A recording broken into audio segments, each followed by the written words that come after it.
ಸರ್ವರಿಗೂ ಶೈಲಸುತೆ ರಂಜಿತಾಳ ನಮಸ್ಕಾರಗಳು. ಮನಸ್ಸುಗಳ ಸಂವಹನಕ್ಕೆ, ಸುವಿಚಾರಗಳ ವಿನಿಮಯಕ್ಕೆ, ಹೊಸ ಪ್ರತಿಭೆಗಳ ಪ್ರೋತ್ಸಾಹಕ್ಕೆ ವೇದಿಕೆಯಾದ ಮಾತಿನ ಮನೆಯಲ್ಲಿ ಇದು 82ನೆಯ ಕಾರ್ಯಕ್ರಮ. ಸ್ವಾತಂತ್ರ್ಯೋತ್ಸವದ ಸವಿನೆನಪಿನಲ್ಲಿ ಸ್ವಾತಂತ್ರ್ಯ ಹೋರಾಟ ಬಲಿದಾನ, ಸ್ವಾತಂತ್ರ್ಯ ಹೋರಾಟದ ಹಾದಿ ಕುರಿತ ಚಿಂತನೆ ಮತ್ತು ಕಾರ್ಗಿಲ್ ವೀರರಿಗೆ ಗೌರವ ಅರ್ಪಣೆ ಕಾರ್ಯಕ್ರಮ ಇಂದು ಮಾತಿನ ಮನೆಯಲ್ಲಿ ನೆರವೇರಲಿದ್ದು, ಈ ಕಾರ್ಯಕ್ರಮಕ್ಕೆ ಆಗಮಿಸಿರುವ ಶ್ರೀ ದೂಗು ಲಕ್ಷ್ಮಣ ಹಿರಿಯ ಪತ್ರಕರ್ತರು ಇವರನ್ನು ವೇದಿಕೆಗೆ ಆಹ್ವಾನಿಸುತ್ತಿದ್ದೇನೆ.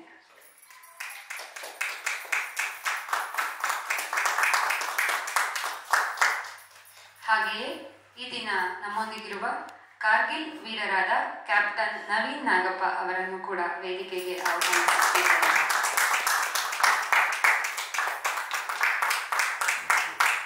ಮಾತಿನ ಮನೆಯ ಒಡೆಯರು, ಕಾರ್ಯಕ್ರಮದ ರೂವಾರಿಗಳು ಆದ ರಾಸು ವೆಂಕಟೇಶ್ ಅವರು ಸಹ ವೇದಿಕೆಯಲ್ಲಿ ಉಪಸ್ಥಿತರಾಗಬೇಕಾಗಿದೆ.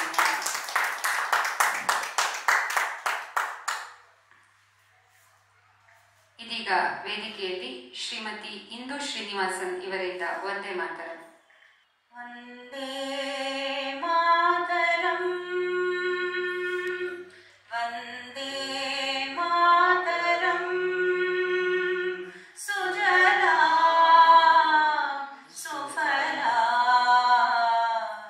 ಮಲಯಜ ಶೀತಲಾ ಸಸ್ಯ ಶ್ಯಾಮಲಾ ಮಾತರಂ, ವಂದೇ ಮಾತರಂ. ಶುಭ್ರಜ್ಯೋತ್ಸ್ನಾ ಪುಲಕಿತಯಾಮಿನೀಂ ಪುಲ್ಲಕುಸುಮಿತಾ ಧ್ರುಮದಲಶೋಭಿನೀಂ ಸುಹಾಸಿನೀಂ ಸುಮಧುರಭಾಷಿಣೀಂ ಸುಖದಾಂ ವರದಾಂ ಮಾತರಂ, ವಂದೇ ಮಾತರಂ,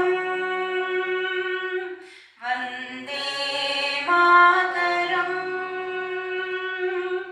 ತ್ವಂ ಹಿ ದುರ್ಗಾ ದಶ ಪ್ರಹರಣಧಾರಿಣೀ ಕಮಲಾ ಕಮಲದಳ ವಿಹಾರಿಣೀ ವಾಣಿ ವಿದ್ಯಾದಾಯಿನಿ ನಮಾಮಿ ತ್ವಾಂ, ನಮಾಮಿ ಕಮಲಾಂ ಅಮಲಾಂ ಅತುಲಾಂ ಸುಜಲಾಂ ಸುಫಲಾಂ ಮಾತರಂ, ವಂದೇ ಮಾತರಂ, ವಂದೇ ಮಾತರಂ.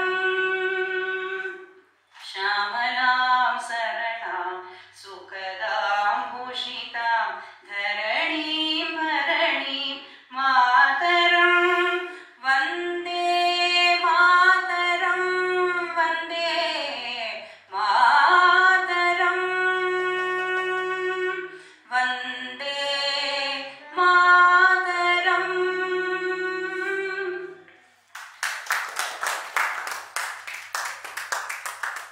ಶ್ರೀಮತಿ ಇಂದು ಶ್ರೀನಿವಾಸನ್ ಇವರಿಗೆ ಧನ್ಯವಾದಗಳು. ಕಾರ್ಯಕ್ರಮಕ್ಕೆ ಆಗಮಿಸಿರುವ ಸರ್ವರನ್ನು ಸ್ವಾಗತಿಸಿ ಪ್ರಾಸ್ತಾವಿಕ ನುಡಿಗಳನ್ನಾಡಲಿದ್ದಾರೆ ರಾಸು ವೆಂಕಟೇಶ್ ಅವರು. ಇದು ಸ್ವಾತಂತ್ರ್ಯ ದಿನದ ತಿಂಗಳು. ಹಾಗಾಗಿ ಮಾತಿನ ಮನೆಯಲ್ಲಿ ಸ್ವಾತಂತ್ರ್ಯಕ್ಕೆ ಸಂಬಂಧಪಟ್ಟಂತೆ ವಿಶೇಷವಾದ ಕಾರ್ಯಕ್ರಮವನ್ನು ಮಾಡಬೇಕು ಅಂತ ನಮ್ಮ ಶ್ರೀಯುತ ದೂಗು ಲಕ್ಷ್ಮಣರವರು ಒಂದು ಸಲಹೆಯನ್ನು ಕೊಟ್ಟರು. ಆ ಸಲಹೆ ಮೇರೆಗೆ ನಾವು ಇವತ್ತಿನ ದಿವಸ ಈ ವಿಶೇಷ ಕಾರ್ಯಕ್ರಮವನ್ನು ಮಾಡ್ತಾ ಇದ್ದೀವಿ. ಈ ಕಾರ್ಯಕ್ರಮಕ್ಕೆ ಮುಖ್ಯ ಅತಿಥಿಗಳಾಗಿ ಶ್ರೀ ದೂಗು ಲಕ್ಷ್ಮಣ್ ಅವರು ಬಂದಿದ್ದಾರೆ. ಸ್ವಾತಂತ್ರ್ಯ ಹೋರಾಟ ಅದರ ಬಗ್ಗೆ ನಿಮಗೆಲ್ಲ ಹೆಚ್ಚಿನ ಮಾಹಿತಿಯನ್ನು ನೀಡ್ತಾ ಇದ್ದಾರೆ.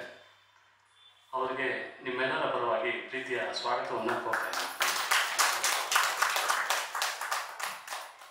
ಹಾಗೆ ಇನ್ನೊಬ್ಬರು ಮುಖ್ಯ ಅತಿಥಿಗಳು, ತೀರಾ ನಾವು ಭೇಟಿಯಾಗಲೇಬೇಕಿದ್ದಂತಹ ವ್ಯಕ್ತಿ, ಕಾರ್ಗಿಲ್ ಸಮರದಲ್ಲಿ ಸೆಣಸಿದಂತಹ ವ್ಯಕ್ತಿ, ಶ್ರೀಯುತ ಕ್ಯಾಪ್ಟನ್ ನವೀನ್ ನಾಗಪ್ಪ. ಅವರಿಗೂ ಕೂಡ ಪ್ರೀತಿಯ ಸ್ವಾಗತವನ್ನು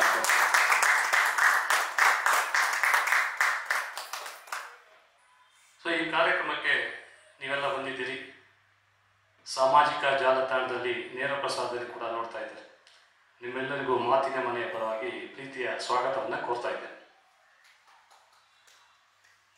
1975ರಿಂದ 77ನೇ ಇಸ್ವಿಯಲ್ಲಿ ಬಹುಶಃ ಹಳೆಯ ತಲೆಮಾರಿನವರಿಗೆ ಗೊತ್ತಿರುತ್ತೆ, ತುರ್ತು ಪರಿಸ್ಥಿತಿ ಘೋಷಣೆ ಆಗಿರುತ್ತೆ. ಆ ತುರ್ತು ಪರಿಸ್ಥಿತಿಯ ಸಂದರ್ಭದಲ್ಲಿ ಅಚಾನಕ್ಕಾಗಿ ಹುಟ್ಟಿಕೊಂಡಂತಹ ದೇಶಪ್ರೇಮಿ ಪತ್ರಕರ್ತರು ನಮ್ಮ ದೂಗು ಲಕ್ಷ್ಮಣ್ ಅವರು.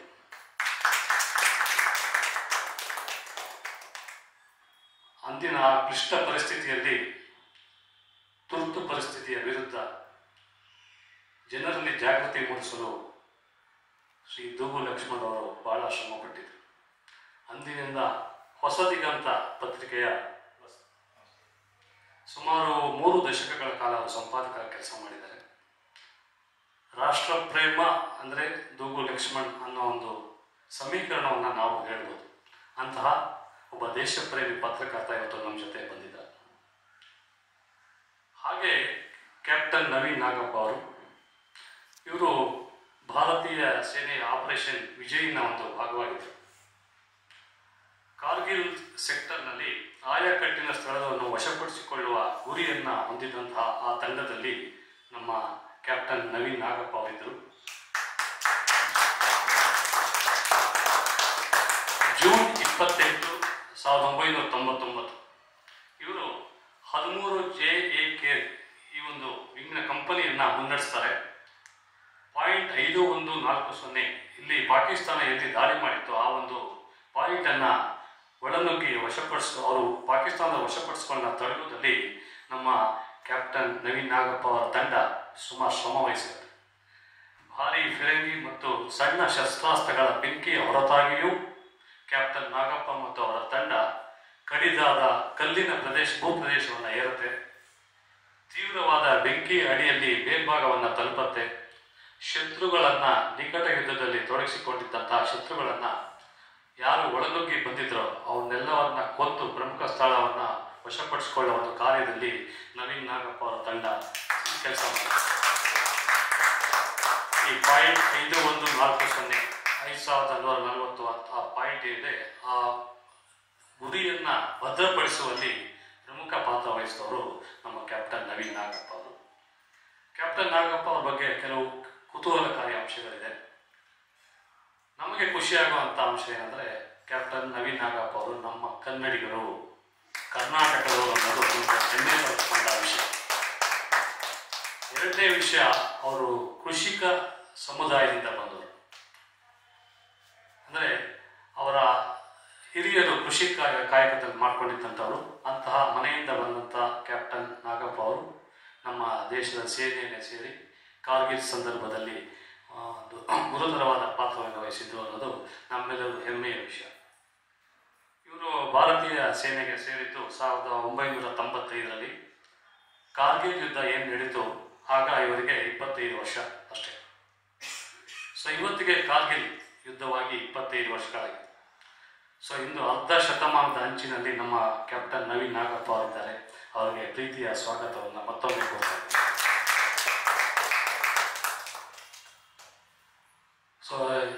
ನಾಗಪ್ಪ ಅವರ ಮಾತುಗಳನ್ನ, ಲಕ್ಷ್ಮಣ್ ಅವರ ಮಾತುಗಳನ್ನ ಕೇಳಕ್ಕೆ ನೀವೆಲ್ಲ ಕಾತರಾಗಿದ್ದೀರಿ. ಮಾತಿನ ಮನೆಯ ಬಗ್ಗೆ ಹೇಳಬೇಕು ಅಂದರೆ ನಾವು 2020ರಲ್ಲಿ ಇದನ್ನು ಪ್ರಾರಂಭ ಮಾಡಿದ್ವಿ. ಆಗ ಕರೋನಾ ಸಂದರ್ಭ ಇತ್ತು.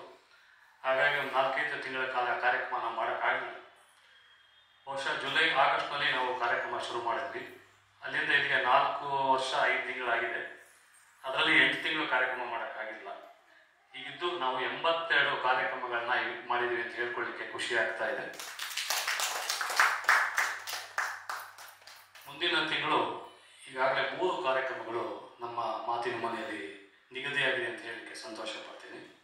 21, 22 ಮತ್ತು 28 ಈ 3 ದಿನ ಮಾತಿನ ಮನೆಯಲ್ಲಿ ವಿಭಿನ್ನ ಕಾರ್ಯಕ್ರಮಗಳು ನಡೆಯುತ್ತೆ. ನೀವೆಲ್ಲ ಬಂದು ಪ್ರೋತ್ಸಾಹಿಸಬೇಕು ಅಂತ ಕೇಳ್ಕೊತೀನಿ. ನಮಸ್ತೆ. ಧನ್ಯವಾದಗಳು. ಇದೀಗ ವೇದಿಕೆಯಲ್ಲಿ ಅತಿಥಿ ಗಣ್ಯರಿಂದ ದೀಪ ಬೆಳಗುವಿಕೆ.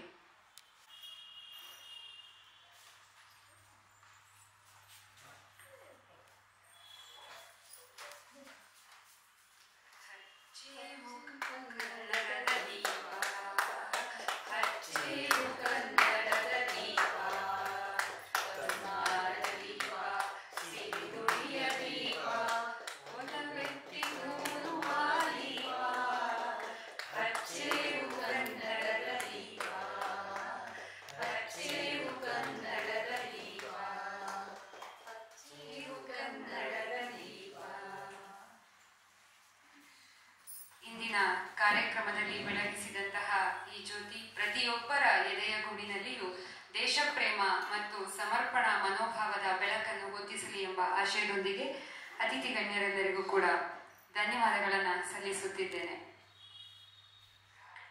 ಇದೀಗ ವೇದಿಕೆಯಲ್ಲಿರುವ ಹಿರಿಯ ಪತ್ರಕರ್ತರಾದ ದುಗು ಲಕ್ಷ್ಮಣ್ ಅವರಿಂದ ಸ್ವಾತಂತ್ರ್ಯ ಹೋರಾಟ ಮತ್ತು ಬಲಿದಾನದ ಕುರಿತ ಚಿಂತನೆ ನೆರವೇರಲಿದೆ.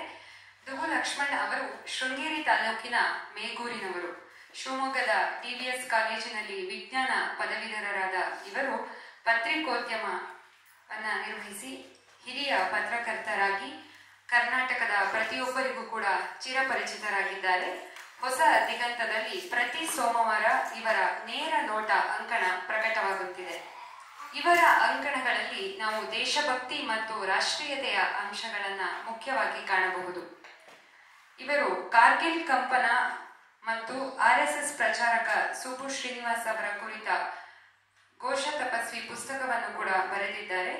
ಇವರಿಗೆ 2003ರಲ್ಲಿ ಮಾಜಿ ಪ್ರಧಾನಿ ಅಟಲ್ ಬಿಹಾರಿ ವಾಜಪೇಯಿ ಅವರ ನಚಿಕೇತ ಪ್ರಶಸ್ತಿ, 2009ರಲ್ಲಿ ಹಿಂದೂಸ್ತಾನ್ ಸಮಾಚಾರ ಗುಂಪಿನಿಂದ ನಾಬಾ ಲೇಲೆ ಪ್ರಶಸ್ತಿ, 2010ರಲ್ಲಿ ಕರ್ನಾಟಕದ ರಾಜ್ಯಪಾಲರಿಂದ ಚರಕ ಪ್ರಶಸ್ತಿ ಮತ್ತು 2010ರಲ್ಲಿ ರಾಜ್ಯೋತ್ಸವ ಪ್ರಶಸ್ತಿ ದೊರಕಿದೆ.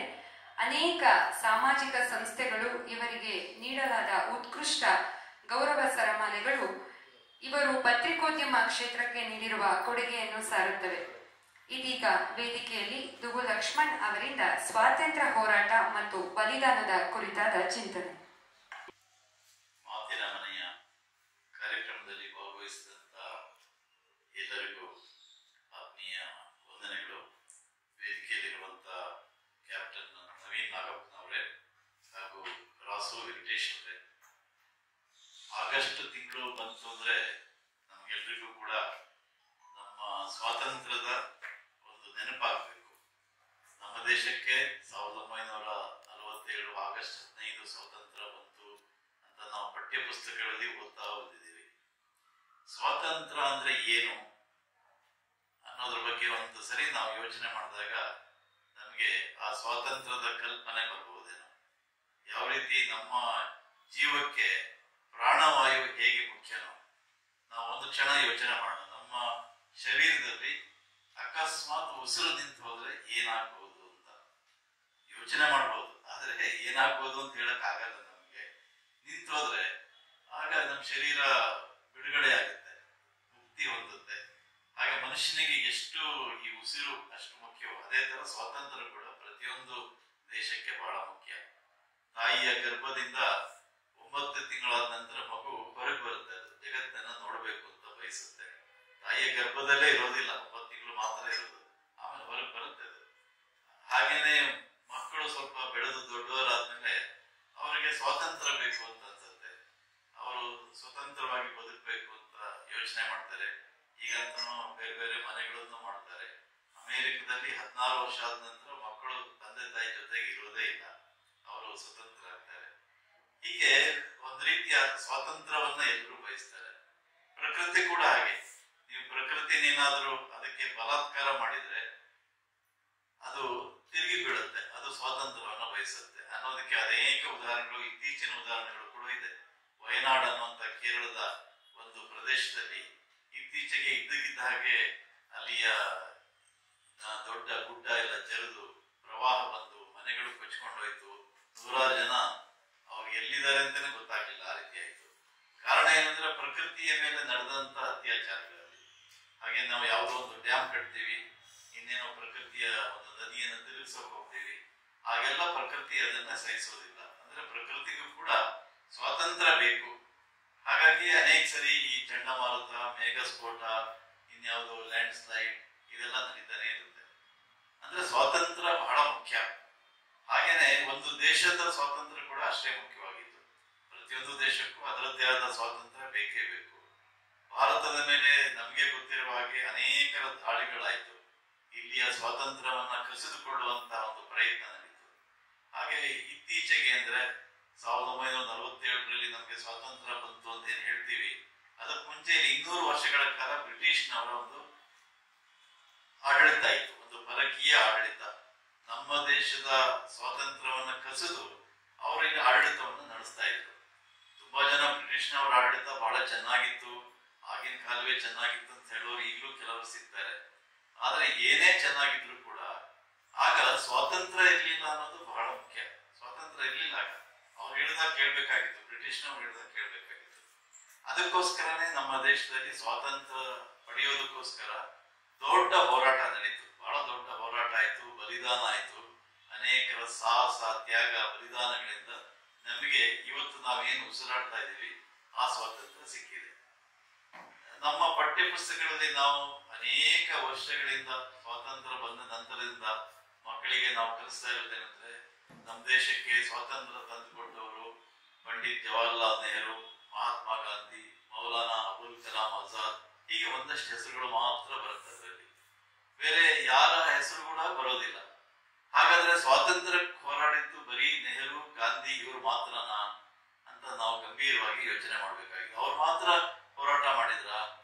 ಅವ್ರು ಹೋರಾಟ ಮಾಡಿದ್ರಿಂದ ಮಾತ್ರ ಸ್ವಾತಂತ್ರ್ಯ ಬಂತ? ಹಾಗೇನಿಲ್ಲ. ನಾವು ಚರಿತ್ರೆಯ ಪುಸ್ತಕಗಳನ್ನ ತೆಗೆದು ನೋಡಿದ್ರೆ, ಬೇರೆ ಬೇರೆಯವರ ಬಲಿದಾನಗಳನ್ನ ನೋಡಿದ್ರೆ, ಸಾವಿರಾರು ಜನ ಅಸಂಖ್ಯಾತ ಇಲ್ಲಿ ಬಲಿದಾನ ಕೊಡೋರಾದ್ರು, ಅನೇಕರು ಹುತಾತ್ಮರಾದ್ರು. ಅವರ ಹೆಸರುಗಳೇ ಗೊತ್ತಿಲ್ಲ ಅಂಥವ್ರು ಕೂಡ ಸ್ವಾತಂತ್ರ್ಯಕ್ಕೋಸ್ಕರ ಹೋರಾಟ ಮಾಡಿದ್ದಾರೆ. ಯಾವುದೋ ಒಂದು ವರ್ಗದವರು ಮಾತ್ರ ಹೋರಾಟ ಮಾಡಲಿಲ್ಲ. ಎಲ್ಲ ವರ್ಗದವರು, ರೈತರಿಂದ ಹಿಡಿದು ಕಾರ್ಮಿಕರಿಂದ ಹಿಡಿದು ದಲಿತರು, ಶೋಷಿತರು, ಪೀಡಿತರು, ಎಲ್ಲ ಸಮುದಾಯದವರು ಕೂಡ ಈ ಸ್ವಾತಂತ್ರ್ಯದ ಒಂದು ಹೋರಾಟಕ್ಕೆ ತಮ್ಮ ಕೊಡುಗೆಯನ್ನು ಕೊಟ್ಟಿದ್ದಾರೆ. ಆದ್ರೆ ನಾವು ಓದುವಂತ ಪುಸ್ತಕದಲ್ಲಿ ಕೆಲವರ ಹೆಸರು ಮಾತ್ರ ಇರುತ್ತೆ. ಈಗ ಒಂದು ಕ್ಷಣ ಯೋಚನೆ ಮಾಡೋಣ. ಪಂಡಿತ್ ನೆಹರು ಸ್ವಾತಂತ್ರ್ಯಕ್ಕೋಸ್ಕರ ಹೋರಾಟ ಮಾಡಿದ್ರು, ಅನೇಕ ಸರಿ ಜೈಲಿಗೆ ಹೋದ್ರು, ನಿಜ. ಮಹಾತ್ಮ ಗಾಂಧಿಯವರು ಕೂಡ ಜೈಲಿಗೆ ಹೋದ್ರು. ಆದ್ರೆ ಪಂಡಿತ್ ನೆಹರು ಅವರಾಗ್ಲಿ, ಮಹಾತ್ಮ ಗಾಂಧಿಯವರಾಗ್ಲಿ ಯಾವತ್ತಾದ್ರೂ ಬ್ರಿಟಿಷ್ನವರ ಲಾಠಿ ಏಟನ್ನ ತಿಂದಿದ್ರ? ಎಲ್ಲೂ ಕೂಡ ಉದಾಹರಣೆ ಸಿಗುವುದಿಲ್ಲ. ಅವರ ಮೈನಿಂದ ಒಂದು ಹನಿ ರಕ್ತವಾದ್ರೂ ಹರಿದಿತ್ತ ಅಂತ ಪ್ರಶ್ನೆ ಕೇಳಿದ್ರೆ ಎಲ್ಲೂ ಇಲ್ಲ. ಅವರು ಜೈಲಿಗೆ ಹೋದ್ರು, ಜೈಲಿಗೆ ಹೋದಷ್ಟೇ ಬೇಗ ವಾಪಸ್ ಕೂಡ ಬಂದ್ರು. ಎಷ್ಟು ಅಂದ್ರೆ ಇತ್ತೀಚಿನ ಒಂದು ಆರ್ಕೈವ್ಸ್ ನಲ್ಲಿ ಸಿಕ್ಕಿದ ಪ್ರಕಾರ ಮಹಾತ್ಮ ಗಾಂಧಿಯವರು ಜೈಲಿಗೆ ಹೋದಾಗ ಅವರಿಗೆ ಒಂದು ವಿಶೇಷ ಸೌಲಭ್ಯ ಇತ್ತಂತೆ. ಆಗಿನ ಬ್ರಿಟಿಷ್ ಸರ್ಕಾರ ಅವರಿಗೆ 100 ರೂಪಾಯಿ ಭತ್ಯೆಯನ್ನು ಕೊಡ್ತಾ ಇತ್ತು. ಯಾಕೆಂದ್ರೆ ಜೈಲಿನಲ್ಲಿ ಅವರಿಗೆ ಬೇಕಾದ ಪತ್ರಿಕೆಗಳು, ಇನ್ನೇನು ಬೇರೆ ಬೇರೆ ವ್ಯವಸ್ಥೆಗಳಿಗೋಸ್ಕರ ಕೊಡ್ತಾ ಇದ್ರು ಅಂತ. ಅಂದ್ರೆ ಇದು ಮಹಾತ್ಮ ಗಾಂಧಿಯವರು ಅಥವಾ ಜವಾಹರ್ಲಾಲ್ ನೆಹರು ಅವರ ಗೌರವವನ್ನು ಕಡಿಮೆ ಮಾಡೋದಕ್ಕೋಸ್ಕರ ನಾನೇನು ಈ ಮಾತು ಹೇಳ್ತಾ ಇಲ್ಲ. ಅವರಷ್ಟೇ ಅಲ್ಲ, ಇನ್ನೂ ಅನೇಕರ ಬಲಿದಾನ ಆಯ್ತು. ಚಂದ್ರಶೇಖರ್ ಆಜಾದ್, ಭಗತ್ ಸಿಂಗ್, ಮದನ್ ಲಾಲ್ ಧಿಂಗ್ರಾ ಅವರಿಂದ ಹಿಡಿದು ವಾಸುದೇವ ಬಲವಂತ ಪಡಕೆ, ತಾಂತ್ಯ ಟೋಪೆ, ಝಾನ್ಸಿ ರಾಣಿ ಲಕ್ಷ್ಮೀಬಾಯಿ, ಹೇಳ್ತಾ ಹೋದ್ರೆ ಬಹುಶಃ ಇಡೀ ದಿವಸ ಹೇಳ್ಬೋದಲ್ಲ, ಅಷ್ಟು ಹೆಸರುಗಳು ನಮಗೆ ಚರಿತ್ರೆಯಲ್ಲಿ ಸಿಗುತ್ತೆ. ಇನ್ನು ಅನೇಕರ ಹೆಸರೇ ಗೊತ್ತಿಲ್ಲ. ಮುಸೈ ಸಿಂಗ್ ಅನ್ನುವಂತ ಹೆಸರನ್ನ ನೀವೆಲ್ಲಾದ್ರೂ ಕೇಳಿದಿರಾ? ಮುಸೈ ಸಿಂಗ್ ಅನ್ನುವಂತ ಅವನು 50 ವರ್ಷಗಳ ಕಾಲ ಜೈಲಿನಲ್ಲಿದ್ದ. ಬ್ರಿಟಿಷ್ನವರು ಅವನನ್ನ ಜೈಲಿನಲ್ಲಿ ಇಟ್ಟಿದ್ರು, ಮುಸೈ ಸಿಂಗ್ ಅಂತ. ಅವನ ಹೆಸರು ನಾವು ಕೇಳೇ ಇಲ್ಲ. ಇನ್ನೊಬ್ಬಳು ನೀರಾ ಆರ್ಯೆ ಅಂತ, ಆಕೆ ಸುಭಾಷ್ ಚಂದ್ರ ಬೋಸ್ ಅವರ INA, ಇಂಡಿಯನ್ ನ್ಯಾಷನಲ್ ಆರ್ಮಿ, ಅದರಲ್ಲಿ ಆಕೆ CID ಕೆಲಸವನ್ನ ಮಾಡ್ತಾ ಇದ್ಲು. ಅವಳು ಝಾನ್ಸಿ ರಾಣಿ ಲಕ್ಷ್ಮೀಬಾಯಿ ರೆಜಿಮೆಂಟ್ ಅಂತ ಅದರಲ್ಲಿ ಆಕೆ ಇದ್ಲು. ಅವಳು ಬಹಳ ಛಲಗಾತಿ, ಉತ್ತರ ಪ್ರದೇಶದವಳು, ಬಾಗ್ಪತ್ನವಳು. ಸುಭಾಷ್ ಚಂದ್ರ ಬೋಸ್ರ ಒಂದು ರೆಜಿಮೆಂಟ್ ನಲ್ಲಿ ಆಕೆ ಇದ್ಲು. ಆದ್ರೆ ನೀರಾ ಆರ್ಯೆ ಹೆಸರನ್ನ ನಾವೆಲ್ಲಾದ್ರೂ ಕೇಳಿದೀವ ನಮ್ಮ ಪಠ್ಯ ಪುಸ್ತಕದಲ್ಲಿ? ನಮ್ಗೆ ಗೊತ್ತೇ ಇಲ್ಲ. ಸ್ವಾತಂತ್ರ್ಯದ ಇತಿಹಾಸದಲ್ಲಿ ಅವಳ ಹೆಸರೇ ಬರೋದಿಲ್ಲ. ಆದ್ರೆ ಎಂತ ಕಷ್ಟಪಟ್ಟಿದ್ದಾಳೆ ಅನ್ನೋದು ಬಹುಶಃ ಈಗ ನಾನು ಹೇಳೋದ್ರಿಂದ ನೀವು ಭಾವುಕರಾಗಬಹುದು. ಆ ನೀರಾ ಆರ್ಯೆ ಸುಭಾಷ್ ಚಂದ್ರ ಬೋಸ್ರ INA ಅಂದ್ರೆ ಆಜಾದ್ ಹಿಂದ್ ಫೌಜ್ ಅಂತ ಹೇಳ್ತಾರೆ, ಅಥವಾ ಇಂಡಿಯನ್ ನ್ಯಾಷನಲ್ ಆರ್ಮಿ, ಅದರಲ್ಲಿ ಆಕೆ CID ಕೆಲಸ ಮಾಡ್ತಾ ಇದ್ಲು. ಅವಳು ಮದುವೆ ಆಗಿದ್ದು ಒಬ್ಬ ಬ್ರಿಟಿಷ್ ಸೈನ್ಯದಲ್ಲಿದ್ದಂತ CID ಇನ್ಸ್ಪೆಕ್ಟರ್ ಅನ್ನ. ಆತನನ್ನ ಆಕೆ ಮದುವೆ ಆಗಿತ್ತು. ಸರಿ, ಆತನಿಗೆ ಕ್ರಮೇಣ ಗೊತ್ತಾಯ್ತು ಇವಳು ಸುಭಾಷ್ ಚಂದ್ರ ಬೋಸ್ ಕಡೆಗಿದ್ದಾಳೆ ತನ್ನ ಹೆಂಡತಿ ಅಂತ. ಅವಳು ಏನೇನು ಮಾಡ್ತಾಳೆ ಅನ್ನೋದನ್ನ ತಿಳ್ಕೊಳ್ಳೋಕೋಸ್ಕರ ಅವನು ಬಹಳ ಪ್ರಯತ್ನ ಮಾಡ್ತಾ ಇದ್ದ. ಆದ್ರೆ ಈಕೆ ಗುಟ್ಟನ್ನ ಬಿಟ್ಕೊಡ್ತಾ ಇರಲಿಲ್ಲ. ಇಬ್ರು ಗಂಡ ಹೆಂಡತಿ. ಆದ್ರೆ ಈಕೆ ಭಾರತದ ಪರವಾಗಿದ್ದು, ಆತ ಗಂಡ ಬ್ರಿಟಿಷ್ನವರ ಪರವಾಗಿದ್ದ. ಆದ್ರೆ ಒಂದ್ಸರಿ ಅವನು ಪತ್ತೆ ಹಚ್ಚಿದ, ಈಕೆ ಸುಭಾಷ್ ಚಂದ್ರ ಬೋಸ್ಗೆ ಬಹಳ ಕ್ಲೋಸ್ ಇದ್ದಾಳೆ, ಸುಭಾಷ್ ಚಂದ್ರ ಬೋಸ್ರ ಎಲ್ಲಾ ವಿಷಯಗಳು ತನ್ನ ಹೆಂಡತಿಗೆ ಗೊತ್ತು ಅಂತ. ಹಾಗಾಗಿ ಒಂದ್ ದಿವಸ ಎನ್ಕ್ವೈರಿ ಮಾಡ್ದ, ನೀನು ಸುಭಾಷ್ ಚಂದ್ರ ಬೋಸ್ ಬಗ್ಗೆ ಗೊತ್ತಿರೋದೆಲ್ಲ ಹೇಳ್ಬೇಕು ಅಂತ. ಅವಳು ಹೇಳಲಿಲ್ಲ. ಕೊನೆಗೆ ಅವನು ತುಂಬಾ ಪೀಡಿಸೋದಕ್ಕೆ ಶುರು ಮಾಡ್ದ. ಆಗ ಅವಳಿಗೆ ಅನ್ನಿಸ್ತು, ನನಗೆ ಈಗ ಏನಾದ್ರೂ ಒಂದು ಆಯ್ಕೆ ಮಾಡ್ಬೇಕು. ನನ್ನ ಗಂಡನೋ ಅಥವಾ ನನ್ನ ದೇಶನೋ ಯಾವುದಾದ್ರೂ ಒಂದು ಆಯ್ಕೆ ಮಾಡಬೇಕು ಅಂತ. ಅವಳು ಆಯ್ಕೆ ಮಾಡಿದ್ದು ಗಂಡನನ್ನಲ್ಲ, ದೇಶವನ್ನು ಆಯ್ಕೆ ಮಾಡಿದ್ದವಳು. ಸುಭಾಷ್ ಚಂದ್ರ ಬೋಸ್ರ ಬಗ್ಗೆ ನಾನು ಏನನ್ನೂ ಬಿಟ್ಕೊಡೋದಿಲ್ಲ ಅಂತ ಹೇಳಿ ತನ್ನ ಗಂಡನನ್ನ ಚಾಕು ಹಾಕಿ ಸಾಯಿಸಿದ್ದವಳು, ತನ್ನ ಗಂಡನನ್ನೇ ಸಾಯಿಸಿದ್ದವಳು. ವಿಧಿ ಇರಲಿಲ್ಲ ಅವರಿಗೆ. ಇದು ಎಲ್ಲೂ ಬರೋದಿಲ್ಲ, ಯಾವ ಪಠ್ಯ ಪುಸ್ತಕದಲ್ಲೂ ಈ ವಿವರಗಳಿಲ್ಲ. ಇದಾದ ನಂತರ ಆಕೆ, ಯಾಕೆಂದ್ರೆ ಅವನು ಬ್ರಿಟಿಷ್ ಸೇನೆಗೆ ಸೇರಿದಂತ CID ಇನ್ಸ್ಪೆಕ್ಟರ್, ಅವನನ್ನ ಸಾಯಿಸಿದ್ದು ಅಂತ ಹೇಳಿ ಇವರನ್ನ ಅರೆಸ್ಟ್ ಮಾಡ್ತಾರೆ. ಅರೆಸ್ಟ್ ಮಾಡಿ ಸಿಕ್ಕಾಪಟ್ಟೆ ಚಿತ್ರ ಹಿಂಸೆ ಕೊಡ್ತಾರೆ. ಅಂಡಮಾನಿಗೆ ತಗೊಂಡು ಹೋಗ್ತಾರೆ.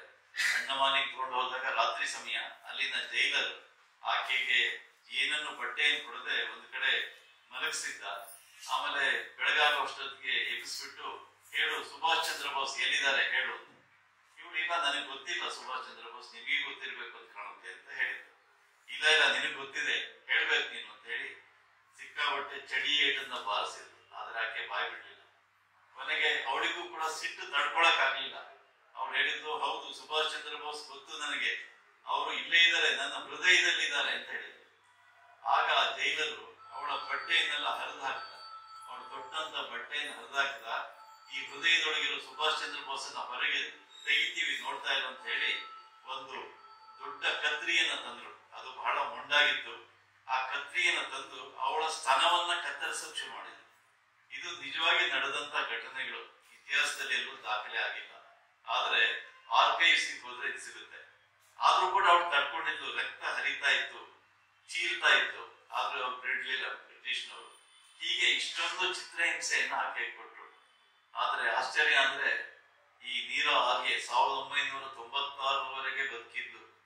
1996 ಹೈದರಾಬಾದ್ ನಲ್ಲಿ ಎಲ್ಲೋ ಒಂದ್ ಕಡೆ ಹೂ ಮಾರಾಟ ಮಾಡ್ಕೊಂಡು ಆಕೆ ಜೀವನ ಮಾಡ್ತಾ ಇದ್ರು. ಯಾರಿಗೂ ಕೂಡ ಆಕೆ ಒಬ್ಬ ಕ್ರಾಂತಿಕಾರಿ, ಸುಭಾಷ್ ಚಂದ್ರ ಬೋಸ್ರ ಒಂದು ರೆಜಿಮೆಂಟ್ ನಲ್ಲಿ ಆಕೆ ಪ್ರಮುಖ ಸ್ಪೈ ಆಗಿದ್ದು ಅನ್ನೋ ವಿಷಯವೇ ಗೊತ್ತಿಲ್ಲ. ಇಂಥ ಕಷ್ಟಗಳನ್ನ, ಇಂಥ ಒಂದು ತೊಂದರೆಗಳನ್ನ ಆಕೆ ಸಹಿಸಿದ್ದು. ಆದ್ರೆ ನಮ್ಮ ಇತಿಹಾಸದ ಪುಸ್ತಕದಲ್ಲಿ ನೀರಾ ಆರ್ಯೆ ಬಗ್ಗೆ ಯಾವುದೂ ಇಲ್ಲ. ಆದ್ರೆ ಅನಂತರ ಸಿನಿಮಾ ಬಂತು ನೀರಾ ಆರ್ಯೆ ಬಗ್ಗೆ, ಪುಸ್ತಕಗಳು ಕೂಡ ಹಿಂದಿಯಲ್ಲಿ ಪ್ರಕಟ ಆಗಿದೆ, ಕನ್ನಡದಲ್ಲಿ ಇನ್ನೂ ಬಂದಿಲ್ಲ, ಪ್ರಯತ್ನ ಪಡ್ಬೇಕಷ್ಟೇ. ಈ ತರ ನೀರಾ ಆರ್ಯೆ ತರದ ಅನೇಕರ ಬಲಿದಾನ ಆಯ್ತು. ಇನ್ನೊಬ್ಬ ಮದನ್ ಲಾಲ್ ದಿಂಗ್ರಾ, ಪಂಜಾಬಿನ ಒಬ್ಬ ತರುಣ, ಶ್ರೀಮಂತ ಕುಟುಂಬದಲ್ಲಿ ಹುಟ್ಟಿದ್ದ. ಅವನು ಇಂಜಿನಿಯರಿಂಗ್ ಮಾಡ್ಬೇಕು ಅಂತ ಹೇಳಿ ಲಂಡನ್ಗೆ ಹೋದ. ಅವ್ರ ತಂದೆ ಬಹಳ ದೊಡ್ಡ ಶ್ರೀಮಂತರು, ಕಳಿಸಿದ್ರು ಮಗನನ್ನ. ಆದ್ರೆ ಲಂಡನ್ಗೆ ಹೋದಾಗ ಅಲ್ಲಿ ಸಾವರ್ಕರ್, ವಿನಾಯಕ ದಾಮೋದರ ಸಾವರ್ಕರ್ ಅವರ ಒಂದು ಕಾಂಟ್ಯಾಕ್ಟ್ಗೆ ಬಂದ. ಅವನು ಭಾರತ್ ಭವನ ಅಂತ ಇತ್ತು, ಅಲ್ಲಿ ಅವನು ಆಗಾಗ ಹೋಗ್ತಾ ಇದ್ದ. ಭಾರತ ಭವನ ಯಾಕೆ ಪ್ರಸಿದ್ಧಿಯಾಗಿತ್ತು ಅಂದ್ರೆ, ಭಾರತದಿಂದ ಹೋದಂತ ಎಲ್ಲ ಸ್ಟೂಡೆಂಟ್ಸ್ ಇಂಜಿನಿಯರಿಂಗ್ ಓದೋದಕ್ಕೆ ಅಥವಾ ಲಾ ಓದೋದಕ್ಕೆ ಹೋದವ್ರನ್ನೆಲ್ಲ ಸಾವರ್ಕರ್ ಅವ್ರನ್ನೆಲ್ಲ ಭೇಟಿ ಮಾಡಿ ಅವರಲ್ಲಿ ಸ್ವಾತಂತ್ರ್ಯದ ಒಂದು ಕಿಚ್ಚನ್ನ ಹಬ್ಬಿಸ್ತಾ ಇದ್ರು. ಇವನು ಹೋಗ್ತಾ ಇದ್ದ. ಇವನು ಸ್ವಲ್ಪ ಶೋಕಿಲ್ಲ, ಇವನಿಗೆ ಸ್ವಾತಂತ್ರ್ಯ ಅದೆಲ್ಲ ಆಗ ಕಲ್ಪನೆನೇ ಇರ್ಲಿಲ್ಲ. ಹಾಗಾಗಿ ಹೊರಗಡೆ ನಿಂತ್ಕೊಂಡು ಡ್ಯಾನ್ಸ್ ಮಾಡೋದು ಅಥವಾ ಸಂಗೀತ ಕೇಳೋದು ಇದೆಲ್ಲ ಮಾಡ್ತಾ ಇದ್ದ. ಒಂದ್ ದಿವಸ ಯಾರೋ ಹುಡುಗಿಯರೆಲ್ಲ ಬರ್ತಾ ಇದ್ರು, ಅವ್ರ ಎದುರುಗಡೆ ಏನೋ ಹಾಡು ಹೇಳ್ಕೊಂಡು ಅವ್ರ ಜೊತೆಗೆ ಡ್ಯಾನ್ಸ್ ಮಾಡ್ತಾ ಇದ್ದ. ಸಾವರ್ಕರ್ ಇದನ್ನ ನೋಡಿದ್ರು, ಅವ್ರಿಗೆ ತುಂಬಾ ಸಿಟ್ಟು ಬಂದ್ರು. ಏನ್ ಮಾಡ್ತಾ ಇದೀಯ ನೀನು, ಇಲ್ಲಿಗೆ ಯಾಕೆ ಬಂದೆ ಅಂತ ಹೇಳಿ ಬೈದ್ಬಿಟ್ರು. ಆಮೇಲೆ ಅವನು 1 ವಾರ ಬರಲೇ ಇಲ್ಲ ಭಾರತ ಭವನಕ್ಕೆ. ಅದಾದ್ಮೇಲೆ ಒಂದ್ ದಿವಸ ಬಂದ, ಬಹಳ ಗಂಭೀರವಾಗಿದ್ದ, ಸೀರಿಯಸ್ ಆಗಿದ್ದ. ಅವನು ಸಾವರ್ಕರ್ ಒಂದು ಪ್ರಶ್ನೆಯನ್ನು ಕೇಳಿದ. ಸಾವರ್ಕರ್ ಜಿ, ಈ ಆತ್ಮಾಹುತಿ ಮಾಡುವಂತ ಸಂದರ್ಭ ಒಬ್ಬ ಮನುಷ್ಯನ ಜೀವನದಲ್ಲಿ ಯಾವಾಗ ಬರುತ್ತೆ ಅಂತ. ಸಾವರ್ಕರ್ಗೆ ಆಶ್ಚರ್ಯ ಆಯ್ತು, ಯಾಕೆ ಹೀಗೆ ಕೇಳ್ತಾ ಇದ್ದಾನೆ ಅಂತ. ಆದ್ರೆ ಅವ್ರು ಹೇಳಿದ್ರು, ಆ ಮನುಷ್ಯ ಯಾವತ್ತು ನಿಶ್ಚಯ ಮಾಡ್ತಾನೋ ಅವತ್ತು ಆತ್ಮಾಹುತಿ ಮಾಡೋದಕ್ಕೆ ಸಾಧ್ಯವಾಗುತ್ತೆ ಅಂತ ಹೇಳಿದ್ರು. ಆಮೇಲೆ ಅವನು ಸುಮ್ಮನೆ ಇದ್ದ. ಅದಾದ್ಮೇಲೆ ಭಾರತ ಭವನದಲ್ಲಿ ಬೇರೆ ಬೇರೆ ಚಟುವಟಿಕೆಗಳೆಲ್ಲ ಭಾಗವಹಿಸ್ತಾ ಇದ್ದ.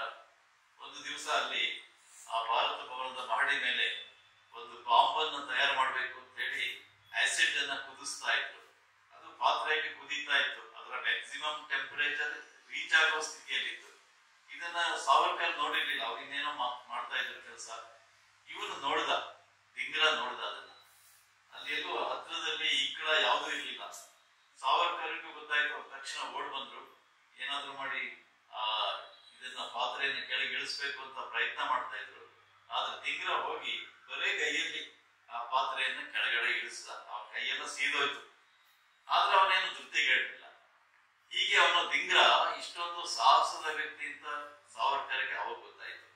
ಅದಾದ್ಮೇಲೆ ಅವನು ಏನಾದ್ರೂ ಮಾಡಿ ಬ್ರಿಟಿಷ್ನವರ ವಿರುದ್ಧ ಸೇಡನ್ನ ತೀರಿಸ್ಕೋಬೇಕು ಅಂತ ಹೇಳಿ ಕರ್ಜನ್ ವೈಲಿ ಅನ್ನುವಂತ ಒಬ್ಬ ಬ್ರಿಟಿಷ್ ಅಧಿಕಾರಿ ಅವನು ಎಲ್ಲಿರ್ತಾನೆ ಏನು ಅಂತೆಲ್ಲ ಪತ್ತೆ ಹಚ್ಚಿ ಒಂದು ದಿವಸ ಸಭೆಗೆ ಹೋಗಿ ಆ ಕರ್ಜನ್ ವೈಲಿ ಮೇಲೆ ಗುಂಡು ಹಾರಿಸಿ ಸಾಯಿಸ್ತಾನೆ.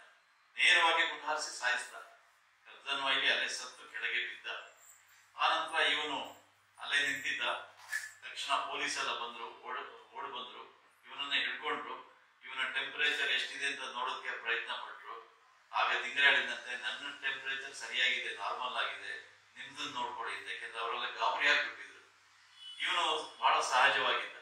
ಆನಂತರ ವಿಚಾರಣೆ ಇದೆಲ್ಲ ನಡೀತು, ಕೇಸು, ಕೋರ್ಟು ಇದೆಲ್ಲ ವಿಚಾರಣೆಗಳಾಯ್ತು. ಕೊನೆಗೆ ಅವನಿಗೆ ಗಲ್ಲಿನ ಶಿಕ್ಷೆ. ಆಗ ಬ್ರಿಟಿಷ್ನ ವಿರುದ್ಧ ಯಾವುದೇ ಕ್ರಾಂತಿಕಾರಿಗಳು ಕೆಲಸ ಮಾಡಿದ್ರೆ ಅವರಿಗೆ ಕೊಡುವಂತ ಶಿಕ್ಷೆ ಗಲ್ಲಿನ ಶಿಕ್ಷೆ ಆಗಿತ್ತು, ಮರಣದಂಡನೆ. ಇವನಿಗೂ ಕೂಡ ಮರಣದಂಡನೆ ಶಿಕ್ಷೆ ವಿಧಿಸಲ್ಪಡ್ತು. ಆದ್ರೆ ಸಾಧಾರಣವಾಗಿ ಮರಣದಂಡನೆಗಿಂತ ಮುಂಚೆ ಒಂದು ಪ್ರಶ್ನೆಯನ್ನು ಕೇಳ್ತಾರೆ, ನಿನ್ನ ಕೊನೆಯ ಆಸೆ ಏನು ಹೇಳು ಅಂತ. ಈಗಲೂ ಕೂಡ ಕೇಳ್ತಾರೆ ಗಲ್ಲಿಗೆ ಹಾಕೋಕ್ ಮುಂಚೆ. ಇವನು ಹೇಳಿದಂತೆ, ನನಗೊಂದು ಕನ್ನಡಿ ಬೇಕು ಅಂತ. Can I have A mirror please ಅಂತ ಕೇಳಿದಂತೆ. ಅಲ್ಲಿದ್ದವರಿಗೆಲ್ಲ ಆಶ್ಚರ್ಯ ಆಯ್ತು. ಸಾಯೋದಕ್ಕೆ ಹೊರಟಿದ್ದಾನೆ, ಇವನು ಕನ್ನಡಿ ಯಾಕೆ, ಇವನಿಗೆ ಕನ್ನಡಿದ ಮುಖ ನೋಡ್ಕೊಳ್ತಾನ ಅಂತ ಎಲ್ರಿಗೂ ಒಂದು ರೀತಿ ಆಶ್ಚರ್ಯ ಆಯ್ತು. ಸರಿ, ಕನ್ನಡಿಯನ್ನ ತಂದ್ಕೊಟ್ರು. ಇವನು ಕನ್ನಡಿಯನ್ನು ಸರಿ ಈಗ ನೋಡ್ದ. ಆಮೇಲೆ ಹೇಳಿದಂತೆ, ನಾನು ಕನ್ನಡಿಯಲ್ಲಿ ಯಾಕೆ ನೋಡ್ಕೋತಾ ಇದ್ದೀನಿ ಅಂದ್ರೆ, ನನ್ನ ಮನಸ್ಸಿನಲ್ಲಿ ಒಂದೇ ಒಂದು ಭಯದ ಹೇಳಿತನದ ಗೆರೆ ಇರಬಾರ್ದು. ನಾನು ಧೈರ್ಯವಾಗಿ ಮಾತೃಭೂಮಿಗೋಸ್ಕರ ಕಾಯ್ತಾ ಇದ್ದೀನಿ, ಮಾತೃಭೂಮಿಗೋಸ್ಕರ ಬಲಿದಾನ ಮಾಡ್ತಾ ಇದ್ದೀನಿ ಅನ್ನೋದು ನನಗೆ ಗೊತ್ತಾಗ್ಬೇಕು. ಅದಕ್ಕೋಸ್ಕರ ಕನ್ನಡಿ ನೋಡ್ತಾ ಇದ್ದೀನಿ. ಅದಾದ ನಂತರ ಅವನನ್ನ ಗಲ್ಲಿಗೆ ಹಾಕಿದ್ರು. ಅವನ ಬಲಿದಾನ ಆಯ್ತು. ಹೀಗೆ ಈ ತರದ ಅನೇಕ ಕ್ರಾಂತಿಕಾರಿಗಳ ಘಟನೆಗಳು ನಮ್ಮ ಸ್ವಾತಂತ್ರ್ಯ ಹೋರಾಟದ ಇತಿಹಾಸದಲ್ಲಿ ಮಗದಷ್ಟು ಬಗೆದಷ್ಟು ಬೇಕಾದಷ್ಟು ಸಿಗುತ್ತೆ. ತುಂಬಾ ಘಟನೆಗಳಿದೆ. ಅದೆಲ್ಲ ಹೇಳೋದಕ್ಕೆ ಇಲ್ಲಿ ಸಮಯ ಸಾಲದು. ಅಂದ್ರೆ ಇದೆಲ್ಲ ಯಾಕೆ ಹೇಳ್ತಾ ಇದ್ದೀನಿ ಅಂದ್ರೆ, ಸ್ವಾತಂತ್ರ್ಯಕ್ಕೋಸ್ಕರ ಹೋರಾಡಿದವರು ನಾವು ಪಠ್ಯ ಪುಸ್ತಕದಲ್ಲಿ ಓದಿದಂತೆ ಯಾರು ಕೆಲವರು ಮಾತ್ರ ಅಲ್ಲ. ನಿಜ, ಮಹಾತ್ಮ ಗಾಂಧಿನೂ ಹೋರಾಟ ಮಾಡಿದ್ರು, ಜವಾಹರ್ಲಾಲ್ ನೆಹರು ಮಾಡಿದ್ರು. ಆದ್ರೆ ಅವರಷ್ಟೇ ಅಲ್ಲ, ಅನೇಕರು ಅಶಿಕ್ಷಿತರು, ಏನೂ ಗೊತ್ತಿಲ್ಲದೆ ಇರೋರು, ದೇಶದ ಬಗ್ಗೆ ಅವರಿಗೆ ಏನೇನು ಗೊತ್ತಿಲ್ಲದೆ ಇರೋರು ಕೂಡ ಸ್ವಾತಂತ್ರ್ಯಕ್ಕೋಸ್ಕರ ಹೋರಾಟ ಮಾಡಿದ್ರು. ಎಷ್ಟು ಅಂದ್ರೆ, ನಮ್ಮ ಕರ್ನಾಟಕದಲ್ಲಿ 1858 ಜೂನ್ ನಲ್ಲಿ ಈ ಕೊಪ್ಪಳದಲ್ಲಿ ಒಂದು ದೊಡ್ಡ ಘಟನೆ ಆಯಿತು. ಅವತ್ತು ಬ್ರಿಟಿಷ್ನ ವಿರುದ್ಧ ಅನೇಕರು ಅಲ್ಲಿ ದೊಡ್ಡ ದಂಗೆಯನ್ನು ಮಾಡಿದ್ರು. ಅವರೆಲ್ಲರನ್ನು ಗುಂಡು ಹಾರಿಸಿ ಕೊಲೆ ಮಾಡಿದ್ರು. ಅವ್ರ ಹೆಸರುಗಳನ್ನ ಕೇಳಿದ್ರೆ ನಮ್ಗೆ ಆಶ್ಚರ್ಯ ಆಗುತ್ತೆ. ಬಹುಶಃ ಎಲ್ಲೂ ಕೂಡ ದಾಖಲೆ ಇಲ್ಲ. ಒಬ್ಬನ ಹೆಸರು ಲಿಂಗ, ಇನ್ನೊಬ್ಬ ಗಿರಿಯಣ್ಣ, ಮತ್ತೊಬ್ಬ ಹನುಮಂತ, ಪರಮ, ಅಲಗಿಯ, ಭೀಮ, ಮುಲ್ಲ, ದುರ್ಗ, ರಂಗ, ತಿಮ್ಮ, ಕರಿಯಣ್ಣ, ಗೋಗ್ರಪ್ಪ, ಮಧುರಂಗ. ಎಲ್ಲಾದ್ರೂ ಕೇಳಿದಿರ ಇವರ ಹೆಸರನ್ನ? ಸ್ವಾತಂತ್ರ್ಯಕ್ಕೋಸ್ಕರ ಬಲಿದಾನ ಆದವರು. ಒಂದೇ ದಿವಸ 83 ಜನರನ್ನ ಗುಂಡು ಹಾರಿಸಿ ಬ್ರಿಟಿಷ್ ಪೊಲೀಸ್ನವರು ಸಾಯಿಸಿದ್ರು. ಈ ರೀತಿಯ ಅನೇಕ ಘಟನೆಗಳು. ಇತ್ತೀಚೆಗೆ ಕುವೆಂಪು ಭಾಷಾ ಭಾರತಿ ಒಂದು ಪುಸ್ತಕವನ್ನು ಅವರು ತಂದ್ರು. 1857 ದಕ್ಷಿಣ ಭಾರತದಲ್ಲಿ ಸ್ವಾತಂತ್ರ್ಯ ಸಂಗ್ರಾಮ ಅಂತ. ಅದು ಇಂಗ್ಲಿಷ್ ನಲ್ಲಿ ವಿ.ಡಿ. ದಿವೇಕರ್ ಬರೆದಂತ ಪುಸ್ತಕ. ಕನ್ನಡಕ್ಕೆ ನಾನೇ ಅನುವಾದ ಮಾಡಿದ್ದೆ. ಅದರಲ್ಲಿ ಈ ಕರ್ನಾಟಕದಲ್ಲಿ, ವಿಶೇಷವಾಗಿ ದಕ್ಷಿಣ ಭಾರತದಲ್ಲಿ, ಕರ್ನಾಟಕ, ಆಮೇಲೆ ತಮಿಳುನಾಡು, ಆಂಧ್ರ ಮತ್ತು ಕೇರಳ, ನಮ್ಮ ಇತಿಹಾಸ ಬರೆದಂತ ಅನೇಕ ಇತಿಹಾಸಕಾರದೇನೆಂದ್ರೆ, ಸ್ವಾತಂತ್ರ್ಯಕ್ಕೋಸ್ಕರ ಹೋರಾಡಿದವರು ಬರೀ ಉತ್ತರ ಭಾರತದವರು ಮಾತ್ರ ಅನ್ನುವಂತ ಒಂದು ತಪ್ಪು ಕಲ್ಪನೆಯನ್ನು ಬಿಂಬಿಸ್ಬಿಟ್ಟಿದ್ದಾರೆ. ದಕ್ಷಿಣದಲ್ಲಿ ನಡೀಲೇ ಇಲ್ಲ ಹೋರಾಟ ಅನ್ನುವಂಥದ್ದು ಒಂದು ತಪ್ಪು ಕಲ್ಪನೆ. ಆದರೆ ದಕ್ಷಿಣ ಭಾರತದಲ್ಲೂ ಕೂಡ ಬೇಕಾದಷ್ಟು ಹೋರಾಟಗಳು ನಡೆದಿದೆ ಅನ್ನೋದಕ್ಕೋಸ್ಕರ 1857 ದಕ್ಷಿಣ ಭಾರತದಲ್ಲಿ ಸ್ವಾತಂತ್ರ್ಯ ಸಂಗ್ರಾಮ ಅನ್ನುವಂಥ ಪುಸ್ತಕದಲ್ಲಿ ಎಲ್ಲ ವಿವರಗಳಿದೆ. ಈಗ ನಾನು ಹೇಳಿದ ಕೊಪ್ಪಳದ ಘಟನೆ ಕೂಡ ಅದರಲ್ಲಿದೆ. ಅಸಂಖ್ಯಾತ ಜನ ಇಲ್ಲಿ ಬಲಿದಾನ ಮಾಡಿದ್ರು. ಸಾಕಷ್ಟು ಜನ. ನಾವು ಕೇವಲ ಕಿತ್ತೂರು ಚೆನ್ನಮ್ಮ, ಸಂಗೊಳ್ಳಿ ರಾಯಣ್ಣ ಇತ್ಯಾದಿ ಕೆಲವೊಂದು ಹೆಸರು ಮಾತ್ರ ಕೇಳ್ತೀವಿ. ಆದ್ರೆ ಅವರಷ್ಟೇ ಅಲ್ಲ, ಇನ್ನೂ ನೂರಾರು ಸಾವಿರಾರು ಜನ ಇಲ್ಲಿ ಸ್ವಾತಂತ್ರ್ಯಕ್ಕೋಸ್ಕರ ಬಲಿದಾನ ಮಾಡಿದಂತ ಕಥೆಗಳು ಬೇಕಾದಷ್ಟು ಸಿಗುತ್ತೆ. ಹೀಗೆ ನಮ್ಮ ಸ್ವಾತಂತ್ರ್ಯ ಅನ್ನೋದು ಅದು ಸುಮ್ಮನೆ ಬರಲಿಲ್ಲ. ಅದ್ರ ಹಿಂದೆ ರಕ್ತ, ಬೆವರು, ಕಣ್ಣೀರು ಇದೆಲ್ಲವೂ ಅದು ಹಾಸು ಹೊಕ್ಕಾಗಿದೆ ಅಂತ ಹೇಳ್ಬೋದು. ಹಾಗಾಗಿ ಭಾರತದ ಒಂದು ಸ್ವಾತಂತ್ರ್ಯಕ್ಕೆ ಬಹಳ ಮಹತ್ವದ ಬೆಲೆ ಇದೆ. ನಾವೇನೋ ಸ್ವಾತಂತ್ರ್ಯ ದಿನ ಬಂತು ಅಂತ ಹೇಳಿ ಖುಷಿಯಾಗಿ ಬಾವುಟವನ್ನು ಹಾರಿಸಿ ಲಾಡು ತಿಂದು ಸಂಭ್ರಮ ಪಡ್ತೀವಿ. ಆದ್ರೆ ಅದರ ಹಿಂದೆ ನೋವಿನ ಕಥೆಗಳಿದೆ, ಅನೇಕರ ಪರಿಶ್ರಮದ ಕಥೆ ಇದೆ, ಅನೇಕರ ತ್ಯಾಗದ ಕಥೆ ಇದೆ, ಅನೇಕರ ಬಲಿದಾನದ ಕಥೆ ಇದೆ. ಇದನ್ನ ನಾವು ಪುಸ್ತಕಗಳನ್ನು ಓದಿ ಅರ್ಥ ಮಾಡ್ಕೊಳ್ಬೇಕಾದಂತ ಒಂದು ಅಗತ್ಯ ಬಹಳ ಇದೆ. ಈ ಸ್ವಾತಂತ್ರ್ಯ ಬಂದ ನಂತರ ಕೂಡ ಅನೇಕ ಯುದ್ಧಗಳಾಯ್ತು. 1947ರಲ್ಲಿ ಪಾಕಿಸ್ತಾನ ನಮ್ಮ ಮೇಲೆ ಅಟ್ಯಾಕ್ ಮಾಡ್ತು. 1962ರಲ್ಲಿ ಚೈನಾ ನಮ್ಮ ಮೇಲೆ ಆಕ್ರಮಣ ಮಾಡ್ತು. ಆಮೇಲೆ 1965ರಲ್ಲಿ ಇಂಡೋ ಪಾಕ್ ವಾರ್ ಆಯ್ತು. ಅದಾದ ನಂತರ 71ರಲ್ಲಿ ಪಾಕಿಸ್ತಾನದ ಒಂದು ಭಾಗವೇ ಆಗಿದ್ದಂತ ಪೂರ್ವ ಪಾಕಿಸ್ತಾನ, ಈಗೇನು ಬಾಂಗ್ಲಾದೇಶ ಅಂತ ಕರಿತೀವಿ, ಇತ್ತೀಚೆಗೆ ಅಲ್ಲಿ ದೊಡ್ಡ ಒಂದು ಗಲಾಟೆನೆ ಆಗೋಯ್ತು, ಸರ್ಕಾರನೇ ಬದಲಾಯಿತು. ಅದರ ಮುಕ್ತಿಗೋಸ್ಕರ ಭಾರತದ ಸೈನಿಕರು ಹೋರಾಟ ಮಾಡಿದ್ರು. ಬಾಂಗ್ಲಾದೇಶವನ್ನ ಒಂದು ಸ್ಥಾಪನೆ ಮಾಡೋದಕ್ಕೆ ಭಾರತದ ಸೈನಿಕರು ಹೋರಾಟ ಮಾಡಿದ್ರು. ಆನಂತರ 1999ರಲ್ಲಿ ಕಾರ್ಗಿಲ್ ಯುದ್ಧ, ನವೀನ್ ನಾಗಪ್ಪನವರು ಭಾಗವಹಿಸಿದಂತ ಯುದ್ಧ. ಹೀಗೆ ಅನೇಕ ಯುದ್ಧಗಳಾಯ್ತು. ಪ್ರಾರಂಭದ ಯುದ್ಧಗಳಲ್ಲಿ ಭಾರತ ಸೋಲ್ತಾ ಬಂತು. 47-48ರಲ್ಲಿ ಸೋತೋಯ್ತು, 68ರಲ್ಲಿ ಸೋತೋಯ್ತು. ಆಮೇಲೆ ನಂತರ ಕಾರ್ಗಿಲ್ ನಂತರದಿಂದ ಒಂದು ಬದಲಾವಣೆಯ ಪರ್ವವನ್ನು ನಾವು ನೋಡಬಹುದು. ನಮ್ಮ ಸೈನಿಕರು ಸೋಲಿಲ್ಲ. ನಿಜವಾಗಿ ಸ್ವಾತಂತ್ರ್ಯ ಬಂದ ನಂತರದಿಂದ ರಕ್ಷಣಾ ಇಲಾಖೆಯನ್ನು ಬಹಳ ಸಶಕ್ತಗೊಳಿಸಬೇಕಾಗಿತ್ತು. ಯಾವುದೇ ದೇಶದಲ್ಲಿ ಒಂದು ರಕ್ಷಣಾ ಇಲಾಖೆ ಅಂದ್ರೆ ಅದು ಬಹಳ ಮಹತ್ವದ ಒಂದು ವಿಭಾಗ. ಅದನ್ನು ಬಹಳ ಚೆನ್ನಾಗಿ ಇಟ್ಕೊಂಡಾಗ ಮಾತ್ರ ಆ ದೇಶ ಸಮರ್ಥವಾಗಿರಲಿಕ್ಕೆ ಸಾಧ್ಯ. ಆದರೆ ದುರ್ದೈವದಿಂದ ಕೇಂದ್ರದಲ್ಲಿ ಅಧಿಕಾರ ವಹಿಸಿದಂತ ಪಕ್ಷ ರಕ್ಷಣಾ ಇಲಾಖೆಯನ್ನು ಒಂದು ಬೇಡದೇ ಇರುವಂತ ಇಲಾಖೆ ಮಾಡ್ತಾರೆ. ಅದಕ್ಕೆ ಯಾರೋ ಒಬ್ಬ ಅವನನ್ನ ಮಂತ್ರಿ ಮಾಡ್ಬಿಟ್ರು. ಅವನಿಗೆ ರಕ್ಷಣಾ ಇಲಾಖೆ ಮಹತ್ವನೇ ಗೊತ್ತಿರಲಿಲ್ಲ. ಅಂತವ್ರು ಮಂತ್ರಿಯಾಗಿ ಬಂದಿದ್ರ ಪರಿಣಾಮ ಏನಾಯ್ತು ಅಂದ್ರೆ ಈ ಎಲ್ಲ ಯುದ್ಧಗಳಲ್ಲಿ ನಾವು ಸೋಲ್ಬೇಕಾಯ್ತು. ಆದ್ರೆ 1999ರಿಂದ ನಮ್ಮ ರಕ್ಷಣಾ ಇಲಾಖೆ ಸಶಕ್ತವಾಗ್ತಾ ಹೋಯ್ತು. ನೋಡಿ, ಈ ಎಷ್ಟೆಷ್ಟು ಜನ ಸತ್ರು ಅನ್ನುವಂತ ಒಂದು ಸಂಖ್ಯೆ ತಗೊಂಡ್ರೆ 1948ರಲ್ಲಿ 3000 ಯೋಧರು ಸತ್ತೋದ್ರು. 62ರಲ್ಲಿ 2000, ಹಾಗೆ 65ರ ಯುದ್ಧದಲ್ಲಿ 20,000 ಯೋಧರು ಮಡಿದ್ರು. 71ನೇ ಇಸವಿನಲ್ಲಿ 11,000, ಅದೇ ಬಾಂಗ್ಲಾ ಸಂದರ್ಭದಲ್ಲಿ.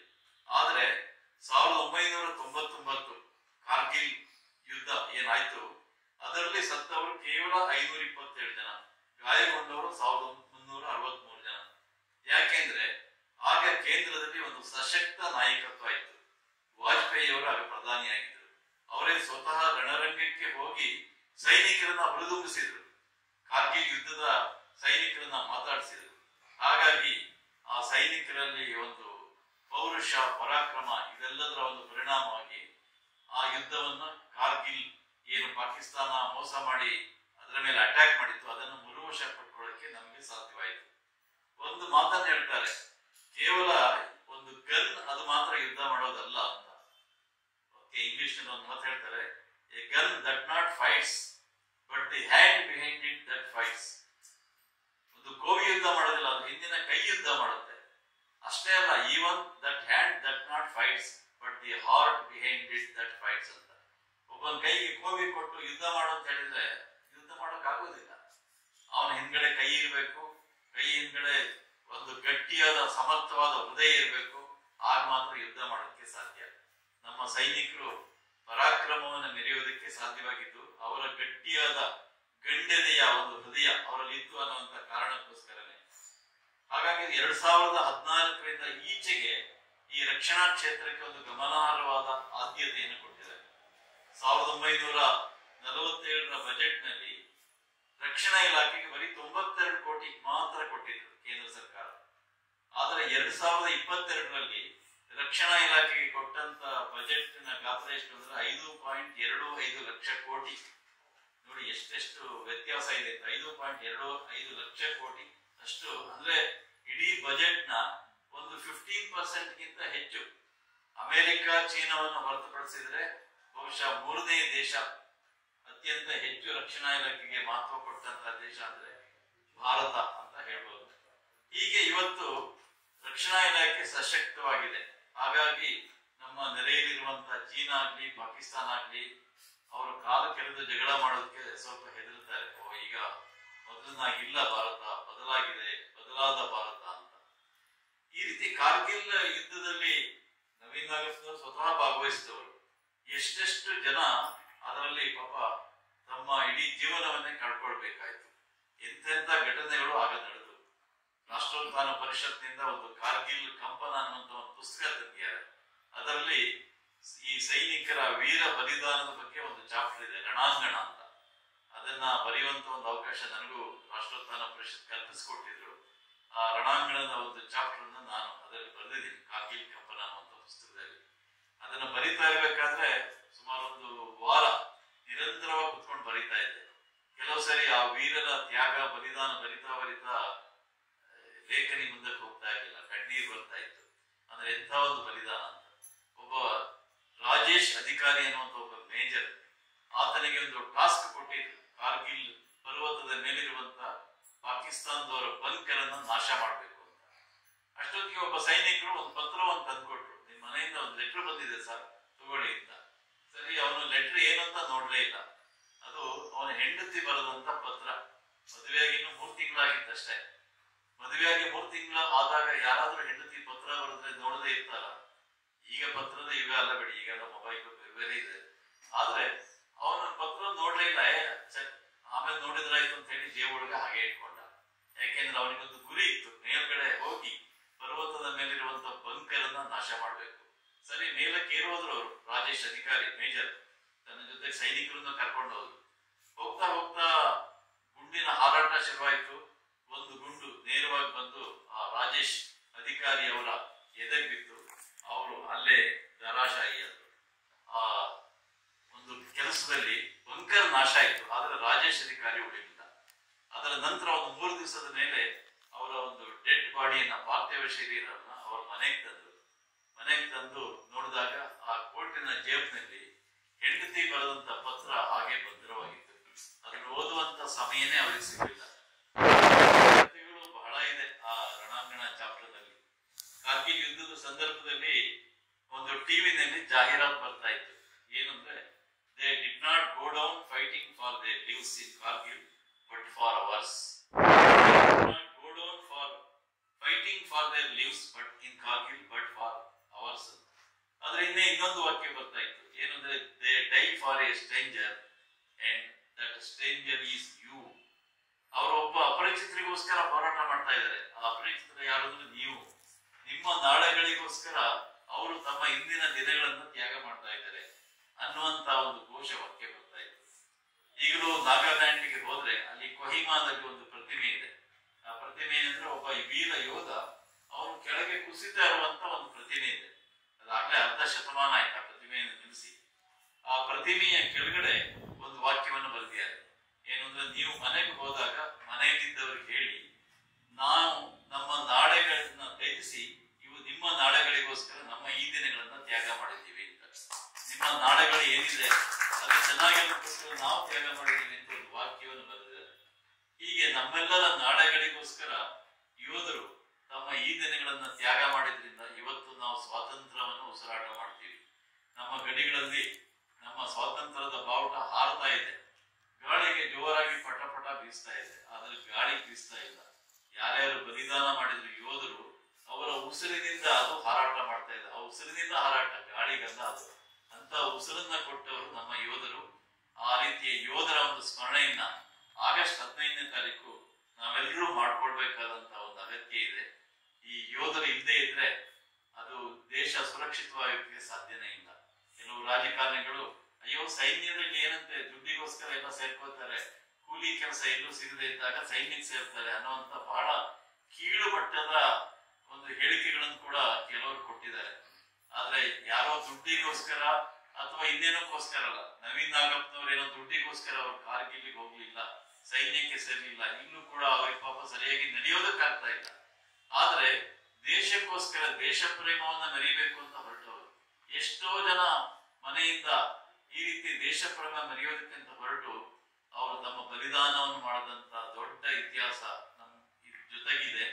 ಅದರಿಂದಲೇ ನಮ್ಮ ದೇಶ ಸುರಕ್ಷಿತವಾಗಿ ಸಾಧ್ಯ ಇದೆ. ಹಾಗಾಗಿ ನಾವು ಕಾರ್ಗಿಲ್ ವೀರರನ್ನ ಅಥವಾ ನಮ್ಮ ದೇಶದ ಯಾವುದೇ ಒಬ್ಬ ಸೈನಿಕನನ್ನು ನಾವು ಮರಿಬಾರದು. ಹಿಂದೆ ಶಾಸ್ತ್ರಿಗಳಿದ್ದಾಗ ಜೈ ಜವಾನ್ ಜೈ ಕಿಸಾನ್ ಅಂತ ಒಂದು ಘೋಷಣೆಯನ್ನು ಹಾಕಿದರು ನಮ್ಮ ಹಿಂದಿನ ಪ್ರಧಾನಿ ಲಾಲ್ ಬಹದ್ದೂರ್ ಶಾಸ್ತ್ರಿ ಅವರು. ಜೈ ಜವಾನ್ ಜೈ ಕಿಸಾನ್ ಅಂದ್ರೆ ದೇಶಕ್ಕೆ ಸೈನಿಕರು ಮಹತ್ವದ್ದು, ಹಾಗೇನೆ ರೈತರು ಕೂಡ ಮಹತ್ವದ್ದು. ರೈತರಿಂದ ಇದ್ರೆ ಯಾರು ಬದುಕೋಕಾಗೋದಿಲ್ಲ, ಹಾಗೇನೆ ಸೈನಿಕರಿಂದ ಇದ್ರೆ ಯಾರು ಕೂಡ ಬದುಕೋಕಾಗೋದಿಲ್ಲ ಅಂತ. ಈ ಪುಲ್ವಾಮಾ ದಾಳಿ ಆದಾಗ, ಪುಲ್ವಾಮಾ ದಾಳಿಯಲ್ಲಿ ಸುಮಾರು ನಮ್ಮ 40 ಜನ ಸೈನಿಕರು ಸತ್ರು. ಆಗ ಒಂದು ಸೋಷಿಯಲ್ ಮೀಡಿಯಾದಲ್ಲಿ ಒಂದು ಕವನ ತೇಲಿ ಬರ್ತಾ ಇತ್ತು. ಆ ಕವನದ ಒಂದು ಕನ್ನಡ ಅನುವಾದವನ್ನು ನಾನು ಓದ್ತೀನಿ. ಇಬ್ರು ಸ್ನೇಹಿತರು, ಅವರಿಬ್ರು ಸ್ನೇಹಿತರು. ಒಬ್ಬ IIT ಪದವೀಧರ, ಅವನು IIT ಮಾಡಿ ಒಂದು ಒಳ್ಳೆ ಕೆಲಸದಲ್ಲಿ ಸೇರ್ಕೊಂಡಿದ್ದಾನೆ. ಇನ್ನೊಬ್ಬ ಅವನು ಮಿಲಿಟರಿಗೆ ಸೇರ್ಕೊಂಡ. ಸೊ ಅವರಿಬ್ಬರ ಕತೆ ಅದನ್ನ ಅವನು ಹೇಳ್ತಾ ಹೋಗ್ತಾನೆ. ನಾವಿಬ್ಬರು ಮನೆ ಬಿಟ್ಟಾಗ ನಮ್ಮ ವಯಸ್ಸು 18, ಇಬ್ಬರಿಗೂ 18 ವರ್ಷ. ಮನೆ ಬಿಟ್ರು. ನೀನು JEE ಪಡೆದೆ, IIT ಗಳಿಸಿದೆ, ನಾನಾದರೂ NDAಗೆ ಸೇರಿದೆ. NDA ಅಂದ್ರೆ ನ್ಯಾಷನಲ್ ಡಿಫೆನ್ಸ್ ಅಕಾಡೆಮಿ ಅಂತ. ಅವನು ಮಿಲಿಟರಿಗೆ ಸೇರ್ಕೊಂಡ. ಅವನ ಸ್ನೇಹಿತ IIT ಪದವಿ ಗಳಿಸಿದ. ನೀನು ನಿನ್ನ ಡಿಗ್ರಿ ಹಿಂಬಾಲಿಸಿದೆ, ನಾನು ಕಠಿಣ ತರಬೇತಿಯಲ್ಲಿ ಮುಳುಗಿದೆ. ಇವನು ಡಿಗ್ರಿ ಸಂಪಾದನೆ ಮಾಡಿದ. ಆದರೆ ಇವನು ಮಿಲಿಟರಿಗೆ ಸೇರಿದಂತವನು, ಅವನು ಬಹಳ ಕಠಿಣವಾದ ತರಬೇತಿ, ರಿಗರಸ್ ಒಂದು ಇರುತ್ತೆ ಅಲ್ಲಿ ಟ್ರೈನಿಂಗ್, ಸಿಕ್ಕಾಪಟ್ಟೆ ಟಫ್ ಇರುತ್ತೆ. ಮಿಲಿಟರಿ ಅವರ ಟ್ರೈನಿಂಗ್ ಹೇಗಿರುತ್ತೆ ಅಂದ್ರೆ, ಅವರು ಕಾಡಿನಲ್ಲಿ ವಾಸ ಮಾಡಬೇಕು, ಮಳೆ ಬಂದ್ರೆ ಮಳೆಯಲ್ಲೇ ಇರಬೇಕು, ಕೆಲವು ಸರಿ ಕುಡಿಯೋದಕ್ಕೆ ಮಳೆ ನೀರನ್ನೇ ಕುಡಿಬೇಕು, ಅವರು ಎಷ್ಟೋ ಎತ್ತರದಿಂದ ಜಂಪ್ ಮಾಡಬೇಕು, ಈ ತರದೆಲ್ಲ ಸಾಹಸ ಮಾಡ್ಬೇಕಾಗುತ್ತೆ. ನಿನ್ನ ದಿನ 7ಕ್ಕೆ ಶುರುವಾಗಿ ಸಂಜೆ 5ಕ್ಕೆ ಮುಗಿದರೆ, ನನ್ನದು 4ಕ್ಕೆ ಶುರುವಾಗಿ ತಡರಾತ್ರಿವರೆಗೆ, ಕೆಲವೊಮ್ಮೆ ಇಡೀ ರಾತ್ರಿ ಜಾಗರಣೆ. ಸೈನಿಕರ ಪಾಠ ಹೇಗಿರುತ್ತೆ, ಅವರಿಗೆ ಇಂಥ 8 ಗಂಟೆ ಡ್ಯೂಟಿ ಇರೋದೇ ಇಲ್ಲ. ಬೆಳಗ್ಗೆಯಿಂದ ರಾತ್ರಿ ತನಕ. ಇನ್ ಕೆಲವು ವಾರ್ ಟೈಮ್ ನಲ್ಲಿ ಅಂತೂ ಇಡೀ ಹಗಲು ರಾತ್ರಿ ಇರುತ್ತೆ. ನಿನಗೆ ಘಟಿಕೋತ್ಸವದ ಸಂಭ್ರಮ, ನನಗೆ ಕೇವಲ POP. ನಿನಗೆ ಅತ್ಯುತ್ತಮ ಕಂಪನಿಯಲ್ಲಿ ಆಕರ್ಷಕ ವೇತನದ ಕೆಲಸ, ನನಗೆ ಭುಜದ ಮೇಲೆ 2 ನಕ್ಷತ್ರಗಳ ಬ್ಯಾಡ್ಜ್ ಧರಿಸಿ ಸೇನಾ ಕಾರ್ಯದ ನಿರ್ವಹಣೆ. ನಿನಗೆ ದೊರಕಿತು ಉದ್ಯೋಗ, ನನಗೆ ಸಿಕ್ಕಿತು ಬದುಕಿಗೊಂದು ಗುರಿ, ಬಂದೂಕು ಹಿಡಿದು ತಿರುಗುವ ಪರಿ. ಇಬ್ಬರಿಗೂ ಉದ್ಯೋಗ ಸಿಕ್ತು. ನಿನಗೆ ಆಗಾಗ ತಂದೆ ತಾಯಿ ದರ್ಶನ, ನನಗೂ ಅವರನ್ನೆಲ್ಲ ನೋಡಬೇಕೆಂಬ ಆಸೆ, ಆದರೆ ಸಾಧ್ಯವಾಗದೆ ಮನದಲ್ಲೇ ಮಂಡಿಗೆ. ಇವನಿಗೂ ತಂದೆ ತಾಯಿ ನೋಡ್ಬೇಕು ಅಂತ ಆಸೆ, ಯಾರಿಗಿರೋಲ್ಲ ಆಸೆ, ತಂದೆ ತಾಯಿ ಹೆಂಡತಿ ಮಕ್ಕಳನ್ನ ನೋಡ್ಬೇಕು ಅಂತ. ಆದ್ರೆ ನೋಡೋಕ್ಕಾಗ್ತಾ ಇಲ್ಲ. ನೀನು ನೃತ್ಯ, ಸಂಗೀತ, ಮೃಷ್ಟಾನ್ನಗಳೊಂದಿಗೆ ಹಬ್ಬವನ್ನು ಆಚರಿಸಿದರೆ, ನಾನು ಬಂಕರ್ನಲ್ಲೇ ಸಂಗಾತಿಗಳೊಂದಿಗೆ ಸಿಹಿ ಹಂಚಿ ಸಂಭ್ರಮಿಸಿದೆ. ಯಾವುದು ಬೆಟ್ಟದ ಮೇಲಿರುವ ಬಂಕರ್ನಲ್ಲಿ, ಅಲ್ಲೇ ಒಂದು ಸಂತೋಷ ಪಡುವಂತ ಕಾರ್ಯಕ್ರಮ, ಎಲ್ಲ ಸೈನಿಕರ ಜೊತೆಗೆ ಇದ್ದೇ ಇಲ್ಲ. ನಾವಿಬ್ಬರೂ ಮದುವೆಯಾದೆವು. ನಿನ್ನ ಪತ್ನಿಗೆ ಪ್ರತಿನಿತ್ಯ ನಿನ್ನ ಸಹವಾಸ, ನಾನು ಜೀವಂತವಾಗಿರಲೆಂದು ದೂರದಿಂದಲೇ ನನ್ನ ಪತ್ನಿಯ ಮನದಾಳದ ಹರಕೆ. ಈ IT ಪದವೀಧರನಿಗೆ ಪ್ರತಿನಿತ್ಯ ಅವನ ಹೆಂಡತಿಯ ಸಹವಾಸ ಸಿಗ್ತಾ ಇತ್ತು. ಆದ್ರೆ ಈ ಸೈನಿಕನಿಗೆ ಎಲ್ಲಿ ಸಿಗ್ಬೇಕು? ಎಲ್ಲೋ ಬೆಟ್ಟದ ಮೇಲೆ, ಪರ್ವತದ ಶಿಖರದ ಮೇಲೆ ಇದ್ರೆ ಪಾಪ ಅಲ್ಲೇ ಆ ಹೆಂಡತಿಯ ಒಂದು ಮನದಾಳದ ಹರಕೆಯಿಂದ ಅವನು ಇರ್ತಾ ಇದ್ದ. ನೀನು ಆಗಾಗ ಬಿಸಿನೆಸ್ ಟ್ರಿಪ್ಗೆ, ನಾನಾದರೂ ಗಡಿ ನಿಯಂತ್ರಣ ರೇಖೆ ಸಮೀಪ ಹಗಲಿರುಳು ಕಾವಲು ಕಾಯಕ. ಇವನು IIT ಪದವೀಧರ, ಅವನಿಗೆ ಸಾಫ್ಟ್ವೇರ್ ಇಂಜಿನಿಯರ್, ಬಿಸಿನೆಸ್ ಟ್ರಿಪ್ ಎಲ್ಲ ಇರ್ತಾ ಇತ್ತು, ಅಲ್ಲಿ ಹೋಗ್ತಾ ಇದ್ದ. ಇವನು ಮಾತ್ರ ಗಡಿ ನಿಯಂತ್ರಣ ರೇಖೆ ಹತ್ರ ಕಾವಲು ಕಾಯ್ತಾ ಇದ್ದ. ನಾವಿಬ್ಬರು ಮನೆಗೆ ಹಿಂದಿರುಗಿದಾಗ ಪತ್ನಿಯರಿಬ್ಬರಿಗೂ ತಡೆಯಲಾಗದ ಕಣ್ಣೀರು. ಇಬ್ರು ಮನೆಗೆ ಒಂದ್ಸರಿ ಬರ್ತಾರೆ. ಆ IIT ಪದವೀಧರ ಬಂದಾಗ್ಲೂ ಹೆಂಡತಿ ಕಣ್ಣೀರು ಬರುತ್ತೆ. ಇವನಿಗೂ ಕೂಡ, ಈ ಯೋಧನ ಹೆಂಡತಿಗೂ ಕಣ್ಣೀರು ಬರುತ್ತೆ. ಯಾಕೆ ಅನ್ನೋದು ಮುಂದೆ ಹೇಳ್ತಾರೆ ನೋಡಿ. ನೀನು ನಿನ್ನವಳ ಕಣ್ಣೀರು ಒರೆಸಿದೆ, ನನಗೆ ಮಾತ್ರ ಸಾಧ್ಯವಾಗಲಿಲ್ಲ. ಆ IIT ಪದವೀಧರ ಅವನ ಹೆಂಡತಿಯ ಕಣ್ಣೀರನ್ನು ಒರೆಸಿದ, ಆದ್ರೆ ಇವನಿಗೆ ಸಾಧ್ಯ ಆಗಲಿಲ್ಲ. ನೀನು ನಿನ್ನವಳನ್ನು ಬಿಗಿದಪ್ಪಿಕೊಂಡೆ, ನನಗೆ ಮಾತ್ರ ಸಾಧ್ಯವಾಗಲಿಲ್ಲ. ಏಕೆಂದರೆ ನಾನು ಶವಪೆಟ್ಟಿಗೆಯಲ್ಲಿ ಮಲಗಿದ್ದೆ. ಎದೆಯ ಮೇಲೆ ಪ್ರಶಸ್ತಿ ಫಲಕಗಳು, ತ್ರಿವರ್ಣ ಧ್ವಜದಲ್ಲಿ ಸುತ್ತಿದ ಶವಪೆಟ್ಟಿಗೆ.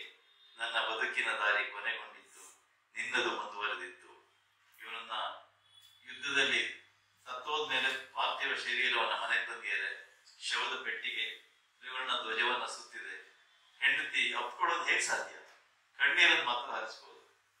ಕೊನೆಗೆ ಹೇಳ್ತಾರೆ, ಆದರೂ ನಾವಿಬ್ಬರು ಮನೆ ಬಿಟ್ಟಾಗ ನಮ್ಮ ವಯಸ್ಸು 18. ಇದು ಪುಲ್ವಾಮಾ ದಾಳಿಯ ಸಂದರ್ಭದಲ್ಲಿ 44 ನಮ್ಮ ವೀರ ಸೈನಿಕರು ಹುತಾತ್ಮರಾದರು. ಆಗ ಬಂದಂತ ಒಂದು ಕವನ ಇಂಗ್ಲಿಷ್ ನಲ್ಲಿತ್ತು, ಅದನ್ನು ನಾನು ಕನ್ನಡಕ್ಕೆ ಅನುವಾದ ಮಾಡಿದೆ. ಹೀಗೆ ಸೈನಿಕರ ಬದುಕು ಅದೆಷ್ಟು ಕಷ್ಟಕರವಾಗಿರುತ್ತೆ, ಅದೆಷ್ಟು ಯಾತನಾಮಯವಾಗಿರುತ್ತೆ ಅನ್ನೋದು ಈ ಒಂದು ಕವನ ನೋಡಿದಾಗ ನಮ್ಗೆ ಗೊತ್ತಾಗ್ಬೋದು. ಯಾರು ಕೂಡ ನಾವು ಏನೋ ಒಂದು ಒಳ್ಳೆ ಉದ್ಯೋಗ, ಒಳ್ಳೆ ಸಂಬಳ ಸಿಗುತ್ತೆ ಅನ್ನೋದಕ್ಕೋಸ್ಕರ ಹೋಗೋದಿಲ್ಲ. ನಮ್ಮ ದೇಶದ ರಕ್ಷಣೆ ಮಾಡಬೇಕು, ನಮ್ಮ ದೇಶ ಭದ್ರವಾಗಿರ್ಬೇಕು ಅನ್ನೋದಕ್ಕೋಸ್ಕರ ಹೋಗ್ತಾರೆ. ಬಹುಶಃ ದೇಶದ ಈ 140 ಕೋಟಿ ಪ್ರಜೆಗಳು ಚೆನ್ನಾಗಿರ್ಬೇಕಾದ್ರೆ ಯೋಧರ ಇವತ್ತಿನ ದಿನಗಳನ್ನು ಅವರೆಲ್ಲ ತ್ಯಾಗ ಮಾಡಿರ್ತಾರೆ. ನಮ್ಮ ನಾಳೆಗಳು ಚೆನ್ನಾಗಿರೋದು ಇವತ್ತು ಆ ಯೋಧರು ಮಾಡಿದಂತ ಸಾಹಸ, ಪರಾಕ್ರಮ, ಬಲಿದಾನ, ಅವರು ಹರಿಸಿದಂತ ಬೆವರು, ರಕ್ತ, ಕಣ್ಣೀರು ಇದರಿಂದಾಗಿ ಅನ್ನೋದನ್ನ ನಾವೆಲ್ಲರೂ ಈ ಆಗಸ್ಟ್ ತಿಂಗಳಲ್ಲಿ ನೆನ್ಪಿಟ್ಕೊಳ್ಬೇಕಾದಂತ ಅಗತ್ಯ ಇದೆ. ನಮ್ಮ ಸ್ವಾತಂತ್ರ್ಯಕ್ಕಾಗಿ ಎಷ್ಟೊಂದು ಬಲಿದಾನಗಳಾಯ್ತು. ನಾನು ಕೆಲವು ಉದಾಹರಣೆ ಮಾತ್ರ ಹೇಳಿದ್ದೀನಿ. ಹೇಳಬೇಕಾಗಿದ್ದು ಬಹಳಷ್ಟಿದೆ, ತುಂಬಾ ಇದೆ. ಬಹಳಷ್ಟು ಜನರದ್ದು ದಾಖಲೆ ಇಲ್ಲ. ಯಾರೋ ಒಬ್ಬ ಅಶಿಕ್ಷಿತ ಒಬ್ಬ ಹೆಂಗಸು ಸ್ವಾತಂತ್ರ್ಯಕ್ಕೋಸ್ಕರ ಹೋರಾಟ ಮಾಡಿದ್ದು ಇತಿಹಾಸದಲ್ಲಿ ಎಲ್ಲೂ ಬಂದೇ ಇಲ್ಲ. ಆದ್ರೆ ಅಂತವ್ರು ಬಹಳಷ್ಟು ಜನ ಇದ್ದಾರೆ ನಮ್ಮ ದೇಶದಲ್ಲಿ. ಅವರೆಲ್ಲರೂ ನಾವು ಪ್ರತಿನಿತ್ಯ ಸ್ಮರಣೆ ಮಾಡೋಣ. ಯಾಕೆಂದ್ರೆ ನಮ್ಮ ಬದುಕು ಇವತ್ತು ಸುರಕ್ಷಿತವಾಗಿದೆ, ಸೇಫ್ ಆಗಿದೆ ಅನ್ನೋದಕ್ಕೆ ಏನಾದ್ರು ಕಾರಣ ಇದ್ರೆ ಆ ಎಲ್ಲ ಬಲಿದಾನ ಮಾಡಿದಂತ ಅಜ್ಞಾತ ವೀರರು, ವೀರ ನಾರಿಯರು ಅವರಿಂದ ಮಾತ್ರ ಅಂತ ಹೇಳ್ತಾ, ಇವತ್ತು ನನಗೆ ಇಲ್ಲಿ ಮಾತಾಡೋದಕ್ಕೆ ಅವಕಾಶ ಕೊಟ್ಟಂತ ಮಾತಿನ ಮನೆಯ ನಮ್ಮ ಗೆಳೆಯರಾದಂತ ಲಾಸು ವೆಂಕಟೇಶ್ ಅವರಿಗೆ ಹೃತ್ಪೂರ್ವಕವಾದ ಧನ್ಯವಾದಗಳನ್ನು ಸಲ್ಲಿಸ್ತಾ ನನ್ನ ಮಾತಿಗೆ ವಿರಾಮ ಹೇಳ್ತೀನಿ. ಧನ್ಯವಾದ. ಜೈ ಭಾರತ್, ಜೈ ಕರ್ನಾಟಕ. ಸ್ವಾತಂತ್ರ್ಯ ಹೋರಾಟಗಾರರ ಬಲಿದಾನ ಮತ್ತೆ ಅವರ ದೇಶ ಪ್ರೇಮವನ್ನ ಕೇಳಬೇಕಾದ್ರೆ ನಿಜವಾಗ್ಲೂ ಕೂಡ ಮೈ ನವಿರೇಳುತ್ತೆ. ಸರ್ ಪ್ರಸ್ತಾಪ ಮಾಡಿದ ಹಾಗೆ ಎಷ್ಟೋ ಜನರ ಹೆಸರನ್ನ ಕೂಡ ನಾವು ಕೇಳಿಲ್ಲ. ನಾವು ಪಠ್ಯ ಪುಸ್ತಕದಲ್ಲೂ ಅವರ ಹೆಸರುಗಳನ್ನ ಓದಿಲ್ಲ. ಈಗಲೂ ನಾವು ಮನೆ ಬಿಟ್ಟಾಗ ವಯಸ್ಸಿನ 18 ಅಂತ ಹೇಳಿ ಸರ್ ಹೇಳಿದ ಹಾಗೆ ಈಗಲೂ ನಮ್ಮ ವಯಸ್ಸಿನ ಯೋಧರು ದೇಶ ಕಾಯ್ತಾ ಇದ್ದಾರೆ. ನಾವು ಬೆಳಗ್ಗೆ ಹೇಳ್ತೀವಿ, ಆಫೀಸ್ಗೆ ಹೋಗ್ತೀವಿ, ಸಂಜೆ ಬರ್ತೀವಿ. ವಾರದ ಕೊನೆಗೆ ಇವತ್ತೊಂದಿನ ರಜೆ ಇದೆ, ಹೇಗೆ ಅದನ್ನ ಎಂಜಾಯ್ ಮಾಡೋಣ, ಏನ್ ಪ್ಲಾನ್ ಮಾಡೋಣ ಅನ್ನೋದನ್ನ ಯೋಚನೆ ಮಾಡ್ತೀವಿ. ನಮಗೋಸ್ಕರ ಅಲ್ಲಿ ಗಡಿಯಲ್ಲಿದ್ದಾರೆ, ನಮಗೋಸ್ಕರ ಅವರ ಪ್ರಾಣವನ್ನ ಲೆಕ್ಕಿಸ್ದೆ ನಮಗೋಸ್ಕರ ದುಡಿತಿದ್ದಾರೆ ಅನ್ನೋದನ್ನ ಕೂಡ ನಾವು ನೆನೆಸ್ಕೊಳ್ದೇ ಇರೋದು ನಮ್ಮ ತಲೆಮಾರಿನ ದುರ್ದೈವ. ಇವತ್ತು ಒಂದಷ್ಟು ಜನ ಸ್ವಾತಂತ್ರ್ಯ ಹೋರಾಟಗಾರರ ಬಲಿದಾನಗಳನ್ನ ನೆನಪಿಸಿಕೊಳ್ಳೋದಿಕ್ಕೆ ಒಂದು ಸಾಧ್ಯತೆಯನ್ನ ಮಾಡಿಕೊಟ್ಟಂತಹ ದುಗು ಲಕ್ಷ್ಮಣ್ ಸರ್ ಅವರಿಗೆ ನನ್ನ ವಂದನೆಗಳು.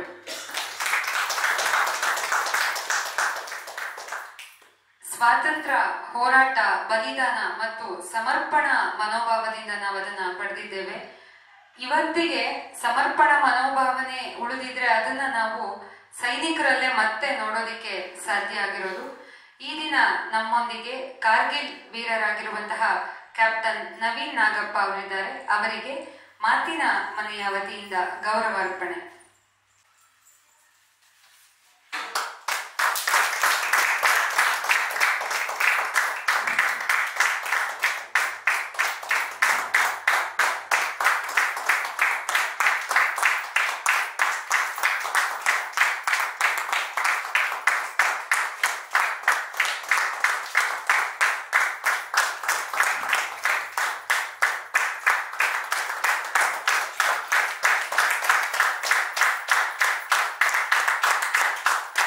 ಕಾರ್ಗಿಲ್ ಅಂತ ಹೇಳಿದ್ರೆ ಭಾರತೀಯರ ಮೈ ನವಿರೇಳಿಸುತ್ತೆ.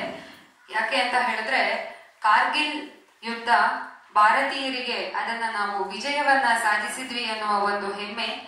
ಅದು 1999 ಮೇ ಮತ್ತು ಜುಲೈ ನಡುವೆ ಈ ಯುದ್ಧ ನಡೆಯುತ್ತೆ. 74 ದಿನಗಳ ಕಾಲ 150 ಕಿಲೋಮೀಟರ್ ಕದನ ಕ್ಷೇತ್ರದಲ್ಲಿ ನಡೆಯುತ್ತೆ. ಅದರಲ್ಲಿ 527 ಜನ ಭಾರತೀಯ ಸೈನಿಕರು ವೀರ ಮರಣವನ್ನ ಹೊಂದುತ್ತಾರೆ. 1363ಕ್ಕೂ ಹೆಚ್ಚು ಜನ ಸೈನಿಕರು ಗಾಯಗೊಳ್ಳುತ್ತಾರೆ. ಆ ಕಾರ್ಗಿಲ್ ಯುದ್ಧದಲ್ಲಿ ಭಾಗವಹಿಸಿದಂತಹ ಕದನ ಕಲಿಯಾದಂತಹ ಕ್ಯಾಪ್ಟನ್ ನವೀನ್ ನಾಗಪ್ಪ ಅವರು ಕೂಡ ನಮ್ಮೊಂದಿಗಿದ್ದಾರೆ. ಇವರು ಕೂಡ ಯುದ್ಧದಲ್ಲಿ ತಮ್ಮ 2 ಕಾಲನ್ನ ಕೂಡ ಕಳ್ಕೊತಾರೆ. ಅದಾದ ನಂತರ ಅವರು ಮತ್ತೆ ಸೇನೆಯಲ್ಲಿ ಅವರು ಸೇವೆಯನ್ನ ಸಲ್ಲಿಸೋದಿಕ್ಕೆ ಸಾಧ್ಯ ಆಗೋದಿಲ್ಲ. 8 ಶಸ್ತ್ರಚಿಕಿತ್ಸೆಗಳನ್ನ ಇವರು ಮಾಡಿಸ್ಕೊಂಡಿದ್ದಾರೆ. ನನಗೆ ಇದ್ರ ಬಗ್ಗೆ ಮಾತಾಡ್ಬೇಕಾದ್ರೆ ತುಂಬಾ ಭಾವುಕಳಾಗ್ತಾ ಇದ್ದೇನೆ. ಯಾಕೆ ಅಂತ ಹೇಳಿದ್ರೆ ನಮ್ಗೆ ಇಲ್ಲಿ ಮಾತಾಡಿದ ಹಾಗೆ ಕಾಶ್ಮೀರ, ಆ ಚಳಿ ಅಲ್ಲೆಲ್ಲ ನಾವು ಒಂದಿನ ಟ್ರಿಪ್ ಹೋದ್ರೇನೆ ನಮ್ಗೆ ಅಲ್ಲಿ ಇದ್ದು ಬರಕ್ಕಾಗಲ್ಲ. ಅಂತದ್ರಲ್ಲಿ ಪ್ರತಿನಿತ್ಯ ನಮಗೋಸ್ಕರ ಸೈನಿಕರಲ್ಲಿ ಇರ್ತಾರೆ ಅನ್ನೋದೇ ತುಂಬಾ ನಾವು ಸೈನಿಕರ ಬಗ್ಗೆ ಹೆಮ್ಮೆ ಪಡ್ಬೇಕಾದಂತಹ ವಿಚಾರ. ಈಗ ಅವರು ತಮ್ಮ ಮಾತುಗಳನ್ನು ನಮ್ಮೊಂದಿಗೆ ಹಂಚಿಕೊಳ್ಬೇಕಾಗಿ ವಿನಂತಿ. ಎಲ್ಲರಿಗೂ ನಮಸ್ಕಾರ. ಇವತ್ತಿನ ಕಾರ್ಯಕ್ರಮ ಒಂದು ಅಪರೂಪವಾದ ಕಾರ್ಯಕ್ರಮ ಅಂತ ಹೇಳ್ಬೋದು. ಏನಕ್ಕೆ ಅಂತಂದ್ರೆ ನಾನು ಯಾವಾಗಲೂ ಅನ್ಕೊಂತಿದ್ದೆ, ಸ್ವತಂತ್ರ ಬರೋಕ್ಕಿಂತ ಮುಂಚೆ ನಾವು ಎಷ್ಟು ಕಷ್ಟಪಟ್ವಿ, ಎಷ್ಟು ಹೋರಾಡಿದ್ವಿ ಅನ್ನೋದನ್ನ ನಮ್ಮ ಮಕ್ಕಳಿಗೆ ಆಗಲಿ ಜನರಲ್ ಪಬ್ಲಿಕ್ ಆಗಲಿ ಎಲ್ಲೋ ಒಂದ್ ಕಡೆ ಹೇಳ್ಕೊಂತ ಬಂದಿದ್ದೀವಿ. ಸರ್ ಹೇಳಿದಾಗೆ ಎಲ್ಲಾರ್ದು ಹೆಸರು ಹೇಳಲಿಕ್ಕಿಲ್ಲ, ಬಟ್ ಏನೋ ಒಂದು ಸ್ವಲ್ಪ ಸ್ವತಂತ್ರ ಪೂರ್ವ ಅಂದ್ರೆ ಪ್ರೀ ಇಂಡಿಪೆಂಡೆನ್ಸ್ ಏನಿತ್ತಲ್ಲ ಅದನ್ನ ನಾವು ನಮ್ಮ ಅಕಾಡೆಮಿಕಲಿ ನಮ್ಮ ಮಕ್ಕಳಿಗೆ ತಿಳಿಸ್ತಾ ಬಂದಿದ್ವಿ. ಬಟ್ ಪೋಸ್ಟ್ ಇಂಡಿಪೆಂಡೆನ್ಸ್ ಅಂದ್ರೆ ಸ್ವತಂತ್ರ ಸಿಕ್ಕ ನಂತರ ನಮ್ಮ ಸೈನಿಕರು ಎಷ್ಟು ಹೋರಾಡಿದ್ರು, ಎಷ್ಟು ಕಷ್ಟಪಟ್ಟರು ಅಂತಂದು ಅಕಾಡೆಮಿಯಾದಲ್ಲಿ ಸಿಲೆಬಸ್ ಅಲ್ಲಿ ಎಲ್ಲೂ ಸ್ಟ್ರಕ್ಚರ್ಡ್ ಟೀಚಿಂಗ್ ನಾವು ಯಾರಿಗೂ ಮಾಡ್ತಾ ಇಲ್ಲ.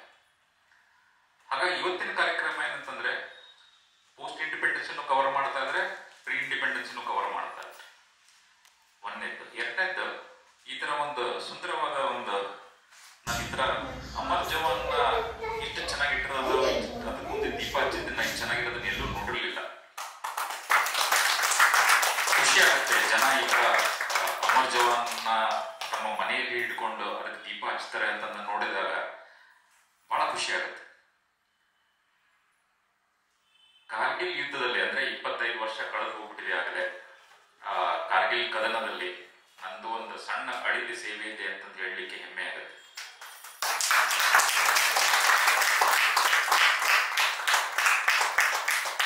ನನ್ನ ಕನ್ನಡ ಅಷ್ಟು ಪಾಲಿಶ್ಡ್ ರಿಫೈನ್ಡ್ ಇಲ್ಲ, ಯಾಕಂದ್ರೆ ಮೂಲತಃ ಹುಬ್ಬಳ್ಳಿಯವನು. ಹುಬ್ಬಳ್ಳಿ ಭಾಷೆ ಹೆಂಗಿದೆ ಅಂತ ನಿಮ್ಗೆಲ್ಲರಿಗೂ ಗೊತ್ತಿರುತ್ತೆ. ನಾವು ಬೈಗಳಿಂದ ಏನೂ ಮಾತಾಡೋದಿಲ್ಲ. ಊಟ ಚೆನ್ನಾಗಿತ್ತಂದ್ರು ಇವನು ಅವ್ನು ಊಟ ಚೆನ್ನಾಗಿತ್ತಂತೀವಿ, ಊಟ ಚೆನ್ನಾಗಿದ್ರು ಇವನು ಅವ್ನು ಎಂತ ಊಟ ಹಾಕಿದ್ರು ಅನ್ನೋ ವ್ಯಕ್ತಿಗಳನ್ನ. ಇಂಥ ಭಾಷೆ ಹೊಂದಿಕೊಂಡು ಇಂಥ ಭಾಷೆ ಮಾತಾಡ್ಕೊಂಡು ಬಂದವರಿಗೆ ಪಾಕಿಸ್ತಾನ ಬಗ್ಗೆ ಮಾತಾಡ್ಬೇಕಂತಂದ್ರೆ ನೀವು ಇಮ್ಯಾಜಿನ್ ಮಾಡಬಹುದು. ಹಂಗಾಗಿ ನಾನು ಬಹಳ ಕಡೆ ಏನ್ ಮಾಡ್ತೀನಿ ಅಂತಂದ್ರೆ, ಈ ತರ ಏನಾದ್ರು ಸಂಕಟ ಪರಿಸ್ಥಿತಿ ಏನಾದ್ರು ಬಂದ್ರೆ, ಹಿರಿಯರು ಕುತ್ಕೊಂಡಿದ್ರೆ, ಯಾರಾದ್ರೂ ಟೀಚರ್ಸ್ ಕಾಲೇಜ್ಗೆ ಹೋಗಿರ್ತೀನಿ, ಸ್ಟಾಫ್ಗಳು ಪ್ರಿನ್ಸಿಪಲ್ಗಳು ಕುತ್ಕೊಂಡಿದ್ರೆ ಸ್ವಲ್ಪ ಸಮಯ ಕನ್ನಡದಲ್ಲಿ ಮಾತಾಡ್ತೀನಿ, ಆಮೇಲೆ ಇಂಗ್ಲಿಷ್ ಶಿಫ್ಟ್ ಆಗ್ಬಿಡ್ತೀನಿ. ಅಂದ್ರೆ ಇದು ಗೋಜೆ ಬೇಡ, ನಾನು ಬೈಯೋದು, ಅವ್ರ ಸೀಟ್ ಕೇಳೋದು, ಆಮೇಲೆ ನನ್ನನ್ನು ಕರ್ಕೊಂಡು ಸ್ಟಾಫ್ ರೂಮಿಗೆ ನಮ್ಮ ಸ್ಕೂಲಲ್ಲಿ ಬೈತಿರಲಿಲ್ಲ, ನನಗೆ ಹಂಗೆ ಬೈಕ್ ಮಾಡಿದ್ರೆ ಶುರು ಮಾಡಿದ್ರೆ ನಾನು ಏನು ಮಾಡಲಿ ಅಂತ ಇಂಗ್ಲಿಷಿಗೆ ಶಿಫ್ಟ್ ಆಗ್ಬಿಡ್ತೇನೆ.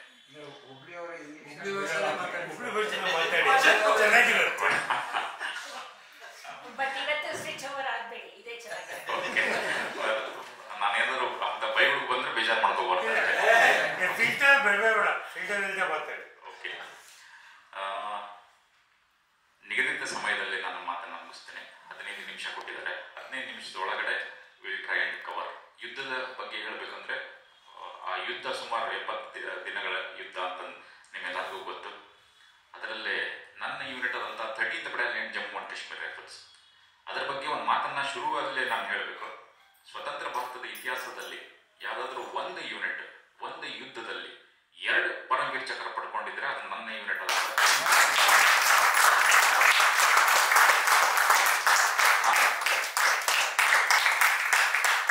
ಮೂಲತಃ ಹುಬ್ಬಳ್ಳಿಯವನು.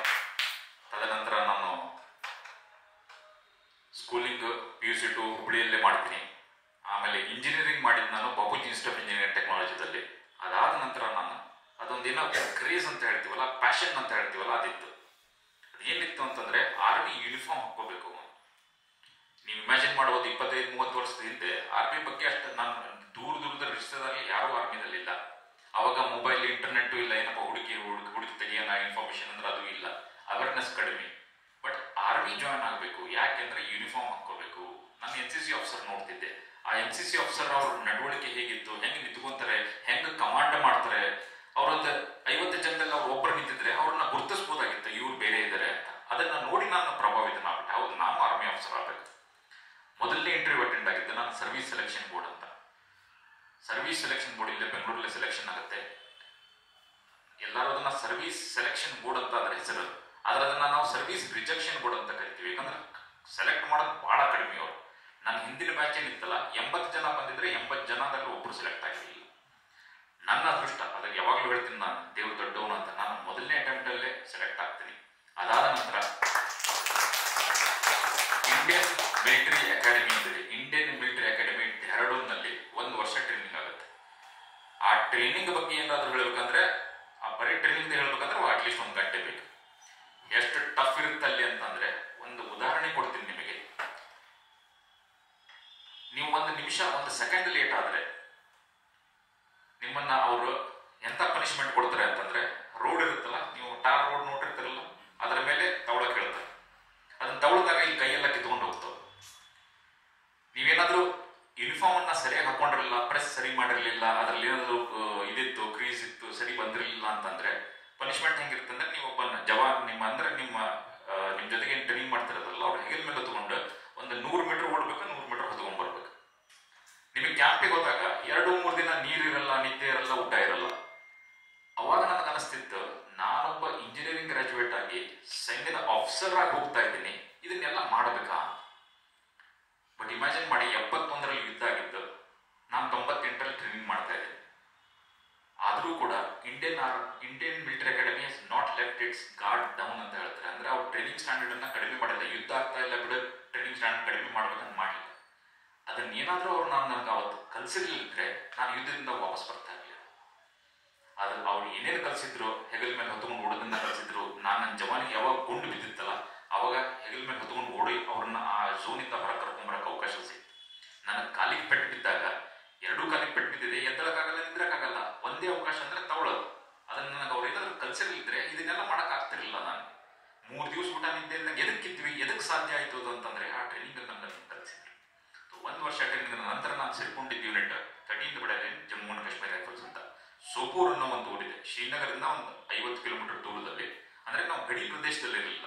ಆತಂಕವಾದಿ ಚಟುವಟಿಕೆಗಳಿರ್ತವೆ, ಅದನ್ನ ಕಡಿವಾಣ ಹಾಕೋ ಕೆಲಸ ಆಯ್ತು ನಮ್ದು. ಜನವರಿ 99ಕ್ಕೆ ಹೋಗಿ ಜಾಯ್ನ್ ಆಗ್ತೀನಿ. ಯಾವುದೇ ಒಬ್ಬ ಸೈನಿಕ ಜಾಯ್ನ್ ಆಗ್ತಾನೆ ಅಂದ್ರೆ ಅವ್ರಿಗೆ ಒಬ್ಬ ಹೆಲ್ಪರ್, ಬಡಿ ಅಂತ ಕೊಡ್ತಾರೆ. ಬಡಿ ಅಂದ್ರೆ ಜೋಡಿದಾರ. ಅವನು ನನ್ನ ಶಾಡೋ ಇದ್ದಂಗೆ. ನಾನು ಎಲ್ಲೆಲ್ಲಿ ಹೋಗ್ತೀನೋ, ಏನೇನು ಕೆಲಸ ಮಾಡ್ತೀನೋ ನನ್ನ ಜೊತೆಗೆ. ಅದು ಏನಕ್ಕೆ ಅಂದ್ರೆ, ನಾವು ಯಾವ್ದಾರ ಒಂದು ಯುದ್ಧದ ಪರಿಸ್ಥಿತಿ ಬಂತು, ಇಲ್ಲ ಒಂದು ಅಟ್ಯಾಕಿಗೆ ಹೋಗ್ತೀವಿ ಅನ್ಕೊಂಡು, ಆತಂಕವಾದಿ ಚಟುವಟಿಕೆಗಳು ನಮ್ಗೆ ಗೊತ್ತಾಗುತ್ತೆ, ಇಂಟೆಲಿಜೆನ್ಸ್ ರಿಪೋರ್ಟ್ ಬರುತ್ತೆ, ಇಲ್ಲಿ ಒಂದಿಷ್ಟು ಜನ ಆತಂಕವಾದಿಗಳು ಬರೋ ಚಾನ್ಸಸ್ ಇದೆ ಅಂತ. ಅಲ್ಲಿ ಹೋಗ್ತೀವಿ ನಾವು. ಅಲ್ಲಿ ಆಂಬುಷ್ ಅಂತ ಮಾಡ್ತೀವಿ. ಅಂದ್ರೆ ರಾತ್ರಿ ಇಡೀ ಅವ್ರು ಕಾಯ್ತಾ ಇರ್ತೀವಿ. ಬೆಳಗಿನ ಜಾವ ಬಿಡ್ತೀವಿ, ಸಾಯಂಕಾಲ ಹೋಗಿ ಡಿಪ್ಲೋಯ್ ಆಗ್ತೀವಿ, ಇಡೀ ರಾತ್ರಿ ಮಿಸ್ ಕಾಡ್ಲಿದ್ದಂಗೆ ಕಾಯ್ತೀವಿ. ಅವಾಗ ಅವ್ರು ಬರ್ಬೇಕಾದ್ರೆ ಅವ್ರು ಶೂಟಿಂಗ್ ಸ್ಟಾರ್ಟ್ ಮಾಡ್ತೀವಿ, ಅವರು ಫೈರ್ ಮಾಡಕ್ ಸ್ಟಾರ್ಟ್ ಮಾಡ್ತೀವಿ. ನಾವು ಫೈರ್ ಮಾಡಕ್ ಸ್ಟಾರ್ಟ್ ಮಾಡಿದ್ರೆ ಅವ್ರು ವಾಪಸ್ ಫೈರ್ ಮಾಡೇ ಮಾಡ್ತಾರೆ. ಹಾಗಾಗಿ ಯಾರಾದ್ರೂ ಕತ್ಲು ಹೊತ್ತಲ್ಲಿ ಯಾರಾದ್ರೂ ಒಬ್ಬರಿಗೆ ಕುಂಟು ತಗಲಿದ್ರೆ ಇನ್ನೊಬ್ರಿಗೆ ಯಾರು ಗೊತ್ತಾಗ್ಲಿಕ್ಕಿಲ್ಲ, ಯಾರು ಗಮನಕ್ಕೆ ಬರ್ಲಿಕ್ಕಿಲ್ಲ. ಅದಕ್ಕೆ ಏನ್ ಮಾಡ್ತೀವಿ ಅಂತಂದ್ರೆ, ಬಡಿ ಅಂತ ಹೇಳ್ತೀವಿ. ಸಿಸ್ಟಮ್ ಅಂದ್ರೆ ಪೇರಲ್ಲಿ ಆಪರೇಟ್, ಜೋಡಿದಾರಲ್ಲಿ ಆಪರೇಟ್ ಮಾಡ್ತೀವಿ. ನನ್ನ ಜೊತೆಗೆ ಯಾವಾಗಲೂ ಒಬ್ಬನಿರ್ತಾನೆ. ಹಿಂಗೆ ಒಂದು ದೊಡ್ಡ ಟೀಮ್ ಇರುತ್ತೆ, ಇಬ್ಬಿಬ್ಬರಲ್ಲಿ ಆಪರೇಟ್ ಮಾಡ್ತಾ ಇರ್ತೀವಿ. ಅಂದ್ರೆ ನನ್ ಗುಂಡು ತಗಲಿದ್ರೆ ಅವ್ನಿಗೆ ಗೊತ್ತಾಗಲಿ, ಅವ್ನ ಗುಂಡು ತಗಲಿ ನನಗೆ ಗೊತ್ತಾಗಲಿ, ಅವ್ನ ವಾಪಸ್ ಕರ್ಕೊಂಡು ಹೋಗ್ಬೋದು. ಹಿಂಗೆ ನನಗೆ ಶ್ಯಾಮ್ ಸಿಂಗ್ ಅಂತ ಒಬ್ಬ ಬಡಿನ ಕೊಡ್ತಾರೆ. ಶಾಮೆ ಅಂತ ಕರಿತಾ ಇದ್ದೆ. ಸೊ ಜನವರಿಯಿಂದ ಮೇದವರೆಗೂ ಇದೇ ತರ ಆತಂಕವಾದಿ ಚಟುವಟಿಕೆ ಕೆಲಸ ಮಾಡ್ಕೊಂತ ಬರ್ತಾ ಇದ್ದೀವಿ ನಾವು. ಅಲ್ಲಿಂದ ನಮಗೆ ಮೇ ಮಧ್ಯದ ಭಾಗದಲ್ಲಿ ನಮಗೊಂದು ಇನ್ಫಾರ್ಮೇಶನ್ ಬರುತ್ತೆ, ಕಾರ್ಗಿಲ್ ಯುದ್ಧ ಶುರುವಾಗಿದೆ, ನೀವು ಇಂಟೆಲಿಜೆನ್ಸ್ ಅಂದ್ರೆ ಕೌಂಟರ್ ಇನ್ಸರ್ಜೆನ್ಸಿದಲ್ಲಿದ್ದೀರಾ, ಮಿಲಿಟೆಂಟ್ ಆಕ್ಟಿವಿಟೀಸ್ ಕಂಟ್ರೋಲ್ ಮಾಡ್ತಿದ್ದೀರಾ, ಗಡಿ ಪ್ರದೇಶಕ್ಕೆ ಬನ್ನಿ ಅಂತ. ಸರಿ, 24 ಗಂಟೆ 48 ಗಂಟೆ 2 ದಿನ ಟೈಮ್ ಕೊಡ್ತಾರೆ. ನಾವೆಲ್ಲ ವೈಂಡ್ ಆಫ್ ಮಾಡಿ ಆ ಕಡೆ ಹೊರಡ್ತೀವಿ. ಕಾರ್ಗಿಲ್ ಅಂದ್ರೆ ಶ್ರೀನಗರ್ ಕ್ರಾಸ್ ಮಾಡ್ತೀವಿ, ಜೋಜಿಲಾ ಪಾಸ್ ಅಂತಿದೆ, ಅದನ್ನು ಕ್ರಾಸ್ ಮಾಡ್ತೀವಿ, ಕಾರ್ಗಿಲ್ ಅಲ್ಲಿ ಹೋಗಿ ಡಿಪ್ಲೋಯ್ ಆಗ್ತೀವಿ. ಕಾರ್ಗಿಲ್ ಯುದ್ಧದ ಬಗ್ಗೆ ಹೇಳ್ಬೇಕಂದ್ರೆ ಅದರ ಬ್ಯಾಕ್ ಗ್ರೌಂಡ್ ಕೂಡ ನಿಮ್ಗೆ ಗೊತ್ತಿರಬೇಕು. ಬ್ಯಾಕ್ ಗ್ರೌಂಡ್ ಏನು ಅಂತಂದ್ರೆ, ಶ್ರೀನಗರಿಂದ ಅಲ್ಲಿ ಹೈವೇ ಇದೆ, ಸುಮಾರು ಒಂದು 420 ಕಿಲೋಮೀಟರ್ ದೂರ ಇದೆ ಅದು ಹೈವೇ. ಆ highway is the life line of the Indian army ಅಂತ ಹೇಳ್ತೀವಿ. ನಮ್ಮ ಕಾನ್ವಾಯ್ ಹೋಗೋದು, ನಮ್ಮ ಆರ್ಮ್ಸ್ ಅಂಡ್ ಅಮ್ಯುನಿಷನ್ಸ್ ಎಲ್ಲ ಅದೇ ಹೈವೇದಲ್ಲಿ ಹೋಗ್ಬೇಕು. ಸುಮಾರು ಗುಡ್ಡ ಬೆಟ್ಟಗಳ ಪ್ರದೇಶ. ನಾವೆಲ್ಲ ಬೆಟ್ಟಗಳನ್ನ ಕಾಯಕ್ಕಾಗಲ್ಲ. ಎಂತ ಬೆಟ್ಟಗಳನ್ನ ಕಾಯ್ತೀವಿ ಅಂದ್ರೆ, ಯಾವ ಬೆಟ್ಟದ ಮೇಲೆ ಕುತ್ಕೊಂಡ್ರೆ ನಮ್ಗೆ ಲೈನ್ ಆಫ್ ಕಂಟ್ರೋಲ್ ಕಾಣುತ್ತೋ, ಇಲ್ಲ ಯಾವ ಬೆಟ್ಟದ ಮೇಲೆ ಕುತ್ಕೊಂಡ್ರೆ ಈ ಹೈವೇ ಕಾಣುತ್ತೋ, ಇಂಥ ಬೆಟ್ಟಗಳನ್ನು ಆಕ್ಯುಪೈ ಮಾಡಿ ಕುತ್ಕೊಂಡಿರ್ತೀವಿ. ಅಲ್ಲಿ 10 ಜನ ಸೈನಿಕರಿರ್ತಾರೆ ಅಂತಂದ್ರೆ, ಬೆಟ್ಟದ ಮೇಲೆ 10 ಜನ ಸೈನಿಕರಿದ್ರೆ 10 ದಿನಕ್ಕೆ ಒಂದ್ಸಲನೋ ವಾರಕ್ಕೆ ಒಂದ್ಸಲನೋ ಕೆಳಗಿಂದ ಒಂದು ಟೀಮ್ ಹೋಗಿ ಅವ್ರಿಗೆ ಊಟ ಕೊಟ್ಟು, ಇಲ್ಲ ಮೆಡಿಸಿನ್ಸ್ ಕೊಟ್ಟು, ಇಲ್ಲ ಗುಂಡು ಮದ್ದುಗಳನ್ನ ಕೊಟ್ಟು ಕೆಳಗೆ ಬರ್ಬೇಕು. ಇದರ ಸಿಸ್ಟಮ್ ಅನ್ನ ಫಾಲೋ ಮಾಡ್ಕೊಂಡು ಬರ್ತಿತ್ತು. ಬಟ್ ಅಲ್ಲಿ ಏನಾಗುತ್ತೆ ಅಂದ್ರೆ, ತುಂಬಾ ಹಿಮ ಬೀಳುತ್ತೆ. ಆ ಹಿಮ ಬಿದ್ದಾಗ ಮೇಲಿನವ್ರು ಮೇಲೆ ಉಳ್ಕೊಂಡ್ಬಿಡ್ತಾರೆ, ಕೆಳಗಿನವ್ರು ಕೆಳಗೆ ಉಳ್ಕೊಂತಾರೆ. ಹಂಗಾಗಿ ಏನು ಮಾಡ್ತೀವಿ ಅಂದ್ರೆ, ವಿಂಟರ್ ಅಲ್ಲಿ ಅಂದ್ರೆ ಸ್ನೋ ಯಾವಾಗ ಹಿಮ ಯಾವಾಗ ಬೀಳಕ್ ಸ್ಟಾರ್ಟ್ ಆಗುತ್ತೋ ಆ ಬೆಟ್ಟಗಳನ್ನ ಖಾಲಿ ಮಾಡಿ ಬರ್ತೀವಿ. ಹಿಮ ಯಾವಾಗ ಕರಗುತ್ತಲ್ಲ ಮತ್ತೆ ಆ ಬೆಟ್ಟಗಳನ್ನು ನಾವು ಆಕ್ಯುಪೈ ಮಾಡ್ತೀವಿ. ಇದು ಸುಮಾರು ವರ್ಷದಿಂದ ನಡೆದು ಬಂದಂತ ಒಂದು ಪದ್ಧತಿ. ನಾವ್ ಯಾವ ತರ ಫಾಲೋ ಮಾಡ್ತಿದ್ವೋ, ಪಾಕಿಸ್ತಾನದವರು ಕೂಡ ಅದೇ ರೀತಿ ಪದ್ಧತಿನ ಫಾಲೋ ಮಾಡ್ಕೊಂಡು ಬಂದಿದ್ದಾರೆ. ಹಿಮ ಬಿಟ್ಟ ತಕ್ಷಣ ಅವ್ರು ಖಾಲಿ ಮಾಡ್ಕೊಂಡು ಕೆಳಗೆ ಹೋಗ್ತಾರೆ. ಆಮೇಲೆ ಹಿಮ ಕರಗಿದ ನಂತರ ಅವ್ರ ಬೆಟ್ಟಗಳಿಗೆ ಅವ್ರು ಹೋಗ್ತಾರೆ, ನಮ್ಮ ಬೆಟ್ಟಗಳನ್ನ ನಾವು ಹೋಗ್ತೀವಿ. 99ರಲ್ಲಿ ಅವ್ರು ಏನ್ ಮಾಡ್ತಾರೆ ಅಂದ್ರೆ, ದ್ರೋಹ ಬಗೆದು ಅವ್ರ ಬೆಟ್ಟಗಳನ್ನು ಆಕ್ಯುಪೈ ಮಾಡ್ಕೊಳ್ಳೋದನ್ನ ಬಿಟ್ಟು ನಮ್ಮ ಬೆಟ್ಟಗಳನ್ನ ಆಕ್ಯುಪೈ ಮಾಡಿ ಕುತ್ಕೊಂತಾರೆ. ಇದು ನಮಗೆ ಫುಲ್ ಇಂಟೆಲಿಜೆನ್ಸ್ ರಿಪೋರ್ಟ್ ಗೊತ್ತಿರಲ್ಲ. ಅಂದ್ರೆ ಎಷ್ಟು ಜನ ಬಂದಿದ್ದಾರೆ, ಯಾವ ಬೆಟ್ಟದಲ್ಲಿ ಎಷ್ಟು ಜನ ಇದ್ದಾರೆ, ಎಷ್ಟು ಬೆಟ್ಟಗಳನ್ನು ಆಕ್ಯುಪೈ ಮಾಡ್ಕೊಂಡಿದ್ದಾರೆ, ಇದೆ ಫುಲ್ ನಮಗೆ ಗೊತ್ತಿರಲ್ಲ, ರಿಪೋರ್ಟ್ ಬಂದಿರಲ್ಲ. ಅದಕ್ಕೆ ನಾವೇನ್ ಮಾಡ್ತೀವಿ, ಒಂದು ಸಣ್ಣ ಟೀಮ್ ಅನ್ನ ಕಳಿಸ್ತೀವಿ. ಇಂಡಿಯನ್ ಆರ್ಮಿ ಏನ್ ಮಾಡುತ್ತೆ, ಒಂದು ಟೀಮ್ ಅನ್ನ ಕಳಿಸುತ್ತೆ. ನೀವು ಮೇಲೆ ಹೋಗಿ ಅಲ್ಲಿ ಎಷ್ಟು ಜನ ಇದ್ದಾರೆ, ಅವ್ರ ಹತ್ರ ಏನು ಗುಂಡು ಮದ್ದುಗಳಿದ್ದಾವೆ, ಇದನ್ನ ಬರೀ ನೋಡ್ಕೊಂಡು ಕೆಳಗೆ ಬನ್ನಿ. ಇಂಟೆಲಿಜೆನ್ಸ್ ರಿಪೋರ್ಟ್ ಅಂದ್ರೆ ಅದ್ರ ಬಗ್ಗೆ ಮಾಹಿತಿ ಸಂಗ್ರಹಿಸಿ ಕೆಳಗೆ ಬನ್ನಿ, ಯುದ್ಧ ಮಾಡಬೇಡಿ. ಗೊತ್ತಾಗಲಿದ್ದಂಗೆ ಇವ್ರ ಮೇಲೆ ಹೋಗ್ಬೇಕು. ಹಂಗಾಗಿ ಲೆಫ್ಟಿನೆಂಟ್ ಸೌರವ್ ಕಾಲಿಯ ಅಂತ ಮತ್ತೆ ಅವನ ಜೊತೆಗೆ 5 ಜನ, ಟೋಟಲ್ 6 ಜನ ಕಡಿಮೆ ಗುಂಡು ಮಟ್ಟಗಳು, 6 ಜನ ಆ ಬಜರಂಗ್ ಪೋಸ್ಟ್ ಅಂತ ಇದೆ ಅದನ್ನ ಹತ್ಲಿಕ್ಕೆ ಸ್ಟಾರ್ಟ್ ಮಾಡ್ತಾರೆ. ನೀವು ಇಮ್ಯಾಜಿನ್ ಮಾಡಿ, ಬೆಟ್ಟದ ಮೇಲೆ ಕುತ್ಕೊಂಡಿದ್ದಾರೆ, ಬಂಡೆಗಳ ಹಿಂದೆ ನಮ್ಮ ಶತ್ರುಗಳು, ಬಂಕರ್ಗಳು ಹಿಂದೆ ಕುತ್ಕೊಂಡಿದ್ದಾರೆ, ಅಲ್ಲಿ ಮೇಲೆ ಕುತ್ಕೊಂಡು ಕೆಳಗೆ ಏನ್ ನಡೀತಾ ಇದೆ ಎಲ್ಲ ಕಾಣ್ತಾ ಇದೆ. ಈ 6 ಜನ ಮೇಲೆ ಹತ್ತುತ್ತಾ ಇದ್ದಾರೆ, ಅವ್ರಿಗೆ ಏನು ಕಾಣ್ತಾ ಇಲ್ಲ ಮೇಲಿಂದ, ಯಾಕಂದ್ರೆ ಅಲ್ಲಿ ಕುಂತವರೆಲ್ಲ ಬಂಡೆಗಳ ಹಿಂದ್ಗಡೆ ಕುತ್ಕೊಂಡಿದ್ದಾರೆ. ಅವ್ರು ಏನು ಮಾಡ್ತಾರೆ ಅಂದ್ರೆ ಇವ್ರನ್ನ ಒಳಗೆ ಬಿಡ್ಕೊಂತಾರೆ. ನಮ್ಮ 6 ಜನಕ್ಕೆ ಲೆಫ್ಟಿನೆಂಟ್ ಸೌರವ್ ಕಾಲಿಗೆ ಏನೋ ಅಲ್ಲಿ ಇವ್ರಿಗೂ ಅಲ್ಲಿ ಇದರೋ ಇಲ್ಲೋ ಗೊತ್ತಿಲ್ಲ, ಎಷ್ಟು ಜನ ಇದ್ದಾರೆ ಗೊತ್ತಿಲ್ಲ, ಅಲ್ಲಿ ಹೋಗಿ ನೋಡ್ಕೊಂಬರೋಣ ಅಂದ್ರೆ ಬೆಟ್ಟವನ್ನ ಹತ್ತಲಿಕ್ಕೆ ಸ್ಟಾರ್ಟ್ ಮಾಡ್ತಾರೆ. ಮೇಲೆ ಕುಂತವ್ರು ಇವ್ರನ್ನ ಅಬ್ಸರ್ವ್ ಮಾಡ್ತಾರೆ. ಹಂಗಾಗಿ ಇವ್ರನ್ನ ಒಳಗೆ ಬಿಡ್ಕೊಂತಾರೆ. ಬರೋ ಮಾಡೋರು ಎಲ್ಲಿವರೆಗೂ ಬಿಡ್ಕೊಂತಾರೆ ಅಂದ್ರೆ ಸ್ಮಾಲ್ ಆರ್ಮ್ಸ್ ಫೈರ್ ಅಂದ್ರೆ ಗುಂಡು ಎಲ್ಲಿವರೆಗೂ ಹೋಗುತ್ತಲ್ಲ ಅಲ್ಲಿ ಅದ್ರ ಮಿಕ್ಕಿ ಒಳಗೆ ಬಿಡ್ಕೊಂತಾರೆ. ಅದಾದ ನಂತರ 3 ಕಡೆಯಿಂದನೂ ಈ 6 ಜನದ ಮೇಲೆ ಫೈರಿಂಗ್ ಸ್ಟಾರ್ಟ್ ಆಗುತ್ತೆ. ಒಂದೇ ಸಲ ಏಕಾಏಕಿ ಫೈರಿಂಗ್ ಸ್ಟಾರ್ಟ್ ಆಗುತ್ತೆ. ಇವ್ರು ಎಲ್ಲಿವರೆಗೂ ಹೋರಾಡ್ತಾರೆ ಅಂದ್ರೆ ಎಲ್ಲಿವರೆಗೂ 6 ಜನ ಮೇಲೋ ಶತ್ರುಗಳು ಒಂದು 80 ಜನ ಕುತ್ಕೊಂಡು ಫೈರ್ ಮಾಡ್ತಾ ಇದ್ದಾರೆ. ಎಲ್ಲಿವರೆಗೂ ಸಾಧ್ಯನೋ ಅಲ್ಲಿ ಹೋರಾಡ್ತಾರೆ. ಅದಾದ ನಂತರ ಅಲ್ಲಿಂದ ಕಡಿಮೆ ಗುಂಡು ಮದ್ದುಗಳು ಒಯ್ದಿರ್ತಾರೆ, ಖಾಲಿಯಾಗಿ ಹೋಗ್ಬಿಡುತ್ತೆ. ಅದಾದ ನಂತರ ಯುದ್ಧ ಬಂದಿಗಳಾಗಿ ತಗೊಂತಾರೆ, ಪ್ರಿಸನರ್ ಆಫ್ ವಾರ್ ಅಂತ ಹೇಳ್ತೀವಿ, ಯುದ್ಧ ಬಂದಿಗಳಾಗಿ ತಗೊಂತಾರೆ.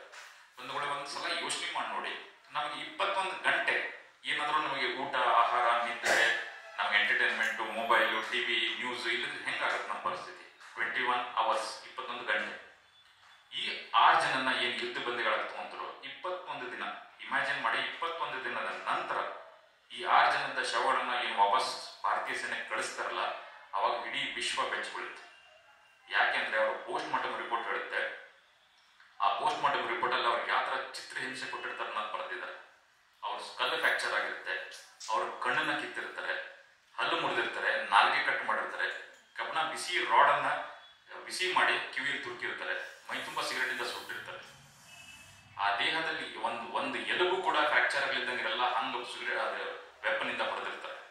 ಆ ದೇಹದಲ್ಲಿ ಇನ್ನೇನು ಜೀವ ಇಲ್ಲ ಅನ್ನೋ ಸಂದರ್ಭದಲ್ಲಿ ಅವ್ರನ್ನ ಗುಂಡಿಗೆ ಒಂದು ತೋಳಿನಿಂದ ಗಿಫ್ಟ್ ಅಂತ ಕಳಿಸ್ಕೊಡ್ತಾರೆ.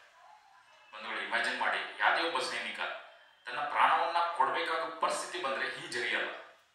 But he wants to die with dignity ಅಂತ ಹೇಳ್ತೀವಿ. ಈ ತರ ಚಿತ್ರ ಹಿಂಸೆ ಒಳಗಾಗಿ ಯಾರು ಸಾಯಕ್ಕೆ ಇಷ್ಟಪಡಲ್ಲ. Soldier wants to die with dignity. ಹೋರಾಡ್ತಾ ಗುಂಡು ತಗಲಿದ್ರೆ ಅದ್ರ ಸಾವಿನ ಮಜಾನೇ ಬೇರೆ. ಬಟ್ ಈ ತರ ಚಿತ್ರ ಹಿಂಸೆ ಕೊಟ್ಟಾಗ ಯಾರಿಗಾದ್ರೂ ದುಃಖ ಆಗೇ ಆಗುತ್ತೆ, ಯಾರಿಗಾದ್ರೂ ಸಂತ ಆಗೇ ಆಗುತ್ತೆ, ಯಾರಿಗಾದ್ರೂ ನೋವಾಗೇ ಆಗುತ್ತೆ. ಇದನ್ನ ತಿಳಿದಂತ ನಮಗೂ ಕೂಡ ಎಷ್ಟು ನೋವಾಗಿರ್ಬೋದು. ಸೌರವ್ ಕಾಲಿ ಅವ್ರದ್ದು ನನ್ಗೊಂದು ಪರ್ಸನಲ್ ಲಾಸ್ ಅಂತ ಹೇಳಕ್ ಇಷ್ಟಪಡ್ತೀನಿ. ಯಾಕಂತಂದ್ರೆ ಅವ್ರು ನನ್ನ ಕ್ಲೋಸ್ ಫ್ರೆಂಡ್, ಅವ್ರು ನನ್ನ ಜೊತೆ ಟ್ರೈನಿಂಗ್ ಮಾಡಿದಂತ ಅವ್ರಿಗೆ ಈ ತರ ಆಯ್ತಲ್ಲ ಅಂತ ದುಃಖ ಬಹಳ ಆಗ್ತಿತ್ತು. ಯುದ್ಧದ ಸಂದರ್ಭದಲ್ಲಿ ಇದೆಲ್ಲ ನಡೀಲೇಬೇಕು. ಇಮ್ಯಾಜಿನ್ ಮಾಡಿ, ಇದು ಬರೀ ಶುರು ಆಗಿದೆ ಯುದ್ಧ. ಇನ್ನು ನಾವು ಏನಾದ್ರೂ ಸಕ್ಸಸ್ ಕಾಣಬೇಕನ್ನೋಕ್ಕಿಂತ ಮುಂಚೆ ಸುಮಾರು 30-35 ಜನ ಕಳ್ಕೊಂಡ್ಬಿಟ್ಟಿದ್ವಿ. ಒಂದು ಫೈಟರ್ ಏರ್ಕ್ರಾಫ್ಟ್, 2 ಫೈಟರ್ ಏರ್ಕ್ರಾಫ್ಟ್ ಹೋಗಿತ್ತು. ಒಂದು ಹೆಲಿಕಾಪ್ಟರ್ ಅಂತ ಹೇಳ್ತೀವಲ್ಲ, ಹೆಲಿಕಾಪ್ಟರ್ ಮೇಲೆ ಹಾರ್ತಾ ಇದೆ, ಅದನ್ನು ಸುಟ್ಟು ಹಾಕ್ತಾರೆ. ಅಲ್ಲಿದ್ದಂತ 4 ಜನ ಸುಟ್ಟು ಭಸ್ಮ ಹಾಕ್ತಾರೆ. ನಮ್ಮ ಅಮ್ಯುನಿಷನ್ ಡಂಪ್ ಅಂತ ಇದೆ. ನಾವು ಅಮ್ಯುನಿಷನ್ ಅಂದ್ರೆ ಗುಂಡು ಮದ್ದುಗಳನ್ನು ಎಲ್ಲಿ ಸ್ಟೋರ್ ಮಾಡ್ತೀವಲ್ಲ, ಮೇಲಿಂದ ಕುತ್ಕೊಂಡು ಅದನ್ನು ಡೈರೆಕ್ಟ್ ಮಾಡಿಸಿ ಅದನ್ನು ಸುಟ್ಟು ಹಾಕ್ತಾರೆ. ಸೊ ಇದು ಬರೀ ಶುರುವಾತಷ್ಟೇ. ನನ್ನ ಯೂನಿಟ್ ಆದಂತ 13 battalion Jammu and Kashmir 2 attack ಮಾಡುತ್ತೆ. ಮೊದಲನೇ ಅಟ್ಯಾಕ್ 0.5140 ಅಂತ. ನಾನು ಯಾವಾಗಲೇ ಹೇಳಿದೆಲ್ಲ, ಸಾವಿರಾರು ಬೆಟ್ಟಗಳು ಇರುತ್ತವೆ, ಎಲ್ಲ ಬೆಟ್ಟಗಳಿಗೂ ಹೆಸರಿಡಕ್ಕಾಗಲ್ಲ. ಅದಕ್ಕೆ 0.5140 ಅಂದ್ರೆ 5140 ಮೀಟರ್ಸ್ ಅಬೌವ್ ಸೀ ಲೆವೆಲ್, ಸುಮಾರು 17,000 ಅಡಿ ಎತ್ತರ. ಅದರ ಬಗ್ಗೆ ನಿಮ್ಗೆ ಹೇಳಿದ್ರೆ ನಿಮಗೆ ಅನ್ಸುತ್ತೆ ಅದೊಂದು ಬೆಟ್ಟ, ಅದೊಂದು ಹೆಸರು ಮಾತ್ರ, ಅದೊಂದು ನಂಬರ್ ಮಾತ್ರ ಅನ್ಸುತ್ತೆ. ನೀವು ಆ ಎತ್ತರದಲ್ಲಿ 17,000 ಅಡಿ ಎತ್ತರದಲ್ಲಿ ನೀವೇನಾದ್ರೂ ಹೋದ್ರೆ ನೀವೇನು ಉಸಿರಾಡ್ತಿದ್ರೆ, ಇವಾಗ ನೀವು ಉಸಿರಾಡ್ಬೇಕಾದ್ರೆ ಏನು ಆಕ್ಸಿಜನ್ ಒಳಗೆ ಹೋಗುತ್ತೆ, ಆಮ್ಲಜನಕ ನಿಮ್ಮ ಬಾಡಿ ಒಳಗೆ ಎಷ್ಟು ಹೋಗುತ್ತಲ್ಲ 50% ಮಾತ್ರ ಇರುತ್ತೆ. ಅಂದ್ರೆ ಇಲ್ಲಿ 10 ಹೆಜ್ಜೆ ಇಟ್ಟರೆ ಅಲ್ಲಿ 1 ಹೆಜ್ಜೆ ಇಟ್ಟರೆ ಸಮಾನ.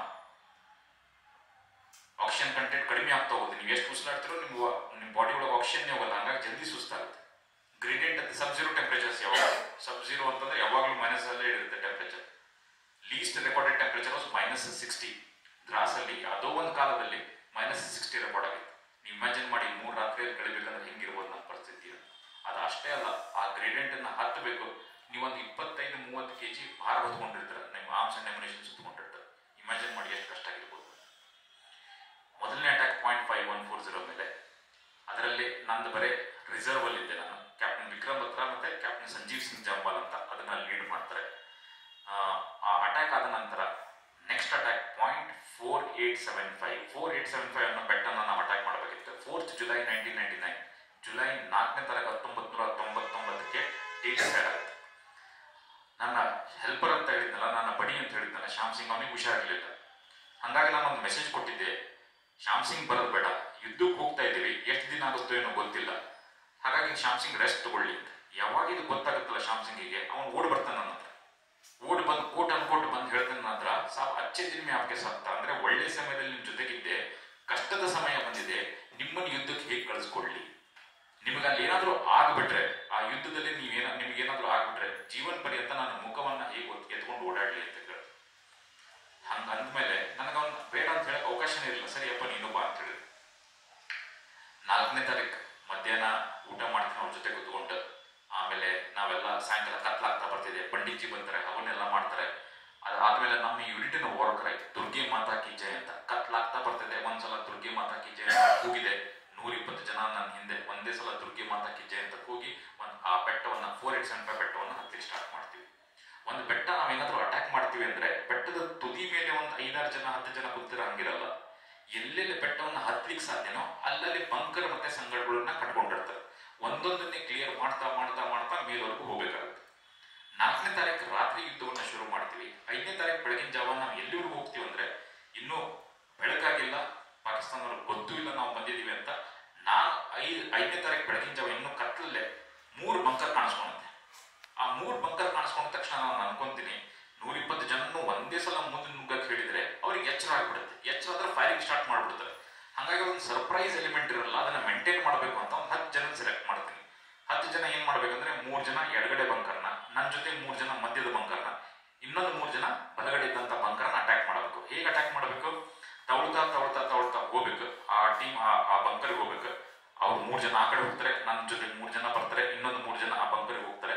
ಹೋದ ತಕ್ಷಣ ನಾನು ನೋಡ್ತೀನಿ ರೀಚ್ ಆಗಿದ್ದಾರೆ ಇಲ್ಲ ಅಂತ. ಆ ತಲುಪಿದ ತಕ್ಷಣ ನಾನು ಸಿಗ್ನಲ್ ಕೊಡ್ತೀನಿ. ಸಿಗ್ನಲ್ ಕೊಟ್ಟ ತಕ್ಷಣ ನಮ್ಮಲ್ಲಿದ್ದಂತ ಗ್ರೆನೇಡ್ ತೆಗೆದು ಅದರಲ್ಲಿ ಹಾಕಬೇಕು, ವೆಪನ್ ತೆಗಿಬೇಕು, ನಮ್ಮಲ್ಲಿ ಗನ್ ಇದ್ದ ತೆಗೆದು ನಾನು ಶೂಟ್ ಮಾಡ್ಬೇಕಂತ ಡಿಸೈಡ್ ಮಾಡ್ತೀವಿ. ಸರಿ, 3 ಟೀಮ್ ಹೊರಡ್ತೀವಿ, ನಂದು ಟೀಮ್ ಹೊರಡುತ್ತೆ. 3 ಟೀಮ್ ರೀಚ್ ಆಗ್ತೀವಿ. ರೀಚ್ ಆದ ತಕ್ಷಣ ನಾನು ಸಿಗ್ನಲ್ನ ಕೊಡ್ತೀನಿ. ಇಮ್ಯಾಜಿನ್ ಮಾಡಿ, ಫುಲ್ ಸೈಲೆಂಟ್ ಆಗಿದೆ ಬೆಟ್ಟದ ತುದಿಯಲ್ಲಿ ಕತ್ಲಲ್ಲಿ. ಒಂದೇ ಸಲ ಹೆಂಗಂದ್ರೆ ಹೆಲ್ಪ್ ರೋಕ್ ಲೂಸ್ ಅಂತಾರಲ್ಲ, ಒಂದೇ ಸಲ ನಾನು ಸಿಗ್ನಲ್ ಕೊಟ್ಟ ತಕ್ಷಣ ಗ್ರೆನೇಡ್ ಎಸಿತೀವಿ. ಆಮೇಲೆ ಫೈರಿಂಗ್ ಶುರು ಮಾಡ್ತೀವಿ. ನಾವು ಫೈರ್ ಶುರು ಮಾಡೋದು ನೋಡಿ ಅವ್ರ ಮೇಲಿದ್ದವ್ರಿಗೆ ಎಚ್ಚರ ಆಗ್ಬಿಡುತ್ತೆ, ಅವರು ಕೂಡ ಫೈರ್ ಮಾಡಕ್ಕೆ ಸ್ಟಾರ್ಟ್ ಮಾಡ್ತಾರೆ. ಬಟ್ ನಮ್ಮ ಅದೃಷ್ಟ ಅಂತಂದ್ರೆ ಈ 3 ಬಂಕರ್ ಇದ್ದಂತ ಜನ ರಿಯಾಕ್ಟ್ ಮಾಡೋಕ್ಕಿಂತ ಮುಂಚೆ ಅವ್ರೇನಾದ್ರು ಆ ಗನ್ ತಗೊಂಡು, ಯಾಕಂದ್ರೆ ಅವ್ರಿಂದ ಆ ಚಳಿಯಲ್ಲಿ ಮಲ್ಕೊಂಡ್ಬಿಟ್ಟಿರ್ತಾರೆ, ಅದನ್ನ ವೆಪನ್ ತಗೊಂಡು ನಾವು ಫೈರ್ ಮಾಡೋಣ ಅಷ್ಟೊತ್ತೊಳಗೆ ಅವ್ರನ್ನ ನ್ಯೂಟ್ರಲೈಸ್ ಮಾಡ್ಬಿಡುತ್ತೆ. ಆ ನ್ಯೂಟ್ರಲೈಸ್ ಮಾಡಿದ ತಕ್ಷಣ ಅದನ್ನ ಆಕ್ಯುಪೈ ಮಾಡ್ಕೋಬೇಕು. ಆ ಬಂಕರ್ ಒಳಗೆ, ಬಂಕರ್ ಅಂದ್ರೆ ಸಣ್ಣ ಗೋಡೆ ಇದು ಕಟ್ಕೊಂಡಿರ್ತಾರೆ, ಅದರಲ್ಲಿ ನಾವು ಹೋಗ್ಬೇಕಂದ್ರೆ ಅಲ್ಲಿದ್ದಂತ ಶವಳನ್ನ ತೆಗೆದು ಆಚೆ ಹಾಕ್ಬೇಕು. ಅವ್ರೇನಾದ್ರು ಇವನು ಮೈನ್ ಸೈಡಿಗೆ ಇಟ್ಟಿದ್ರೆ ಅದನ್ನ ಡಿಫ್ಯೂಸ್ ಮಾಡ್ಬೇಕು.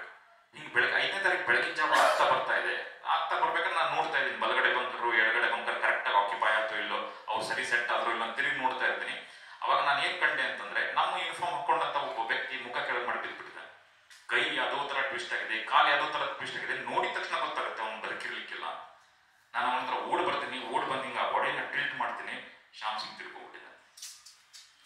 ನೋಡಿ ಎಂತ ವಿಪರ್ಯಾಸ ಅಂತಂದ್ರೆ, ನನ್ನ ಬಡಿ ಅಂತ ಏನ್ ಹೇಳಿದ್ನಲ್ಲ, ಶಾಮಿ ಅಂತ ಏನ್ ಕರಿತಿದ್ನಲ್ಲ, 6 ತಿಂಗಳ ಹಿಂದೆ ನವೀನ್ ಯಾರೋ ಶ್ಯಾಮ್ ಸಿಂಗ್ ಯಾರೋ ಒಬ್ರಿಗೊಬ್ರು ಮುಖ ನೋಡಿರ್ಲಿಲ್ಲ. ಆದ್ರೂ ಕೂಡ 6 ತಿಂಗಳಲ್ಲಿ ನಮ್ಮಿಷ್ಟ ಬಾಂಧವ್ಯ ಬೆಳೆದಿತ್ತ ಅಂತಂದ್ರೆ, ಅವನು ಬರಬೇಡ ಅಂತ ಹೇಳಿದ್ರು ಕೂಡ ನಾನು ಬರ್ತೀನಿ ಸರ್ ಅಂತಂದ ತನ್ನ ಪ್ರಾಣವನ್ನು ತ್ಯಾಗ ಮಾಡಿದ. ವಿಪರ್ಯಾಸ ಅಂದ್ರೆ ನಾನು ಅಳು ಬರ್ತಾ ಇದೆ, ಅಳಕ್ಕಾಗಲ್ಲ. ಯಾಕಂದ್ರೆ 100 ಜನ ನಾನು ಲೀಡ್ ಮಾಡ್ತಾ ಇದ್ದೀನಿ, 100 ಆಸ್ ಅ ಟೀಮ್ ಲೀಡರ್. ನಾನೊಬ್ಬ ಸೈನ್ಯದ ಅಧಿಕಾರಿಯಾಗಿ ನಾನೇ ಅಳಗೋತ ಕುತ್ಕೊಂಡ್ಬಿಟ್ರೆ ನನ್ನ 100 ಜನ ನೋಡ್ತಿದ್ರು, ಅವ್ರ ಯುದ್ಧವನ್ನ ಆಡೋ ಹುಮ್ಮಸ್ಸನ್ನ ಎಲ್ಲಿ ಕಳ್ಕೊಂಡ್ಬಿಡ್ತಾರೆ ಅಂತ ಅಳಕಾಗ್ತಾ ಇದೆ. ಯುದ್ಧದ ಪರಿಸ್ಥಿತಿಯಲ್ಲಿ ಇದೆಲ್ಲ ನಡೀತಾನೆ ಇರುತ್ತೆ. ಆ ಶ್ಯಾಮ್ ಸಿಂಗ್ ಅನ್ನ ಕೆಳಗಡೆ ಕಳಿಸ್ತೀವಿ ಮತ್ತು ಮುಂದೆ ಯುದ್ಧವನ್ನ ಹೊರಿಸ್ತೀವಿ. ಸಮಯ ಆಗ್ತಿದೆ ಅನ್ಸುತ್ತೆ, ಅದಕ್ಕೆ ಸ್ಟ್ರೇಟ್ ಅವೇ ಓಕೆ. 5ನೇ ತಾರೀಕು ಬೆಳಗಿನ ಜಾವದ ಘಟನೆ ಹೇಳಿದೆ. 5ನೇ ತಾರೀಕು ಇಡೀ ದಿನ ಯುದ್ಧ ನಡೆಯುತ್ತೆ. 5ನೇ ತಾರೀಕು ರಾತ್ರಿ ಯುದ್ಧ ನಡೆಯುತ್ತೆ. 6ನೇ ತಾರೀಕು ಮಧ್ಯಾಹ್ನದವರೆಗೂ ಯುದ್ಧ ನಡೀತಾ ಇದೆ. ಹೆಂಗೆ ಅಂದ್ರೆ ನಮಗೊಂದು ಇಂಚಿಂಚು ಇಂಪಾರ್ಟೆಂಟ್. ಅಂದ್ರೆ ನಾವು ಈ ಬಂಡೆಗಳಿಂದ ಈ ಬಂಡೆಗಳಿಗೆ ಹೋಗ್ತಾ ಇದೀವಿ, ಅಲ್ಲಿ ಒಂದು ಬಂಕರ್ ಅನ್ನ ನಮ್ಮ ವಶದಲ್ಲಿ ತಗೊಂತಾ ಇದೀವಿ, ಅಲ್ಲಿಂದ ಮುಂದೆ ಹೋಗ್ತಾ ಇದೀವಿ. ಒಂದೊಂದು ಇಂಚು ಕೂಡ ಇಂಪಾರ್ಟೆಂಟ್. ಯಾಕಂದ್ರೆ ನೀವು ಬೆಟ್ಟದ ತುದಿಯವರು ಅಷ್ಟು ಹತ್ರ ಹೋಗ್ತಾ ಇದ್ದೀರಾ ಅಂತ, ನಿಮ್ಗೊಂದು ನೆಲವು ಸಿಗ್ತಾ ಇದೆ, ನೀವು ಮುಂದೆ ಹೋಗ್ತಾ ಇದ್ದೀರಾ, ಅವ್ರನ್ನಷ್ಟು ಜನನ್ನ ನ್ಯೂಟ್ರಲೈಸ್ ಮಾಡ್ತಿದ್ದೀರಾ ಅಂತ. 6ನೇ ತಾರೀಕು ಮಧ್ಯಾಹ್ನ ಜಾವ ನಮಗೊಂದು ಮೆಸೇಜ್ ಬರುತ್ತೆ, ನೀವು ನಮ್ಮ ಕಮಾಂಡಿಂಗ್ ಆಫೀಸರ್ ರೇಡಿಯೋ ಸೆಟ್ ಇರುತ್ತಲ್ಲ, ರೇಡಿಯೋ ಸೆಟ್ ಓದಿರ್ತೀವಿ ನಾವು, ಅಲ್ಲಿ ಕಮ್ಯುನಿಕೇಶನ್ ರೇಡಿಯೋ ಸೆಟ್ ಇರುತ್ತೆ, ಅದರಲ್ಲಿ ಮೆಸೇಜ್ ಬರುತ್ತೆ. ನಮ್ಮ ಕಮಾಂಡಿಂಗ್ ಆಫೀಸರ್ ಕರ್ನಲ್ ವೈ.ಕೆ. ಜೋಶಿ ಅಂತ, ಅವ್ರು ಬಂದು ಕೇಳ್ತಾರೆ, ಆ ರೇಡಿಯೋ ಸೆಟ್ ಅಲ್ಲಿ ಮೆಸೇಜ್ ಕಳಿಸ್ತಾರೆ, ನಮಗೆ ನೀವು 4ನೇ ತಾರೀಕು ಮಧ್ಯಾಹ್ನ ಊಟ ಮಾಡಿದ್ರಿ, ಇವಾಗ 6ನೇ ತಾರೀಕು ಮಧ್ಯಾಹ್ನ ಆಗೋಗಿದೆ, ನಿಮ್ಗೇನಾದ್ರೂ ಊಟಕ್ಕೆ ಕಳಿಸಲ್ಲ. ಬಟ್ ನನಗೆ ಗೊತ್ತು 48 ಗಂಟೆ ಕಾಲ ಆಗಿದೆ ನಾವು ಹೋರಾಡ್ತಾ ನಮ್ಮಲ್ಲಿ ಇದ್ದಂಥ ಗುಂಡು ಮದ್ದುಗಳು ಖಾಲಿ ಆಗ್ತಾ ಬರ್ತಾ ಇದೆ. ಯಾಕಂದ್ರೆ ಹತ್ತಲಿಕ್ಕೆ ಕಷ್ಟ ಆಗೋದ್ರಿಂದ ಸುಮಾರು 25 kg ಮೇಲೆ ಅದೇ ನೀವೇನಾದ್ರೂ ಗುಂಡು ಮದ್ದುಗಳನ್ನ ತಗೊಂಡ್ರೆ ಹತ್ತಕ್ಕೆ ಆಗಲ್ಲ. ಹಾಗಾಗಿ 25 kg is the maximum limit, ಅದನ್ನ ತಗೊಂಡು ಹಾಕ್ತಾ ಇರ್ತೀವಿ. ಅದು ಗುಂಡು ಮದ್ದುಗಳು ಖಾಲಿ ಆಗ್ತಾ ಬರ್ತಾ ಇದೆ. ಅದಕ್ಕೆ ನಾನು ಮತ್ತೆ ರೇಡಿಯೋ ಸೆಟ್ ಅಲ್ಲಿ ಹೋಗಿ ಮತ್ತೆ ಮೆಸೇಜ್ ಕೊಡ್ತೀನಿ, ನೀವು ಸರ್ ನೀವು ಊಟದ ಚಿಂತೆ ಬಿಟ್ಟುಬಿಡಿ, ನಮ್ಮ ಗುಂಡು ಮದ್ದುಗಳು ಕಡಿಮೆ ಆಗ್ತಾ ಇದೆ, ಅದನ್ನ ಕಳಿಸ್ಕೊಡಿ. ಹಾಗಾಗಿ ನೀವು ಅನ್ಕೊಂತಾ ಇರ್ಬೋದು, ನೀವು ಹೌ ಡಿಡ್ ವಿ ಸರ್ವೈವ್ ಅಂತ. 48 ಗಂಟೆ ಕಾಲ ಎರಡು ದಿನ ಊಟ ನಿದ್ರೆ ಇಲ್ದಂಗೆ ನೀರಿಲ್ದಂಗೆ ಹೆಂಗೆ ಅಂತ. ಜುಲೈ ತಿಂಗಳಲ್ಲೂ ಹಿಮ ಇರುತ್ತೆ, ಗುಡ್ಡದ ತುದಿಯಲ್ಲಿ ಹಿಮ ಇರುತ್ತೆ. ಆ ಹಿಮದ ಮೇಲಿನ ಭಾಗ ಏನಿರುತ್ತೆ ಶೆಲ್ಲಿಂಗ್ ಆಗಿದೆ, ಅದೆಲ್ಲ ಫುಲ್ ಕಪ್ಪಾಗಿ ಹೋಗುತ್ತೆ. ಯಾವ್ದಾದ್ರು ಗುಂಡು ತಗಲಿದ್ರೆ ರಕ್ತ ಸುರಿದೆ, ಅದು ಗಲೀಜಾಗಿ ಹೋಗುತ್ತೆ, ಅದ್ರ ಮೇಲೆ ಓಡಾಡಿರ್ತೀರ. ಹಂಗಾಗಿ ಆ ಹಿಮದ ಮೇಲಿನ ಭಾಗ ಎಲ್ಲ ಸರಿಸ್ತಾ ಇದ್ವಿ. ಆ ಕೆಳಗಿನ ಭಾಗದ ಹಿಮ ಏನಿರುತ್ತಲ್ಲ ಎಲ್ಲೋ ಒಂದ್ ಕಡೆ ಫ್ರೆಶ್ ಅನಿಸ್ತಿತ್ತು, ಅದನ್ನ ಬಾಗ ಹಾಕೊಂತ ಇದ್ವಿ. ನಾವು ಏನೋ ತಿಂದ್ವಿ, ನಮ್ಮ ಹೊಟ್ಟೆಯಲ್ಲೂ ಏನೋ ಹೋಯ್ತು ಅನ್ನೋ ಒಂದು ಸ್ಯಾಟಿಸ್ಫ್ಯಾಕ್ಷನ್ ಇರಲಿ ಅಂತ. ನಿಮ್ಗೇನಾದ್ರೂ ಸುಸ್ತು ಆಗತ್ತೆ ಅಂತ ಅನಿಸಿದ್ರೆ ಇಟ್ಸ್ ಆಲ್ ಮೆಂಟಲ್ ಬ್ಲಾಕ್ ಅಂತ ನಮ್ಮ ಆರ್ಮಿಯಲ್ಲಿ ಹೇಳ್ಕೊಟ್ಟಿರ್ತಾರೆ. ಅಂದ್ರೆ ನೀವು ಸುಸ್ತು ಆಗಿದೆ ಅನ್ಕೊಂಡ್ರೆ you feel you are tired. If you feel you are tired, you are tired. But ಯಾವಾಗ ಒಬ್ಬ ಮನುಷ್ಯ ಮಾನಸಿಕವಾಗಿ ಕೂಗಕ್ಕೆ ಸ್ಟಾರ್ಟ್ ಆಗ್ತಾನಲ್ಲ, ದೈಹಿಕವಾಗಿ ಕೂಗಲು ಬಹಳ ಕಡಿಮೆ, ಯಾಕಂದ್ರೆ ನಮ್ಗೆ ಆ ಥರ ಟ್ರೈನಿಂಗ್ ಕೊಟ್ಬಿಟ್ಟಿರ್ತಾರೆ. ಬಟ್ ಮಾನಸಿಕವಾಗಿ ಯಾವಾಗ ಕೂಗಕ್ಕೆ ಸ್ಟಾರ್ಟ್ ಆದೆ ನಾನು ಅಂತಂದ್ರೆ, ಊಟ ಏನೋ ಅದು ಐಸ್ ಹಾಕೊಂತ ಇದ್ವಿ, ಮುಂದೆ ಹೊಡೆಕೊಂದು ಏನೋ ಒಂದು ಸ್ಟ್ರೆಂತ್ ಸಿಗ್ತಿತ್ತು, ಏನೋ ಒಂದು ಹುಮ್ಮಸ್ ಇರ್ತಿತ್ತು. ಬಟ್ ಮಾನಸಿಕವಾಗಿ ಹೆಂಗಾಗ್ತಿತ್ತು ಅಂತಂದ್ರೆ, ನನ್ನ ಒಬ್ಬ ಸೈನಿಕರಿಗೆ 2 ಕಾಲಿಗೆ ಪೆಟ್ಟು ಬಿದ್ದಿತ್ತು. ಅವ್ನು ನಾನು ಸ್ಟ್ರೆಚರ್ ಮನಸ್ಸಿ ಕೆಳಗೆ ಕಳಿಸ್ತಾ ಇದ್ದೀನಿ. ಅವಾಗ ಅವ್ನು ಹೇಳ್ತಾನೆ, ಸಾಬ್ ಮುಜೆ ಮಾಫ್ ಕರ್ದೆ, ನಾನು ಕ್ಷಮಿಸ್ಬಿಡಿ, ಕೊನೆವರೆಗೂ ನಿಮ್ಮ ಜೊತೆಗೆ ಯುದ್ಧ ಮಾಡೋಕ್ಕಾಗಲಿಲ್ಲ ಅಂತ ಹೇಳ್ತಾನೆ. ಅವಾಗ ಕೂಗ್ತಾ ಇದ್ದೆ. ಒಂದು ಶೆಲ್ಲಿಂಗ್ ಆಗಿದೆ, ಒಂದು ಶೆಲ್ ಬಂದು ಬಿದ್ದಿದೆ. ಆ ಶೆಲ್ ಸ್ಪ್ರಿಂಟರ್ ಅಂತ ಹೇಳ್ತಿಲ್ಲ, ಇಷ್ಟು ದೊಡ್ಡ ಸ್ಪ್ರಿಂಟರ್ ಅವ್ನ ಹೊಟ್ಟೆನ ಕಟ್ ಮಾಡಿಬಿಟ್ಟಿದೆ. ಅವ್ನ ಹೊಟ್ಟೆ ಇದ್ದಿದ್ದೆಲ್ಲ ಹೊರಗೆ ಬಂದಿದೆ. ಅದನ್ನ ಒಳಗೆ ಹಾಕ್ತಿದ್ದೀವಿ, ಅದನ್ನ ಬ್ಯಾಂಡೇಜ್ ಕಟ್ತಾ ಇದ್ದೀವಿ, ಅವನ್ನ ಕೆಳಗೆ ಕಳಿಸ್ತಾ ಇದ್ದೀನಿ. ಅವಾಗ ಅವ್ನು ಕೇಳ್ತಾನೆ, ಸಾಬ್ ಮುಜೆ ಜಿಂದಾ ತೋರೋ ಹುಂಗನ, ನಾನು ಉಳಿತೀನಲ್ಲ, ನನ್ನ ತಂದೆ ತಾಯಿ ನನ್ನ ಮಕ್ಕಳ ಮುಖ ನೋಡ್ತಿಲ್ಲ ಅಂತ. ನನಗೆ ಗೊತ್ತವನು ಬದುಕಲ್ಲ. ಈ ಎಂಥ ಸಂದರ್ಭಗಳೇನಿದಾವಲ್ಲ, ಇಂಥ ಮನುಷ್ಯನ ಕೂಗಿಸ್ಬಿಡ್ತದೆ. ಬಟ್ ಯುದ್ಧದ ಸಂದರ್ಭದಲ್ಲಿ ಇವೆಲ್ಲ ನಡೀತಾನೆ ಇರ್ತವೆ. ಇವನ್ನೆಲ್ಲ ತೊರೆದ ಮೇಲೆ ಹೋಗ್ಬೇಕಾಗತ್ತೆ. 7ನೇ ತಾರೀಕೊಳಗೆ ಯುದ್ಧ ನಡೀತಾನೆ ಇದೆ. 7ನೇ ತಾರೀಕು ಬೆಳಗಿನ ಜಾವದವರೆಗೂ ನಾವು ಎಲ್ಲಿವರೆಗೂ ಹೋಗಿದ್ದೀವಿ ಅಂತಂದ್ರೆ, ಇನ್ನು ಒಂದೇ ಒಂದು ಬಂಕರ್ ಉಳ್ಕೊಂಡಿದೆ. ಆ ಬಂಕರ್ ವಶಪಡಿಸ್ಕೊಂಡ್ರೆ ನಾವು 487 ಗೆದ್ದಾಗುತ್ತೆ. ನನ್ನ ಕೈಲಿ ಒಂದು AK-47 ಅಂತ ಗನ್ ಹೇಳ್ತೀವಲ್ಲ, AK-47 ನನ್ನ ಕೈಲಿದೆ. ಬಲಭಾಗದಲ್ಲಿ ಒಂದು ದೊಡ್ಡ ಬಂಡೆಗಲ್ಲ ಆಚೆ ಪಾಕಿಸ್ತಾನದ ಕೊನೆ ಪೋಸ್ಟ್ ಇದೆ. ಅದನ್ನ ವಶಪಡಿಸ್ಕೊಂಡ್ರೆ ನಾವು ಆ ಬೆಟ್ಟವನ್ನ ಗೆದ್ದಾಗುತ್ತೆ. ನಂಗೆ ಯಾವಾಗ ಅವಕಾಶ ಸಿಗುತ್ತೋ ಅವಾಗ ಆ ಗನ್ ತಗೊಂತಿದ್ದೀನಿ, ಫೈರ್ ಮಾಡ್ತಿದ್ದೀನಿ, ಕೆಳಗೆ ಕುತ್ಕೊಂತ ಇದ್ದೀನಿ. 7ನೇ ತಾರೀಕು ಬೆಳಗಿನ ಜಾವ ಅವರೊಂದು ಹ್ಯಾಂಡ್ ಗ್ರೇಡ್ ಅನ್ನ ಎಸಿತಾರೆ ನನ್ನ ಹತ್ರ. ನೀವು ಹ್ಯಾಂಡ್ ಗ್ರೇಡ್ ಮೂವಿದಲ್ಲಿ ನೋಡಿರ್ತೀರ ಅನ್ಕೋತೀನಿ, ಪಿನ್ ತೆಗೆದಿರ್ತಾರೆ ಎಸಿತಾರಲ್ಲ, ಅದ ಕೈ ಬಾಂಬ್ ಅಂತ ಹೇಳ್ತೀವಿ ಕನ್ನಡದಲ್ಲಿ. ಅದೊಂದು ಬಾಂಬ್ ಅದ, ಅದನ್ನ ಪಿನ್ ತೆಗೆದು ಈ ತರ ಎಸಿತಾರೆ. ಆದ್ರೆ ಡಿಸೈನ್ ಹೇಗಿರುತ್ತೆ ಅಂದ್ರೆ, ನೀವು ಪಿನ್ ತೆಗಿತೀರಾ, ಎಸಿದ ತಕ್ಷಣ ಬ್ಲಾಸ್ಟ್ ಆದ್ರೆ ಏನಾಗುತ್ತೆ, ಎಸರಿಗೆ ಪೆಟ್ಟು ಬೀಳುತ್ತೆ. ಅದಕ್ಕೆ ನೀವು ಪಟಾಕಿ ಹಚ್ಚಿದಾಗ ಹೆಂಗಿರ್ತದ, ಆ ಮದ್ದಿರುತ್ತಲ್ಲ ಮುಂದೆ, ಅಂದ್ರೆ ನೀವು ಓಡ್ಬರಕ್ಕೆ ಅವಕಾಶ ಇದೆಯಲ್ಲ, ಹಂಗೆ ಇದರಲ್ಲೂ ಇರುತ್ತೆ. ಫ್ಯೂಸ್ ಇರುತ್ತೆ 4 ಸೆಕೆಂಡ್, 4ರಿಂದ 7 ಸೆಕೆಂಡ್ವರೆಗೂ. ಪಿನ್ ತೆಗಿತೀರಾ, ಎಸಿತೀರಾ, ಅದು ಹೋಗ್ಬಿಡುತ್ತೆ. ಬಿದ್ದು ಒಂದು 4 ಸೆಕೆಂಡ್ ನಂತರ ಬ್ಲಾಸ್ಟ್ ಆಗುತ್ತೆ. ಅಂದ್ರೆ ಎಲ್ಲರಿಗೂ ಜಾಸ್ತಿ ಜನಕ್ಕೆ ಪೆಟ್ಟು ಬೀಳಲಿ ಅಂತ. ಕಿಲ್ಲಿಂಗ್ ರೇಡಿಯಸ್ ಅಂತ ಹೇಳ್ತೀವಿ. ಅಂದ್ರೆ ಇಲ್ಲಿ ಗ್ರೆನೇಡ್ ಏನಾದ್ರು ಬಿದ್ದು ಸಿಡಿದ್ರೆ ಇಲ್ಲಿ ಅಕ್ಕಪಕ್ಕ 5 ಮೀಟರ್ ಇರುತ್ತಲ್ಲ, 5ರಿಂದ 10 ಮೀಟರ್ ಎಲ್ಲ ಚಿದ್ರಿ ಆಗುತ್ತೆ. ಅಂತ ಗ್ರೆನೇಡ್ ಬಂದು ನನ್ನ ಕಾಲ ಹತ್ರ ಬಿದ್ದಿದೆ. ಈಗ ನನ್ನ ಹತ್ರ ಏನು ಅವಕಾಶ ಇದೆ, ನಾನು ಎದ್ದು ಓಡೋಕ್ಕಾಗಲ್ಲ. ಯಾಕಂದ್ರೆ ಎದ್ದು ಓಡೋಕ್ ಹೋದ್ರೆ ನಾನಿಲ್ಲಿ ಕುತ್ಕೊಂಡಿದ್ದೀನಿ, ಆ ಗ್ರೆನೇಡಲ್ಲಿ ಬಿದ್ದೆ, ಬಂಕರ್ ಎಂಟ್ರೆನ್ಸ್ ಅಲ್ಲಿ ಇದೆ, ಅದನ್ನ ತಡ ನಾನು. ಅಷ್ಟೇ ಅಲ್ಲ, ಅವ್ರ ಮೇಲೆ ಕುತ್ಕೊಂಡಿದ್ರೆ ಗ್ರೆನೇಡ್ ಎಸ್ತಿದಾಗ ಕಾಯ್ತಾ ಇರ್ತಾರೆ, ಈಗೇನೋ ಹರ್ಕತ್ ಆಗುತ್ತೆ, ಮೂವ್ಮೆಂಟ್ ಆಗುತ್ತೆ, ಶೂಟ್ ಮಾಡ್ಬೇಕಂತ ಕಾಯ್ತಾ ಇರ್ತಾರೆ. ಎದ್ದು ಓಡೋಕ್ಕಾಗಲ್ಲ. ಎಲ್ ಶೇಪ್ ಬಂಕರ್ ಇದೆ, ನಾನು ಒಂದ್ ಕಡೆ ಕುತ್ಕೊಂಡಿದ್ರೆ ನನ್ನ ಜವಾನ್ಸ್ ಆ ಕಡೆ ಕುತ್ಕೊಂಡಿದ್ದಾರೆ. ನನ್ನ ಕಾಲಿಂದ ಹ್ಯಾಂಡ್ ಗ್ರೆನೇಡ್ ಅನ್ನ ಅವ್ರ ಹತ್ರ ಹೇಗೆ ಓದಿಲ್ಲ, ನನ್ನ ಮನಸ್ಸು ಒಪ್ಪಲ್ಲ, ಅದನ್ನ ಒದೆಯಕ್ಕಾಗಲ್ಲ. ಯಾಕಂದ್ರೆ ನನ್ನ ಜವಾನ್ಸ್ ಕುತ್ಕೊಂಡಿದ್ದಾರೆ ಅಲ್ಲಿ. ಅದಕ್ಕೆ ನನಗೆ ಗೊತ್ತಿತ್ತು, ನಾನು ಏನಾದ್ರೂ ಮಾಡಿದ್ರೆ ನಾನು 4 ಸೆಕೆಂಡ್ ಮಾಡ್ಬೇಕಂತ ಎತ್ಕೊಂಡೆ ವಾಪಸ್ ಸಿಲಿಕ್ ಹೋದೆ. ನೀವು ಇಮ್ಯಾಜಿನ್ ಮಾಡಿ, ಯಾವ್ದು ಹಬ್ಬದಲ್ಲಿ ಒಂದು ಪಟಾಕಿ ಹೊಡಿತಾನೆ ಎಷ್ಟು ದೂರ ಓಡಿಸ್ತಾರೆ. But live grenade with killing radius of 5 to 10 meters ಅದನ್ನ ಎತ್ಕೊಂಡು ವಾಪಸ್ ಸಿಲಿಕ್ ಹೋದೆ. ನೀವೇನಾದ್ರೂ ಒಂದು ಕಲ್ಲನ್ನ ಎಸಿದ್ರೆ ಎಲ್ಲಾದ್ರೂ ದೂರ ಎಸಿತೀರಾ ಅಂತಂದ್ರೆ ನಿಮ್ಗೊಂದು ಈ ತರ ಪ್ರಾಪರ್ ಸ್ವಿಂಗ್ ಸಿಕ್ಕಿರ್ತಾನೆ ದೂರ ಹೋಗೋದು. ನಾನೊಂದು ಚಿಕ್ಕ ಕನ್ಸ್ಟೆಂಟ್ ಜಾಗದಲ್ಲಿ ಕುತ್ಕೊಂಡಿದ್ದೆ. ಹಿಂಗೆ ಎತ್ಕೊಂಡು ವಾಪಸ್ ಎಸಲಿಕ್ಕೆ ಕೈ ಫುಲ್ ಆಡ್ಸಕ್ ಆಗ್ಲಿಲ್ಲ. ಹಾಗಾಗಿ ಎಸ್ದೆ, ಬಂಡೆಗಳಿಗೆ ಬಡಿತು, ಉರುಳಿ ಬಂದ್ ಮಾತು ನನ್ನ ಕಾಲ ಹತ್ರ ಬಿತ್ತು. ಆ ಒಂದು 4 ಸೆಕೆಂಡಲ್ಲಿ ಬಹುಶಃ ನಾನು ಒಂದು 2 ಸೆಕೆಂಡ್ ಕಳ್ಕೊಂಡ್ಬಿಟ್ಟಿದ್ದೀನಿ. ಇನ್ನು 1-2 ಸೆಕೆಂಡಲ್ಲಿ ಅದು ಬ್ಲಾಸ್ಟ್ ಆಗುತ್ತೆ. ಸಾವನ್ನ ತುಂಬಾ ಹತ್ತಿರದಿಂದ ನೋಡಿದ್ವಿ. ಅದು ಹೆಂಗ್ ಬಡಿತು, ಹೆಂಗ್ ಉರುಳಿ ಬಂತು, ಹೆಂಗ್ ಬಿತ್ತು, ಹೆಂಗ್ ನಿಂತ್ಕೊಂತು ಎಲ್ಲ ನೆನಪಿದೆ ನನಗೆ. ನಿಮ್ಗೆ ಅನಿಸ್ಬೋದು 2 ಸೆಕೆಂಡಲ್ಲಿ ಏನು ಟೈಮ್ ಅದು ಅಂತ. ಬಟ್ ಸಾವು ಮತ್ತು ಬದುಕಿನ ಮಧ್ಯೆ ಯಾವಾಗ ಹೋರಾಡ್ತಿರ್ತಾರಲ್ಲ, even fraction of a second matters, it counts. ಆ ಒಂದು ಫ್ರಾಕ್ಷನ್ ಆಫ್ ಅ ಸೆಕೆಂಡ್ ಅಲ್ಲಿ ನನಗೆ ಅನಿಸ್ತಾ ಇದೆ ನವೀನ್ ನೀನೇನು ಬದುಕಲ್ಲ, ಆ ಗ್ರೆನೇಡ್ ಬ್ಲಾಸ್ಟ್ ಆದ ತಕ್ಷಣ ನವೀನ್ ವಿಲ್ ನಾಟ್ ಸರ್ವೈವ್.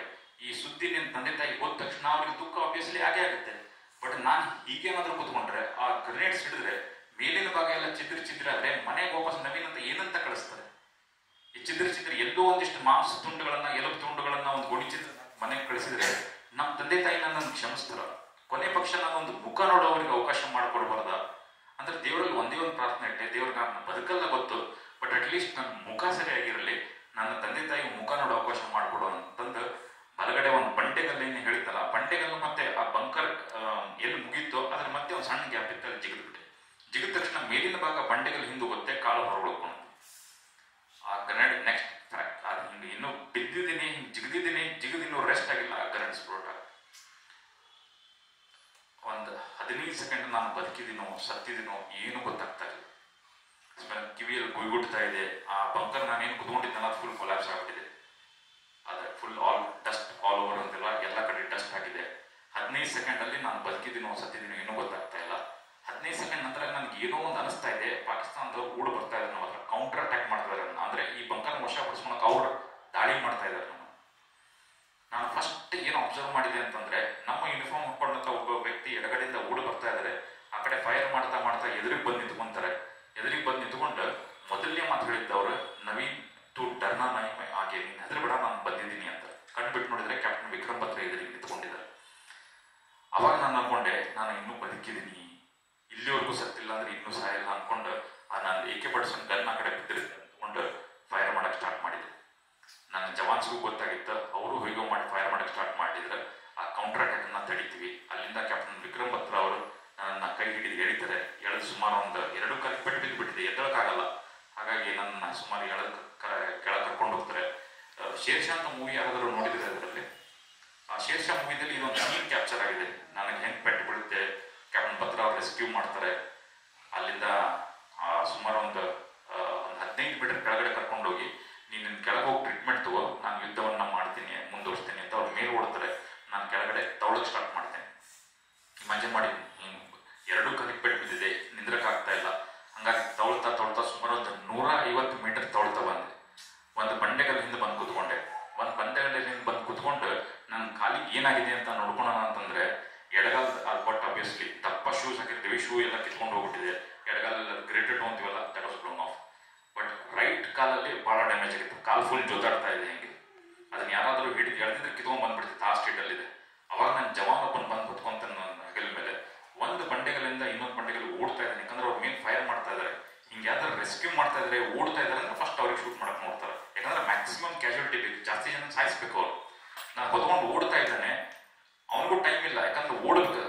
ಜಾಸ್ತಿ ಹೊತ್ತಿನ ಹೊರಗೆ ಕಾಣಿಸ್ಕೊಂಡ್ರೆ ಅವ್ನು ಶೂಟ್ ಮಾಡ್ತಾರೆ. ಹಂಗೆ ಓಡ್ತಿದ್ದಾನೆ, ಕೆಳಗೆ ಬೀಳ್ತಿದ್ದಾನೆ, ಎದ್ದೇಳ್ತಾನೆ, ಮತ್ತೆ ಇನ್ನೊಂದು ಕಡೆ ಓಡ್ತಿದ್ದಾನೆ. ನಾನು ಹೊತ್ಕೊಂಡು ಆ ಸಮಯದಲ್ಲಿ ಅವ್ರು ಪಾಕಿಸ್ತಾನದ ಗುಂಡು ಹಾರೋದು ಕಾಣಿಸ್ತಾ ಇದೆ. ನಾನು ಅದು ಗುಂಡು ಬಂದ ಐಸ್ ಸಿಡಿಯೋದು ಕಾಣ್ತಾ ಇದ್ದೀರ. ಅದರಲ್ಲೂ ಕೂಡ ನಾನು ಹಿಂತಿರುಗಿ ನೋಡ್ತಾ ಇದ್ದೀನಿ. ನನ್ನ ಕಾಲೇನಾದ್ರು ಕಿತ್ಕೊಂಡು ಬಿದ್ದು ಬಿಡ್ತಾ, ಅದನ್ನ ತೊಗೊಂಡು ನಾನು ಕೆಳಗೆ ಹೋಗಿ ಹೊಲಿಯಪ್ಪ ಅಂತ ಹೇಳೋದು. ಆ ಒಂದು ಪರಿಸ್ಥಿತಿ, ಆ ಒಂದು ಮೈಂಡ್ ಸೆಟ್ ಅಲ್ಲಿ ಇದ್ದೆ ನಾನು. ಸುಮಾರು ದೂರ ನನ್ನ ಕರ್ಕೊಂಡ್ ಬರ್ತಾರೆ. ಅಲ್ಲಿಂದ ನನ್ನ ಸ್ಟ್ರೆಚರ್ ಮೇಲೆ ಮಲಗಿಸ್ತಾರೆ. ಸ್ಟ್ರೆಚರ್ ಮೇಲೆ ಮಲಗಿಸಿ ನನ್ನ ಕೆಳಗೆ ಕರ್ಕೊಂಡ್ ಬರ್ತಾರೆ. ಇಮ್ಯಾಜಿನ್ ಮಾಡಿ, ಬೆಳಗಿನ ಜಾವ 7ನೇ ತಾರೀಕು ಬೆಳಗಿನ ಜಾವ ಪೆಟ್ಟು ಬಿದ್ದಿದ್ದು, ಕೆಳಗಡೆ ಕರ್ಕೊಂಡ್ ಬಂದಾಗ ರಾತ್ರಿ ಆಗೋಗ್ಬಿಟ್ಟಿದೆ. ಸುಮಾರು ಇನ್ಫೆಕ್ಷನ್ ಆಗ್ಬಿಟ್ಟಿದೆ, ಸುಮಾರು ರಕ್ತ ಸೋರ್ ಹೋಗ್ಬಿಟ್ಟಿದೆ. ಹಂಗಾಗಿ ಡಾಕ್ಟರ್ ನೀನು ಬದುಕ್ತೀಯೋ, it's a matter of chance ಅಂತ ಹೇಳಿದ್ರೆ, ಡೇಂಜರಸ್ಲಿ ಇಲ್ ಲಿಸ್ಟ್ ಅಂತ ಹೇಳ್ತೀವಿ ನಾವು ಆರ್ಮಿನಲ್ಲಿ. ಅದರ ಅರ್ಥ ಬದುಕಲೂಬಹುದು, ಸಾಯಲೂಬಹುದು ಅಂತ. ನಿನ್ನ ನಾನು ನೆಕ್ಸ್ಟ್ ಆಪರ್ಚುನಿಟಿ ಅಂದ್ರೆ ಬೆಳಗಾಗ್ತಿದ್ದಂಗೆ ನಿನ್ನ ಹೆಲಿಕಾಪ್ಟರ್ ಕಳಿಸ್ತೀವಿ ಅಂತ ಹೇಳ್ತಾರೆ. ಆ ಹೆಲಿಕಾಪ್ಟರ್ ಬೆಳಗಿನ ಜಾವ ನನಗೆ ಇಂಜೆಕ್ಷನ್ ಕೊಟ್ಟು ಮಲಗಿಸ್ತಾರೆ. ಬೆಟ್ಟದ ಮೇಲೆ ಏನು ನಡೀತಾ ಇದೆ ಗೊತ್ತಿಲ್ಲ. ಬೆಳಗಿನ ಜಾವ ಎಚ್ಚರ ಆದಾಗ ನನ್ನ ಹೆಲಿಕಾಪ್ಟರ್ ಮಲಗಿಸ್ತಾರೆ. ಹೆಲಿಕಾಪ್ಟರ್ ಟೇಕ್ ಆಫ್ ಆಗಿ ಸ್ವಲ್ಪ ಮುಂದೆ ಹೋಗಿರುತ್ತೆ. ಹೆಲಿಕಾಪ್ಟರ್ ಸ್ವಲ್ಪ ಮುಂದೆ ಹೋದಾಗ ನನ್ನ ಜೊತೆ ನರ್ಸಿಂಗ್ ಅಸಿಸ್ಟೆಂಟ್ ಇರ್ತಾರೆ. ಮೇಲೆ ಹಾರಬೇಕಾದ್ರೆ ಸ್ವಲ್ಪ ದೂರ ಹೋಗಿರ್ತೀವಿ, ಆಗ ನರ್ಸಿಂಗ್ ಅಸಿಸ್ಟೆಂಟ್ ಎದ್ದೇಳಿಸ್ತಾರೆ. ನನ್ನ ಎದ್ದೇಳಿಸಿ ಹೇಳ್ತಾರೆ, ಸ್ವಲ್ಪ ಡಾಕ್ಟರ್ನೇ ಉಟ್ನೆಸ್ಸೆ ಮನಾಕಿ ಅವ ಡಾಕ್ಟರ್ ಎದ್ದೇಳ್ಬೇಡ ಅಂತ ಹೇಳಿದ್ರೆ, ಬಟ್ ಅಲ್ಲಿ ನೋಡಿ 0.4875 ಮೇಲೆ ಪಾತ್ರದ ಪೌಟ ಹಾರ್ತಾ ಇದೆ ಅಂತ ಹೇಳಿ.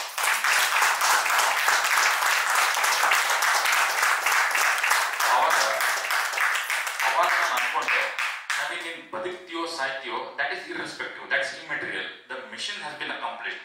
ಭಾರತೀಯ ಸೇನೆ ನೀನು ಏನಂತ ಟಾಸ್ಕ್ ಅನ್ನ ಕೊಟ್ಟಿದ್ದೆಲ್ಲ ಅದು ಕಂಪ್ಲೀಟ್ ಆಗಿದೆ.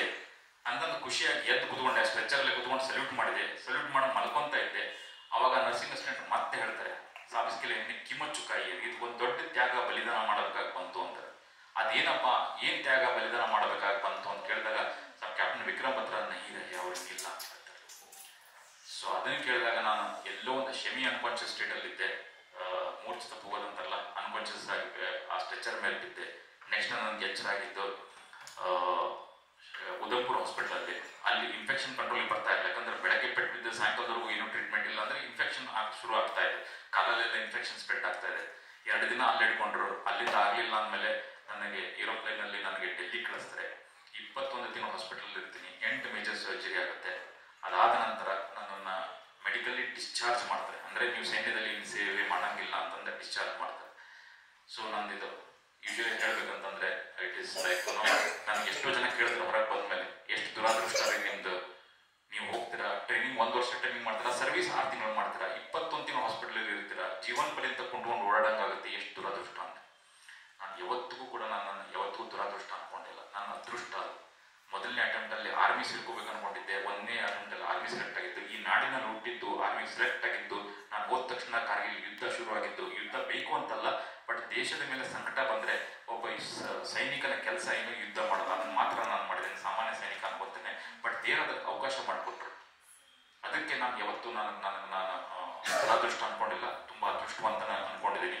ಆ ದೇವರ ದಯ ನನಗೆ ರಿಲೀಸ್ ಮಾಡಿದಾಗ, ನಾನು ಆರ್ಮಿಯಿಂದ ಬಿಡುಗಡೆ ಮಾಡಿದಾಗ ನನ್ನ ಕೈಯಲ್ಲಿ 2 ಕೋಲ್ ಇತ್ತು, ಮೊಣಕಾಲದವರೆಗೂ ಶೂ ಇತ್ತು.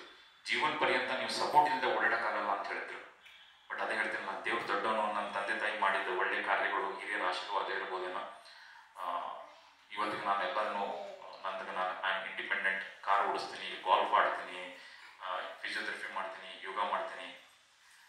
So this is my short story. ಇದೊಂದು ನನ್ನ ಜೀವನದ ಒಂದು ನೆನಪಿಡುವಂಥ ಕ್ಷಣಗಳು. 6 ತಿಂಗಳು ಸರ್ವಿಸ್ ಮಾಡಿರ್ಬೋದು, ಬಟ್ ಏನು ಮಾಡಬೇಕಿತ್ತಲ್ಲ ಅದನ್ನು ಮಾಡಿ ನಾನು ವಾಪಸ್ ಬಂದಿದ್ದೀನಿ. ಕೊನೆಯದಾಗಿ ಏನು ಹೇಳಕ್ಕೆ ಇಷ್ಟಪಡ್ತೀನಿ, ಕೊನೆಯದಾಗಿ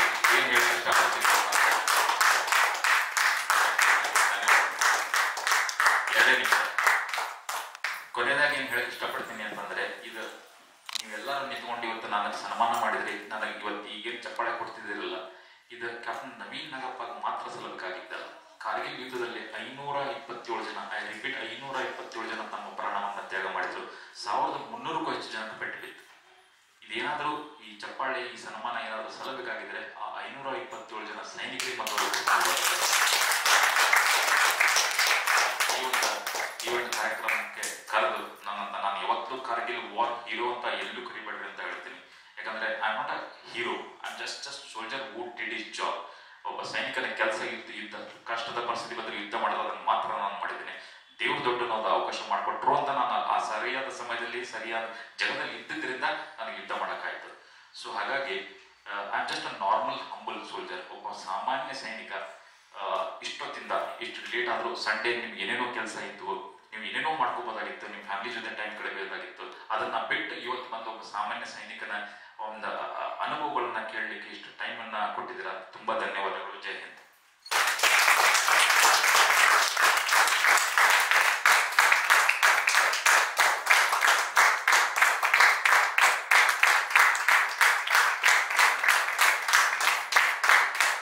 ನವೀನ್ ನಾಗಪ್ಪ ಸರ್ ಅವರು ಈ ದಿನ ನಮ್ಮ ಕಾರ್ಯಕ್ರಮಕ್ಕೆ ಬಂದಿದ್ದೆ ನಮ್ಮ ಪುಣ್ಯ.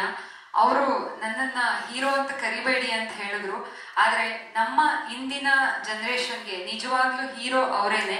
ನಮ್ಗೆ ಆದರ್ಶವಾಗಬೇಕಾಗಿದ್ದು ಈ ಕದನ ಕಲಿಗಳಾದಂತಹ ವೀರರೇ. ಅವರಿಗೆ ಮತ್ತೊಮ್ಮೆ ಸರ್ವರ ಪರವಾಗಿ ನನ್ನ ತುಂಬ ಪ್ರೀತಿಯ ಧನ್ಯವಾದಗಳನ್ನ ಸಲ್ಲಿಸ್ತಾ ಇದ್ದೀನಿ. ನಮ್ಮ ನೋಬೆಲ್ ಹಾರ್ಟ್ಸ್ನ ಸತ್ಯಪ್ರಸಾದ್ ಅಂಕಲ್ ಅವರು ಕರೀತಾ ಇದ್ದೀನಿ ವೇದಿಕೆಗೆ. ದಯಮಾಡಿ ಅವರು ತಮ್ಮ ಮಾತುಗಳನ್ನ ಹಂಚಿಕೊಳ್ಳಬೇಕು.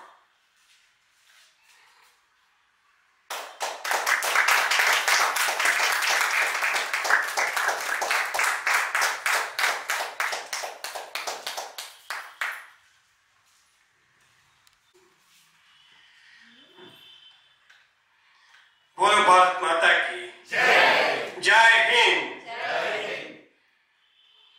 ಈ ಒಂದು ಕವನ ಒಂದು 30 ವರ್ಷದ ಹಿಂದೆ ನಾನು ಬರೆದಿದ್ದೆ. ನಾನು NAL ಅಲ್ಲಿ ಕೆಲಸ ಮಾಡ್ತಾ ಇದ್ದೆ. Had an opportunity to work with doctor Abdul Kalam as secretary, professor Narasimha. ಸ್ವಲ್ಪ ಕನ್ನಡದ ಬಗ್ಗೆ ಬಗ್ಗೆ, ಕವನಗಳ ಬಗ್ಗೆ, ಸಾಹಿತ್ಯದ ಬಗ್ಗೆ ಸ್ವಲ್ಪ ಅಭಿರುಚಿ ಇತ್ತು. ಇವತ್ತಿನ ಈ ಸಂದರ್ಭಕ್ಕೂ ಈ ಕವನ ಅನ್ವಯಿಸುತ್ತೆ ಅಂತ ನನಗನ್ಸುತ್ತೆ. ಇದರ ಶೀರ್ಷಿಕೆ ಸ್ವಾತಂತ್ರ್ಯ ಪೂರ್ವ, ಸ್ವಾತಂತ್ರ್ಯ ನಂತರ.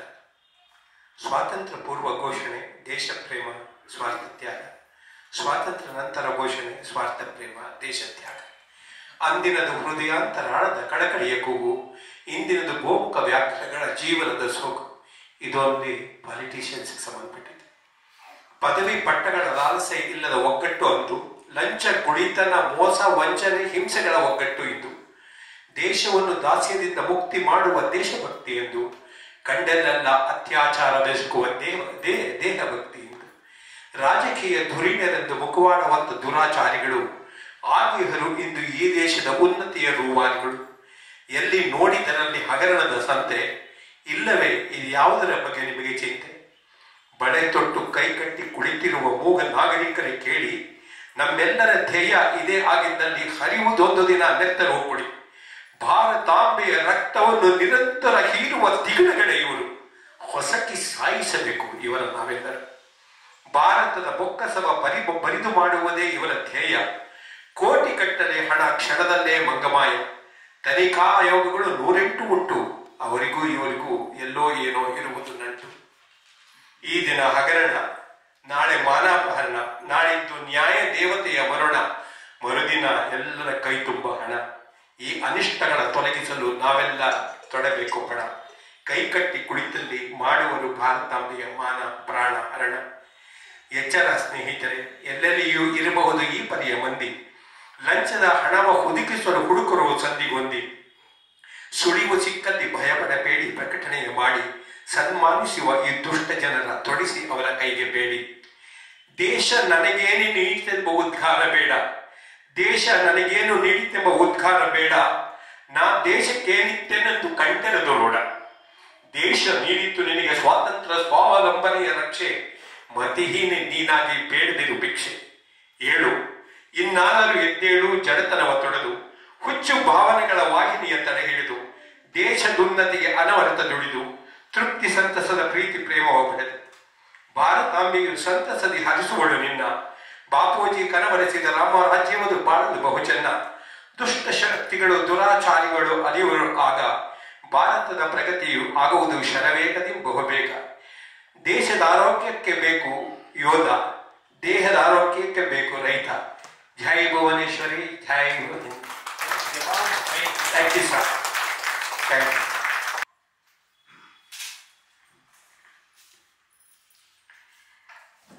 ಇವತ್ತಿನ ದಿನ ನಮ್ಮ ವೇದಿಕೆಯಲ್ಲಿ ಪೆನ್ನನ್ನ ಹಿಡಿದು ದೇಶ ಸೇವೆಯನ್ನ ಮಾಡಿದವರು, ಗನ್ನನ್ನು ಹಿಡಿದು ದೇಶ ಸೇವೆಯನ್ನ ಮಾಡಿದಂತಹ ಅತಿಥಿಗಳಿದ್ದಾರೆ. ಇದು ನಮ್ಮ ಇವತ್ತಿನ ಕಾರ್ಯಕ್ರಮದ, ನಮ್ಮ ಮಾತಿನ ಮನೆಯ ಭಾಗ್ಯ ಅಂತ ಹೇಳಿ ನಾನು ಭಾವಿಸ್ತೇನೆ.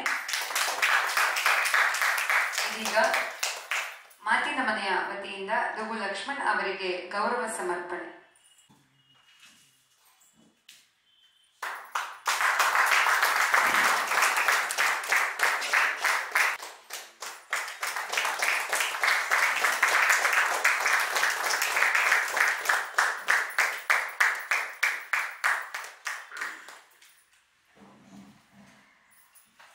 ನಮ್ಮೊಳಗೆ ಇಂದು ದೇಶ ಪ್ರೇಮದ ಸಂಚಲನವನ್ನ ಮೂಡಿಸಿದಂತಹ ಅತಿಥಿ ಗಣ್ಯರಿರುವರಿಗೂ ಕೂಡ ನನ್ನ ಧನ್ಯವಾದಗಳು. ಹಾಗೆಯೇ ಇಂದಿನ ಕಾರ್ಯಕ್ರಮಕ್ಕೆ ನೀವೆಲ್ಲರೂ ಕೂಡ ಆಗಮಿಸಿ ಕಾರ್ಯಕ್ರಮದ ಭಾಗಿಗಳಾಗಿದ್ದೀರಾ. ನಿಮಗೂ ಕೂಡ ನನ್ನ ವಂದನೆಗಳನ್ನು ತಿಳಿಸುತ್ತಿದ್ದೇನೆ. ಹಾಗೆ ಇಂದು ಫೇಸ್ಬುಕ್ ಲೈವ್ ನ ಮೂಲಕ ಕಾರ್ಯಕ್ರಮವನ್ನ ವೀಕ್ಷಿಸುತ್ತಿರುವ ಸರ್ವರಿಗೂ ಮಾತಿನ ಮನೆಯ ವತಿಯಿಂದ ನನ್ನ ಧನ್ಯವಾದಗಳು. ಮನಸ್ಸುಗಳ ಸಂವಹನಕ್ಕೆ ಮಾತಿನ ಮನೆ ಸದಾ ಸಿದ್ಧ ಎನ್ನುತ್ತಾ ಇಂದಿನ ಕಾರ್ಯಕ್ರಮವನ್ನ ಮುಗಿಸುತ್ತಿದ್ದೇವೆ. ಇದು ಮಾತಿನ ಮನೆಯ 82ನೆಯ ಕಾರ್ಯಕ್ರಮ. ಇಲ್ಲಿಯವರೆಗಿನ ಎಲ್ಲ ಕಾರ್ಯಕ್ರಮವೂ ಕೂಡ ಯೂಟ್ಯೂಬ್ ನಲ್ಲಿ ಲಭ್ಯವಿದೆ. ಆಸಕ್ತರು ಕಾರ್ಯಕ್ರಮವನ್ನ ಯೂಟ್ಯೂಬ್ ನಲ್ಲಿ ವೀಕ್ಷಿಸಿ ಸಬ್ಸ್ಕ್ರೈಬ್ ನ ಮಾಡ್ಕೊಳ್ಳಿ ಅಂತ ಹೇಳ್ತಾ ಇದ್ದೀನಿ. ಎಲ್ರಿಗೂ ಕೂಡ ಧನ್ಯವಾದಗಳು.